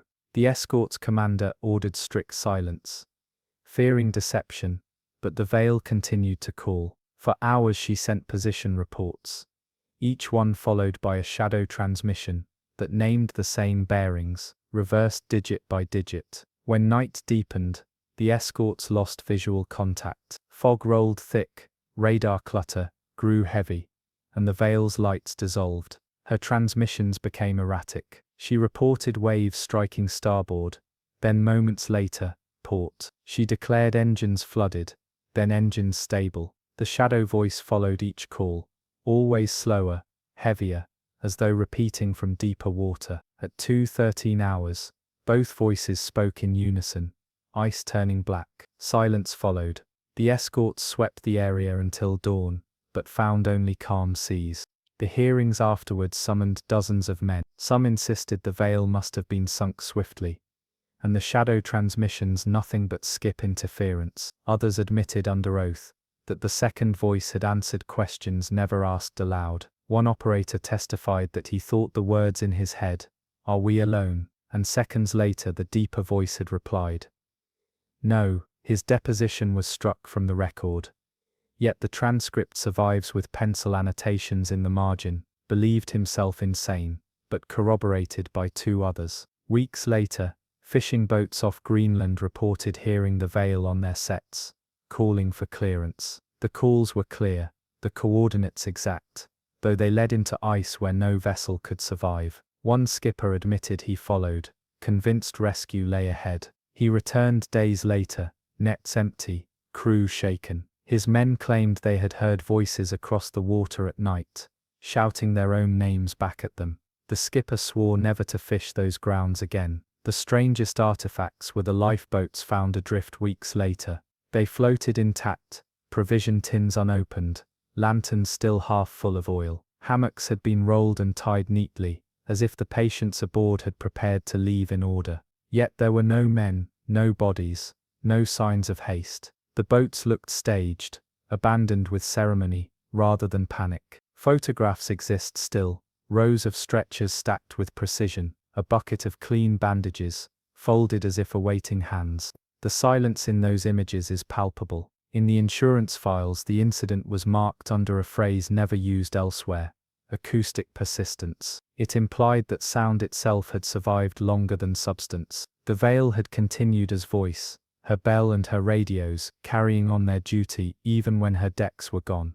Among sailors, however, the story took a simpler form. They whispered that she still sailed, white hull gliding through fog, answering convoys in need, her voice calm and low. Some swore they had followed her tone through storms, and lived because of it. Others warned that to follow too far was to vanish with her. In taverns the saying hardened, ships may sink, but some still answer. Not all reports of answering ships came from convoys or research vessels. Many surfaced in coastal communities, where radio was sparse and memory carried more weight than logbooks. Fishermen spoke of nights when their small trawlers returned to harbour, only because of hails from vessels they later learned had long since gone to the bottom. One case recorded in 1952 involved a pair of brothers sailing from Whitby. Heavy mist cut them off from shoreline, their compass needle twitching erratically. As fear grew, a voice broke over their modest set, calm, assured, calling their names as though from across the quay. The speaker gave bearings that led them straight into channel. Exhausted, they docked, only to be told by their father that the call had been in the voice of their uncle, lost 20 years earlier, on a wreck whose bell still hangs in Whitby Church. Elsewhere, merchant captains received answers that seemed less like aid and more like instruction. Logs from the Bergen Star detail a night when repeated warnings of shoal water came through on their frequency. The source identified itself by call letters traced to a freighter sunk 4 years before. Each time the captain tried to dismiss the signal as interference, the voice grew louder, more insistent. He altered course grudgingly. At dawn he realized they had been steering straight toward a drifting minefield, the old wreck's phantom hail having bent them just clear. His official report thanked unidentified assisting traffic. His private journal, never intended for archive, thanked the dead. Maritime boards collected these stories with reluctance. Each incident forced them to acknowledge an uncomfortable consistency. Ships disappeared, but their signals lingered. Some repeated for days, some for decades, always with uncanny familiarity. In the classified language of insurance clerks, the phenomenon was catalogued as residual maritime transmission. To sailors it was simpler.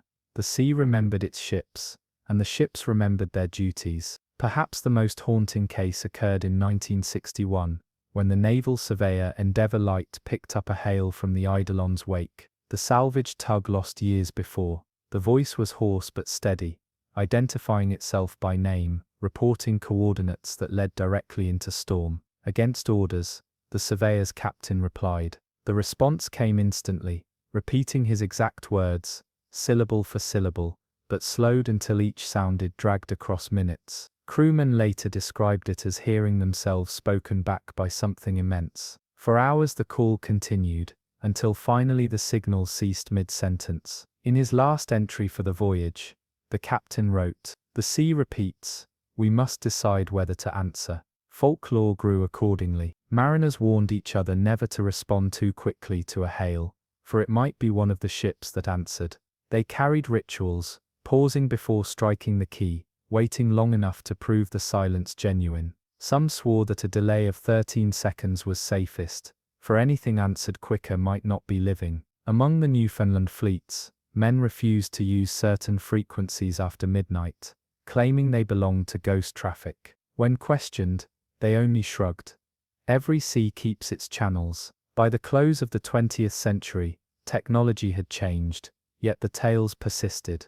Digital signals too were said to return, messages appearing in logs that had not been sent. Satellite relays carried echoes of vessels never launched, coordinates blinking briefly on screens before vanishing. Engineers spoke of software glitches, yet seasoned sailors muttered of the old truth. Some ships still answered, whether through bronze, through radio, or through silence itself. The record of these voices endures across logbooks, depositions, and whispered testimony. Though the official files categorized them under interference, the men who lived through the storms knew otherwise. They had heard their names spoken back, their orders repeated, their bearings corrected by ships long absent. They did not argue about physics. They only listened, and the saying survived, carved into memory as firmly as into paper.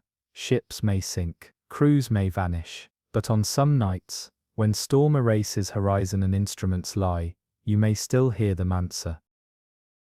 When scholars finally attempted to gather all the stories together, they named the resulting catalogue, with a word half ironical, half devotional: the Archive of Absences. It was not an index of ships lost.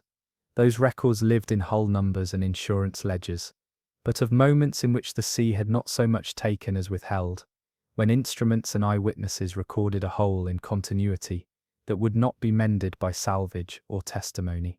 The archive's first curator, a retired hydrographer named Thomas Keane, wrote in a preface that the collection was an attempt to make a shape of what could not be easily measured. He was careful with language. This is not an anthology of ghosts. It is a compendium of failures in the systems we build to hold reality. His handwriting trembled on the copy sent to the Admiralty, and the photocopy kept in the Naval Records Office bore 3 marginal pencil marks: verify, dangerous, retain. The material assembled was stubborn and mundane in equal measure. There were logbooks with ink decayed to ghosts, watch entries that repeated the same phrase in differing hands, "We continue," and hydrophone tapes, whose reels hissed where sound should have been. There were photographs of oil rings so perfectly circular, they seemed composed rather than accidental. There were pay ledgers showing deductions for wages never collected, stopped only when a clerk finally struck the line through a name. There were parish letters from wives who swore their husbands had stepped through doors into wet coats, and then vanished, and parish registers annotated later with the phrase claimed present by neighbour. There were dredge reports showing nets hauled back clean as if emptied, not by fish but by an absence. Even the mundane items, the battered tin cups, the grooved gramophone records, the broken whistles, carried the same patina, ordinary objects that survived contextless. Curators learned to read absences like ink. If a ship's entry ended not with salvage, but with a repeated phrase, they marked the folio for cross-reference. If an echo turned up in multiple hydrophone tapes across disparate makes and years, they copied the spectrograms and kept them in the same folder. Many of the files bore a notation from the 1950s and 60s that read simply, "Acoustic anomaly, do not publish." Those stamps became a kind of provenance in themselves. Later historians would find the pattern wherever the stamps clustered. Testimonies multiplied. It suggested that officials had known the phenomenon was not a single curiosity, but a persistent pattern. They had simply lacked a language that would not discredit navigation, insurance, and the lives whose bread depended on faith in charts. One of the most revealing sets of documents was a folder labeled with a laconic clerical scrawl, "Arclight Perseus, Anomalies." The Arclight had been a cable layer carrying miles of copper across abyssal plains. Her final voyage showed echoing signatures across sonar, the kind technicians had only seen when plate tectonics shifted in sudden jags. But no subduction matched the timings nor the notes recorded. Divers who later visited areas where cable had been found fused and glassy reported acoustic pulses that arrived as low and slow as tide, but regular as clockwork. The report's author, an engineer in the Admiralty, wrote a paragraph, torn and later pasted into the file, suggesting plainly that some systems beneath the water were organized and acting with pattern. He underlined the phrase 3 times, and then in a later hand someone wrote, "Do not distribute." The phrase read as both caution and concession.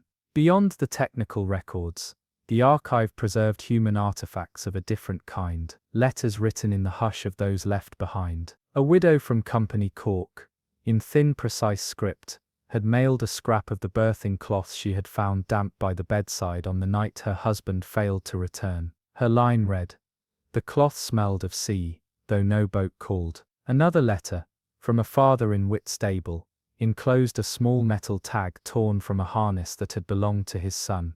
He wrote that the leather of the strap had been warm on the morning it vanished. These were the visceral traces that made the archive dangerous to the clerk who read them alone. Their private griefs conjoined with official reports to form a texture of consequence. Keane kept such letters in a separate binder, a volume he labeled Personals, and he locked it when he left the office each night. The legal correspondence around disappearances offered another set of puzzles. Families sued for wages, for life insurance, for the return of property. Courts issued rulings that tried to hold to law's tidy logic, presumed death after 7 years, compensation when proof of loss could be shown. But a curious number of lawsuits stalled on procedural oddities. Depositions recorded that a captain in a hearing had repeated coordinates that were not on any official chart. An adjudicator had scribbled non-existent grid reference. An insurance claim saw thumbnails of bark-stamped ledgers, the handwriting of payroll clerks, blanched on days following the incident. Judges produced rulings that quoted policy to the letter while avoiding substantive remedy. Loss in the course of transit, amount subject to verification. Families were left with awards that taxed grief, rather than resolved it. Those legal documents taught historians a shape of avoidance.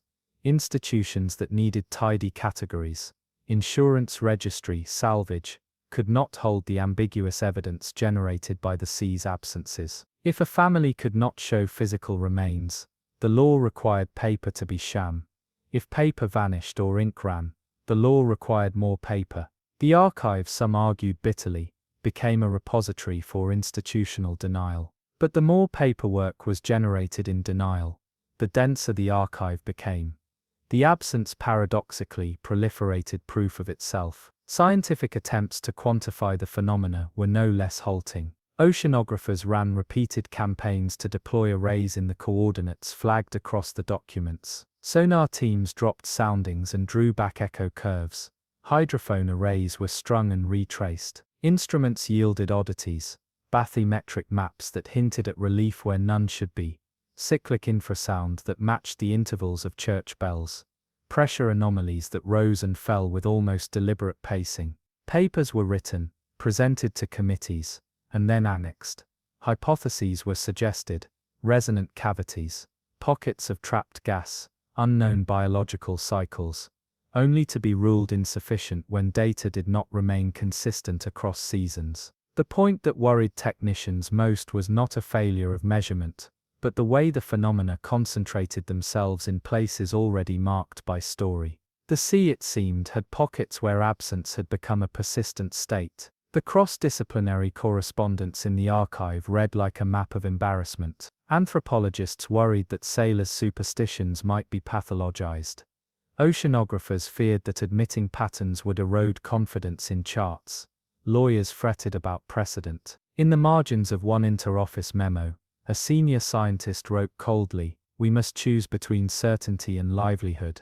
We will not choose the first if it costs the second." That candid line explained much of the early tendency to catalogue, and then shelf anomalies, record them enough to satisfy bureaucratic curiosity, but not to upend systems built on predictability. And yet, politically neutral or not, the archive accumulated testimony that made a moral demand. Keene, who had been a hydrographer long enough to distrust both bravado and panic, organized an exhibition in the storage room, one winter, inviting retired seamen, their families, and a handful of scientists. He placed a bell beside a photograph of an oil ring. He laid out a page from a ledger whose ink had been smeared by time. The room was narrow, the heat faint, and yet when the old men entered they paused near the bell, palms on its flank. One of them whispered that he had felt a toll in his teeth. A widow sat sideways on a crate, and held the ledger as if it were a child.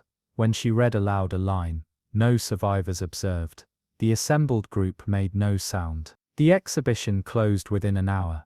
Keene recorded in the small report he must later file. There are things which appear archival, and are in fact liturgies. He meant that people came not for proof, but for recognition. The archive in that night had performed a function no court or committee could.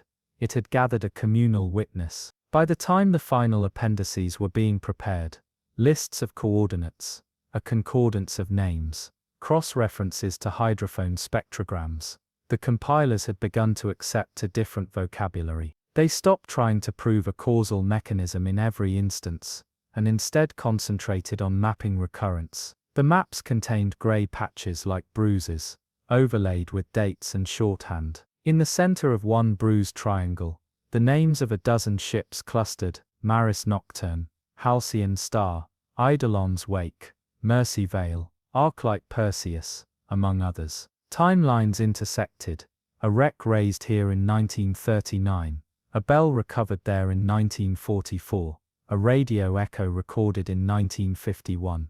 The archive did not tidy them into a single theory. It offered instead a pattern of attention. This swath of seas had held many absences like a sponge holds water. Keene ended his preface with a note that read like a warning to future readers. He suggested that the archive would not answer the question of why the sea behaved as it had, but it would force those who consulted it to change the way they moved through maps and logbooks. Sailors who read the folios might steer differently. Insurers might price risks in new categories. Scientists might deploy arrays with respect to a memory the sea itself seemed to own. Whether such adjustments constituted capitulation or prudence depended on temperament. To Keene, the act of gathering was not resignation, but a practical humility. He closed with the line many later quoted: "Without consent, we catalogue not to lay guilt, but to learn how to avoid the places the ocean does not wish us to remain." The archive remained open, and its margins kept growing. Men and women forwarded letters, added spectrograms, donated artifacts. Each new entry enlarged the shape of absence until it threatened to become something else: a geography of memory, a map not of wrecks but of where instruments had failed, and stories had multiplied. In the end, the archive's authority rested not on definitive explanation, but on the stubbornness of record. Paper that refused to stay clean, reels that kept singing, bells that traveled home. For those who read it, the lesson was narrow and practical. The sea could be surveyed and charted and insured, but it also kept practices that instruments could not domesticate. The archive did not offer comfort. It offered a list, and lists could at least warn. At the edge of Keene's last printed page, beneath the typed headings, someone had inserted in ink a short, blunt addendum: "When the sea remembers, it does so in work and in thing. We will need both to answer it." After Keene's preface and the initial folders were catalogued, the archive of absences took on a bureaucratic life of its own. Committees convened, redactions were argued, and the matter-of-fact language of reports slowly bent under the weight of repeated anomalies. Meetings convened in sterile conference rooms.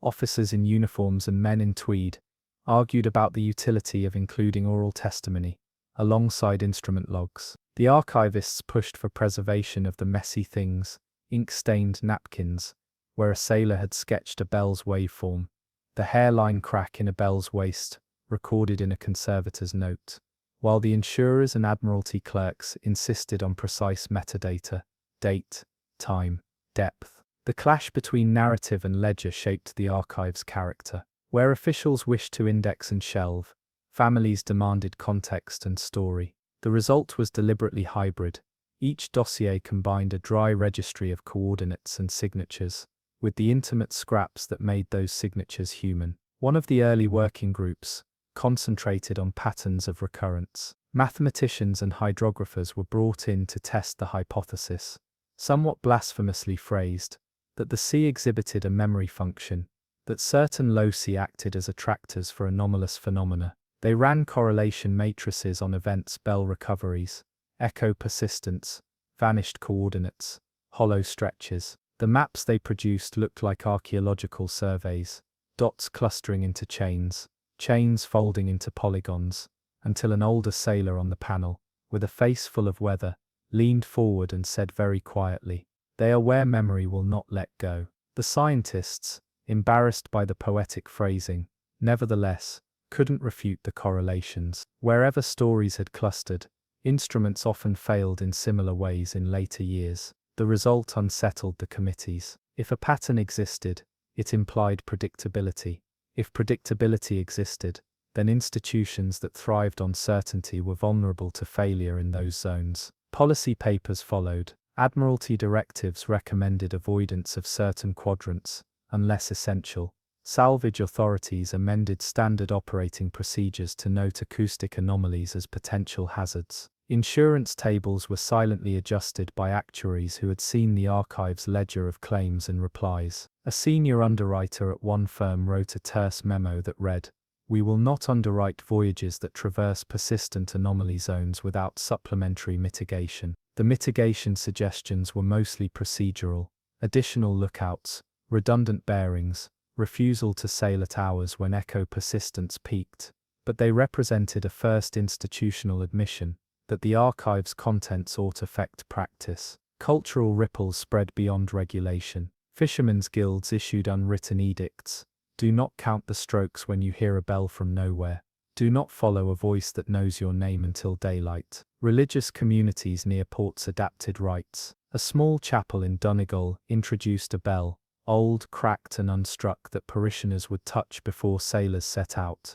They believed the contact would anchor a man's horizon to home. In Newfoundland bars, captains traded tallies of nights when a phantom called their name. Storytellers adjusted to the archive's contours. The old cautionary tales of sea spirits and will-o'-wisps were reframed into practical law about avoiding coordinates and trusting redundant systems over single instruments. The archive thus operated not only as a repository of anomalies, but as a cultural fulcrum. It rewired how coastal communities thought about certainty. Parallel to social responses, scientific practice adapted incrementally. Hydrophone arrays were deployed with new protocols. Sensors were spaced in overlapping rings, so that when one picked up the peculiar bell-like signature, the others could attempt to triangulate phase delays and rule out local artifact. Sonar teams developed new diagnostics intended to detect non-linear echo patterns, curves that implied repetition of the same waveform but shifted in phase in ways not consistent with standard reflection.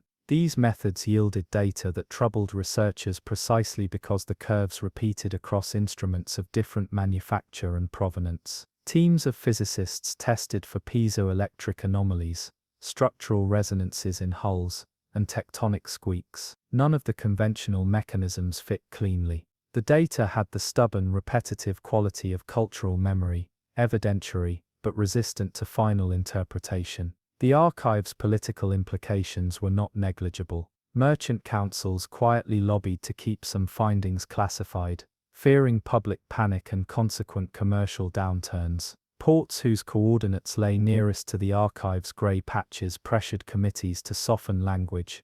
They sought to avoid the stigma that might depress shipping. Keane found himself at the center of these tensions. He argued for transparency to protect sailors, while ministers argued for measured release to prevent capitalist ripple effects. For a time there was a compromise. Public bulletins would reference navigational irregularities, while more explicit findings remained restricted to technical annexes. That diplomatic language satisfied no one completely. Families complained that secrecy obstructed closure. Insurers bristled at the prospect of expanded liability. Seamen were frustrated by the gulf between lived experience and the sanitized public record. Still, the archive did change things. Naval academies revised instruction. Cadets were taught not only to read charts but to read margins. They learned to treat certain map spaces with caution, even when coordinates obeyed mechanical law. Training included exercises in redundant verification, cross-checking bearings against celestial fixations, listening for phase-lagged echoes on multiple receivers, and trusting crew testimony when instruments contradicted observations. Officers were trained to log anomalies immediately with precise contextual notes, what had been seen, smelled, or felt, because patterns the archive showed emerged most clearly when human impression sat beside machine output. Researchers also began to look beyond mechanics for causation, expanding into disciplines less comfortable with hard measurement: acoustical anthropology, maritime phenomenology, sensory history. Anthropologists conducted interviews with old hands who had never gone public before, coaxing into language the small rituals, touching a swallowed rope, humming a hymn before crossing a certain shoal, that had preserved life within dangerous ambiguity. Sensory historians traced how the ear had been trained by hundreds of years at sea to read the subtle differences between a bell struck in iron trough and a bell that seemed to answer back. These fields did not claim explanatory triumphs, they claimed context. The archive had shown that the sea's anomalies were not isolated, mechanical failures but experiences lived and narrated, and that narrative had real effects on behavior. Legal scholars, watching the archive's accumulation of grudging fact, speculated on liability in novel ways. What did it mean to follow an answering voice? If a captain altered course on the advice of a signal that was later judged phantom, who bore responsibility? Courts attempted to legislate prudence by weighing the credibility of affidavits that began in fear and ended in motions. Some rulings favored captains who had taken avoidant courses, others faulted those who had hesitated. The law groaned under the new questions. It preferred to fold the archive into case law by analogy, creating precedents about reasonable doubt and the limits of instrument reliability, rather than producing doctrine for ghost traffic. In quieter corners, families continued to enact their own forms of accounting. Women who had lost husbands kept kitchen altars, where oil rings were sketched on a scrap of cloth, and names were said aloud, as if to summon recall. Sons visited docks and traced fingers over the rivet lines of ships they would never sail, murmuring the names of men they had been told were gone. These rituals were the human corollary to the archive's bureaucratic lists, where clerks coded absence into file numbers, families translated absence into practice. The archive had made visible a public institutional response. Home rights remained stubbornly private, and in many ways as authoritative to those who needed closure as the most sober ledger. Scarcely did technology offer clear salvation. Satellites mapped seas in unprecedented resolution. GPS promised positional certainty beyond human error. Yet even as coordinates tightened, anecdote persisted. Old mariners laughed at this. Satellite fixes could be wrong at the edges, they said, and when the sea wished it could still tangle a signal. Some modern engineers attempted to reconcile the archive's past entries with new geospatial data, overlaying historic absences upon modern cartography. The overlay maps were striking. Grey patches of remembered absence reappeared, now traced on digital screens, their edges sharp where once they had been fuzzy. The coincidence unnerved technocrats. Modern precision had not dissolved the archive, it merely reframed it. If anything, digital traceability made the anomalies harder to ignore. And yet the archive's greatest impact may have been ethical rather than technical. Keane and his small band of curators had insisted that the collection be accessible to anyone with legitimate cause. They believed that knowledge, however fragmentary, was an obligation owed to sailors at sea and their families ashore. Their insistence meant that graduate students pored over spectrograms in university basements, priests read logs to gather story, and coastal committees consulted the files before dredging projects. The archive, by being both institutional and public, forced a wider community to acknowledge that the sea sometimes acted in ways institutions could not yet assimilate. By the time Part 2 of the archive's catalogue was closed and bound, the dossiers had accumulated enough repetition to suggest policy and enough human testimony to demand compassion. The patterns did not resolve into a single theory. They did, however, reshape behavior, vocabulary, and expectation. Sailors learned to move with a humility their predecessors had not formally been taught. Insurers quietly repriced routes. Families made ritual of absence. Scientists trained instruments not to insist on sole authority. In all these shifts there was a tacit admission, practical, not ornamental, that some aspects of the ocean resisted the tidy categories of measurement. At the end of Keene's second appendix, beneath lists of coordinates and the cross-referenced notes of hydrophone technicians, someone had glued a small printed line clipped from a sailor's pocket notebook. When an absence appears, do not fill it with your fear, chart it and pass by. The admonition was not merely navigational. It had the tone of a commandment, learned at sea, part prudence, part compassion, and it became, in time, the quietest ethic the archive cultivated. As the archive grew, its influence spread outward, in ways its first curators had neither predicted nor desired. What began as a repository of curious failures and salted letters hardened, slowly and insistently, into a set of practices. Port authorities revised watch schedules, sonar technicians swapped single-point diagnostics for overlapping cross-check protocols, chaplains prepared ritual glossaries for families who asked for guidance. These adaptations were not dramatic proclamations, so much as small practical shifts, an extra line in a log here, a new question at the end of officer exams there, that over time altered how professionals approached the sea's uncertainty.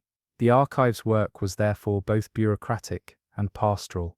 It taught institutions how to record absence, and communities how to live with it. One noticeable change occurred in the language of reports. Early entries had been blunt, lost at sea, foundered, but as patterns accumulated, the phrasing grew more careful. Where once an inquiry might close with a curt verdict, files began to include appendices, witness statements set beside spectrogram extracts, coordinate lists annotated with local law, small hand-drawn diagrams showing oil rings or bell shadows. The documents thus became hybrid texts, part technical dossier, part oral history. This hybridization complicated adjudication. Judges and underwriters were trained to value tidy causality.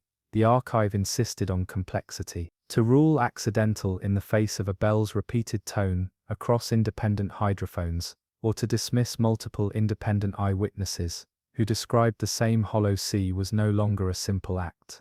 It risked contradiction against an increasingly dense body of corroborative, if anomalous, material. Field practice adjusted in tandem. Salvage masters began carrying small kits with which to document non-standard evidence, wax cylinders to preserve odd voice samples in a medium less vulnerable to curious rewrites, waterproof notebooks with wider margins for sketches, cameras with long exposure settings to try to capture oil rings at odd light angles. Hydrophone teams, when called to sites rumored to hold absences, adopted listening protocols that asked operators to log physiological responses as well as instrument output, heart rates, tremor in hands, sensations in teeth or jaw, because such human markers had repeatedly correlated with the timing of anomalous events. Anthropologists who later analyzed these notes argued that the archive had implicitly recognized a kind of embodied knowledge, data not reducible to digits, but nonetheless repeatable, and thus valuable. International cooperation followed reluctant logic. The phenomena did not respect borders. Scandinavian vessels reported echoes along with British trawlers.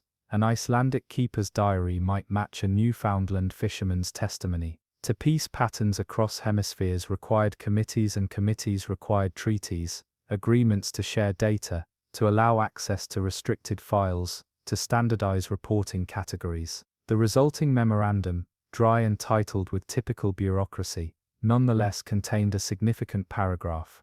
Nations committed to preserve not only wrecks but the testimonies of those who had survived them. That pledge, while modest, meant that datasets previously siloed in naval yards were pulled, enabling cross-correlation, and more importantly, creating a shared language for a problem once dismissed as parochial superstition. Scientific inquiry retooled itself. Intercivic inquiry retooled itself. Acoustic labs expanded their models to include non-linear propagation in layered media, the way sound could be trapped, delayed and re-emitted by combinations of ice, brash, oil slicks, canyon topography, and perhaps, things not yet identified. Physicists experimented with tank models where bronze bells were struck in controlled caverns to see how reflections build into tails that last far longer than linear expectation. Biologists searched for organisms or swarms whose coordinated movements might produce periodic signatures. When such creatures were found,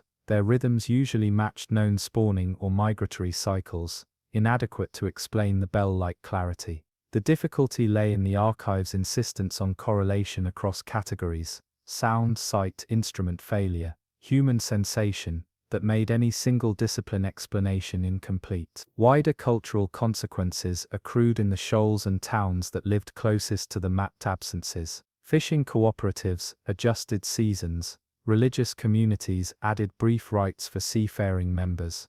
Children grew up with stories that blended technical advice and moral counsel. Check the bearings twice, listen for the bell, and if your heart begins to count, do not answer without daylight. Local museums curated small exhibits, an oil-stained ledger here, a bell fragment there, meant less to astonish tourists than to remind a community of its own prudence. Archaeologists recognized that the archive functioned as a kind of public memory, and they catalogued the ways memory changed material culture: the proliferation of protective amulets in pilot houses, the small ritual of dipping a rope end in port water before casting off, the once common practice of leaving a candle snuffed at the rail to mark a place one refused to cross. Not all responses were adaptive or wise. Some entrepreneurs began to see market in the archive's anomalies. Expeditions advertised as documentary tourism to coordinates marked in grey, promising patrons the thrill of near absence without the obligation of risk. Insurance brokers who could be persuaded to underwrite such voyages charged premiums that made the trips exclusive. Scientists complained of intrusion,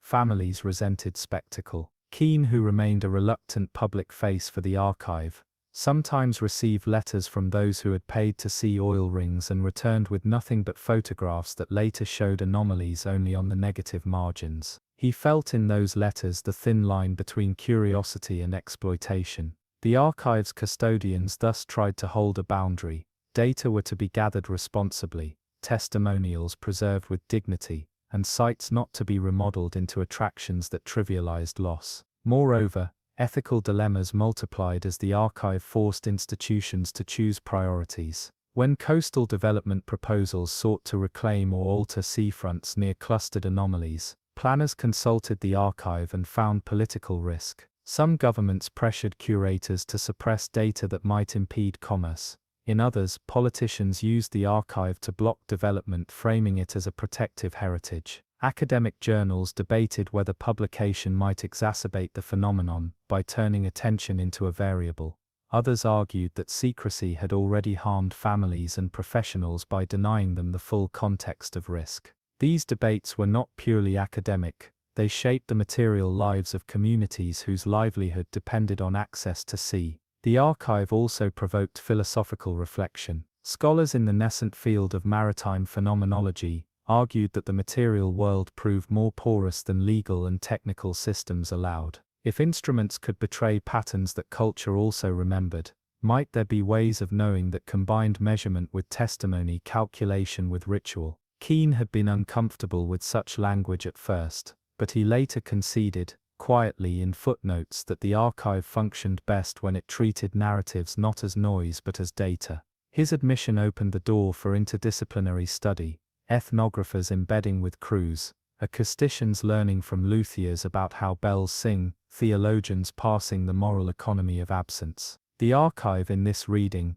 became a node where science, law, and belief met without one domain claiming primacy. One recurring theme, often recorded in the margins of Victor's technical reports, was the human cost of attempting to translate absence into institution. Men who testified often found themselves classified as unreliable witness, or as courageous chronicler. Families seeking recompense faced forms and processes that seemed designed to neutralize grief into account. Keane tried to counter this by insisting that the archive's public displays include not only spectrograms and ledger pages, but also the personal letters, the torn ink-smudged scraps that made the absence poignant. He argued that without the human artifacts, the named coordinates would remain cold and thus easier to ignore or monetize. In doing so, he risked the archive's standing among policymakers, but he secured it in the hearts of those who needed recognition. By the time the archive reached its third binder, an unwieldy volume of cross-indexed files that mapped recurrences over decades,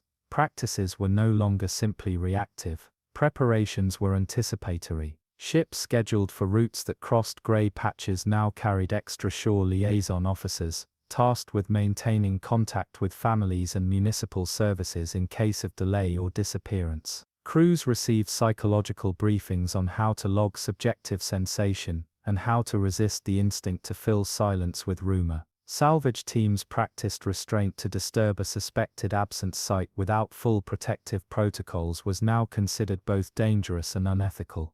The moral economy of the archive had thus matured. It demanded better record-keeping not to score data, but to protect dignity. In sum, the archive changed both the ways people navigated the world and the ways they scripted their losses. It did not solve the anomalies. It could not, by its very nature, tidy them into a single theory to reassure insurers and ministers. Instead, it produced practices, technical, legal, cultural, that allowed communities to live with what the sea withheld. That was both a modest success and a heavy responsibility.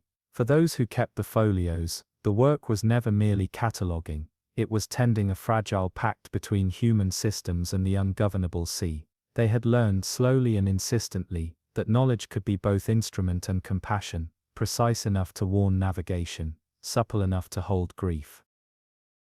The archive's fourth volume, assembled after years of correspondence, field reports, and reluctant deposits, closed the institutional loop between observation and obligation.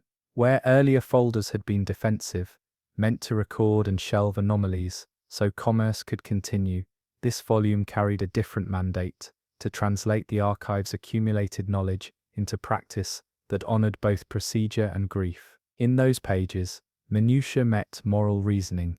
There were templates for officers' testimonies, forms that required both instrument readings and the recorder's subjective sensation. There were instructions for families on how to preserve ephemeral traces, an oiled scrap of ledger, a bell fragment, a recorded hiss on tape, and a protocol for custodians to handle them without treating them as curiosities. The tone of these appendices was pragmatic and oddly tender. Men who governed ports and insurers wrote with the careful hand of those who had seen human sorrow filed into columns and sought to stop the process from hardening into indifference. One appendix concerned the ethics of research expeditions to anomaly zones. Scientists had argued that study would demystify the archive, and thus soothe families and merchants alike. Families countered that study sometimes resembled excavation, a practical violence that disturbed the places where absence had already taken its toll. The appendix proposed rules that read like a code of decency. No site was to be visited without prior notification to next of kin when identifiable. No artifact was to be moved without a conservator present. No spectacle was to be arranged for paying tourists. Institutions signed the code with varying degrees of enthusiasm. Some ports accepted it whole, others accepted it in principle, and then found ways to bend it under economic pressure. Nevertheless, the document solidified an expectation that practice should follow respect. Practical guidelines followed. Salvage masters were instructed to record 3 sorts of data before attempting recovery in a grey patch: instrument logs, multi-operator, witness statements, and an environmental check for transient variables, oil bloom, migrating flocks, anomalous ice, so that a recovery could be assessed against noise rather than reflex. Hydrophone teams were required, where possible, to leave arrays in place for longer durations to ascertain whether anomalies repeated across tidal cycles. Photographers were told to expose negatives at multiple shutter speeds, to capture phenomena that might appear only under exact light. These steps were not glamorous. They were tedious, costly, and in many places politically fraught. But they also created a new standard, a measured humility. before a sea that was obstinately irregular. The volume also recorded, in careful prose, a set of case studies meant as exemplars. One study reconstructed the loss and partial restoration of a coastal bell chain near an Irish harbour. Conservators described lifting the bell, documenting corrosion, and finding beneath the crust a series of faint grooves that, when sonically probed, produced a throat-like resonance matching hydrophone signatures recorded decades prior.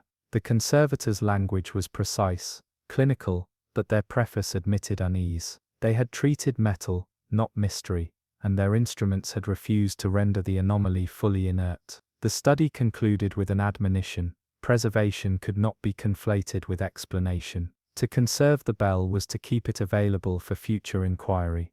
It was not to domesticate its meaning. Elsewhere, the volume carried the transcripts of hearings where captains explained decisions to follow answering voices. These testimonies were sober, sometimes contradictory. One man swore the voice saved his ship. Another said it had led him toward a lee where his crew had later died. But together they presented the ethical knot at the heart of the archive.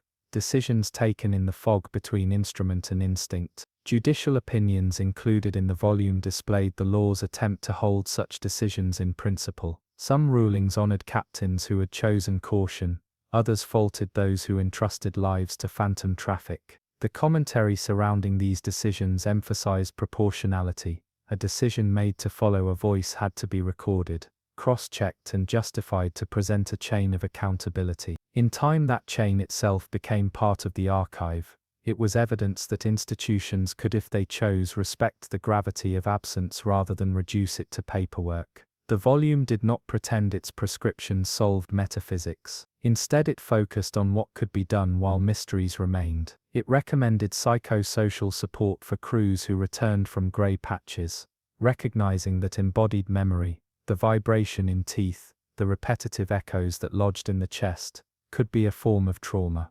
Naval authorities instituted confidential counseling for operators, who reported hearing their names answered back across static. Insurers quietly accepted that post-event hardship might qualify for coverage, even if the mechanistic cause remained undemonstrated. The archive, in effect, insisted that institutional compassion be as practical as any salvage plan. A longer chapter explored the archive's role in shaping narratives, who told stories of loss, and whose voices were permitted to define a tragedy. Early reports privileged officers' notes and instrument logs. They had been the language of authority. But later audits showed that marginal accounts, women's letters, fishermen's notebooks, lighthouses' informal journals, often preserved crucial detail that technicians missed. The archivists argued for inclusivity. Testimony from any source was evidence. That change altered recruitment. Naval historians were invited to workshop panels. Local communities were asked to deposit household artifacts and to narrate their experiences in recorded interviews. The archive swelled not only with evidence but with language, idioms that married technical rigor to lived impression. In those pages, the human voice finally stood beside the hydrophone trace. The last sections of the fourth volume were quieter, but perhaps the most consequential. They catalogued rituals, practical responses communities had developed when crossing marked waters. Some were superstitious in the classic sense. A skipper salted his threshold. A fishing co-op sang a hymn at dawn. Others were procedural and plainly rational. Double bearings, redundant navigation checks, mandatory daylight transits through certain lanes. The archive endorsed both kinds of practice. It acknowledged that rituals soothed but also that redundancy saved lives. The editors refused to dichotomize belief and method. Both had kept people alive in different contexts. This stance proved politically useful. It allowed agencies to recommend practices that addressed both human emotion and technical risk. When the fourth volume was bound, keeling with paper and tape, Keane wrote a short foreword addressed not to scholars but to sailors and kin. He asked that they understand the archive's limits and its commitments, that it would catalogue but not sensationalize, that it would preserve but not exploit. His final paragraph read, in a voice less bureaucratic and more human than earlier appendices, "We have not solved the sea. We have at least agreed that absence will be treated as evidence and sorrow as testimony. That is a small mercy, but it is a mercy nonetheless. He sent the volume to the Admiralty with a letter that asked only two things: that the protocols be adopted where practicable, and that the living be consulted before anything of the dead was made spectacle. The reply, polite and circumspect, agreed to study the recommendations. Implementation would be slow and uneven, but the moral seed had been planted. Years later, researchers would look back on the fourth volume as the archive's turning point. It turned documentation into practice, and practice into a modest ethic. Where once sailors had been trained only to navigate by instrument and habit, new generations were taught also to navigate by memory and margin. Coastal communities acquired language for grief that did not reduce it to error. Institutions found procedures that balanced commerce and care. The archive never promised to explain absence. What it did promise, and what the fourth volume insisted upon, was a communal method for living with the sea's refusals. It taught that absence could not be wished away with policy alone. It required ritual, record, and a long patience. At the volume's end, bound in a pocket for quick reference, were cards, small durable slips engraved with a single sentence, and intended to be kept in officers' wallets. When the sea answers, log everything. When it takes, remember names. The instruction was equal parts bureaucratic and humane. It summed the archive's lesson that facts and feeling could be held together, that men and women could with care and stubbornness keep both ledger and memory open. They closed the books the way one closes a coffin, carefully, reverently, as if the act itself might pry something loose that had better remain still. The archive had grown, accrual by accrual, from the scribbled notes of watchmen to the formal appendices of ministers. It had learned its own language of grey margins and careful verbs. In its pages the sea did not roar so much as insist. It produced echoes, returned bells, erased bearings, and waited to see how men would answer those absences. In the end, the archive taught only the modest, practical things that any good witness must learn: how to log, how to keep, how to pass on a place without making spectacle of a loss. But it also taught something quieter and harder: how to live with knowledge that was not neat. Families learned to keep two records. There was the legend record, legal and cold, where names were taxed into columns and indemnities tallied. And there was the domestic record, ragged and luminous, where a mother kept a scarf damp with salt because she believed that cloth held a trail. The archive attempted to hold both kinds of truth without elevating one at the expense of the other. It was an imperfect attempt, sometimes bungled by bureaucracy, and sometimes mistrusted by those who wished for closure the size of a verdict. Still, for many it became the only place where absence could be authorized to exist, without being reduced to a case number. Ships had been lost for reasons both banal and unknowable: storms, enemy action, human error.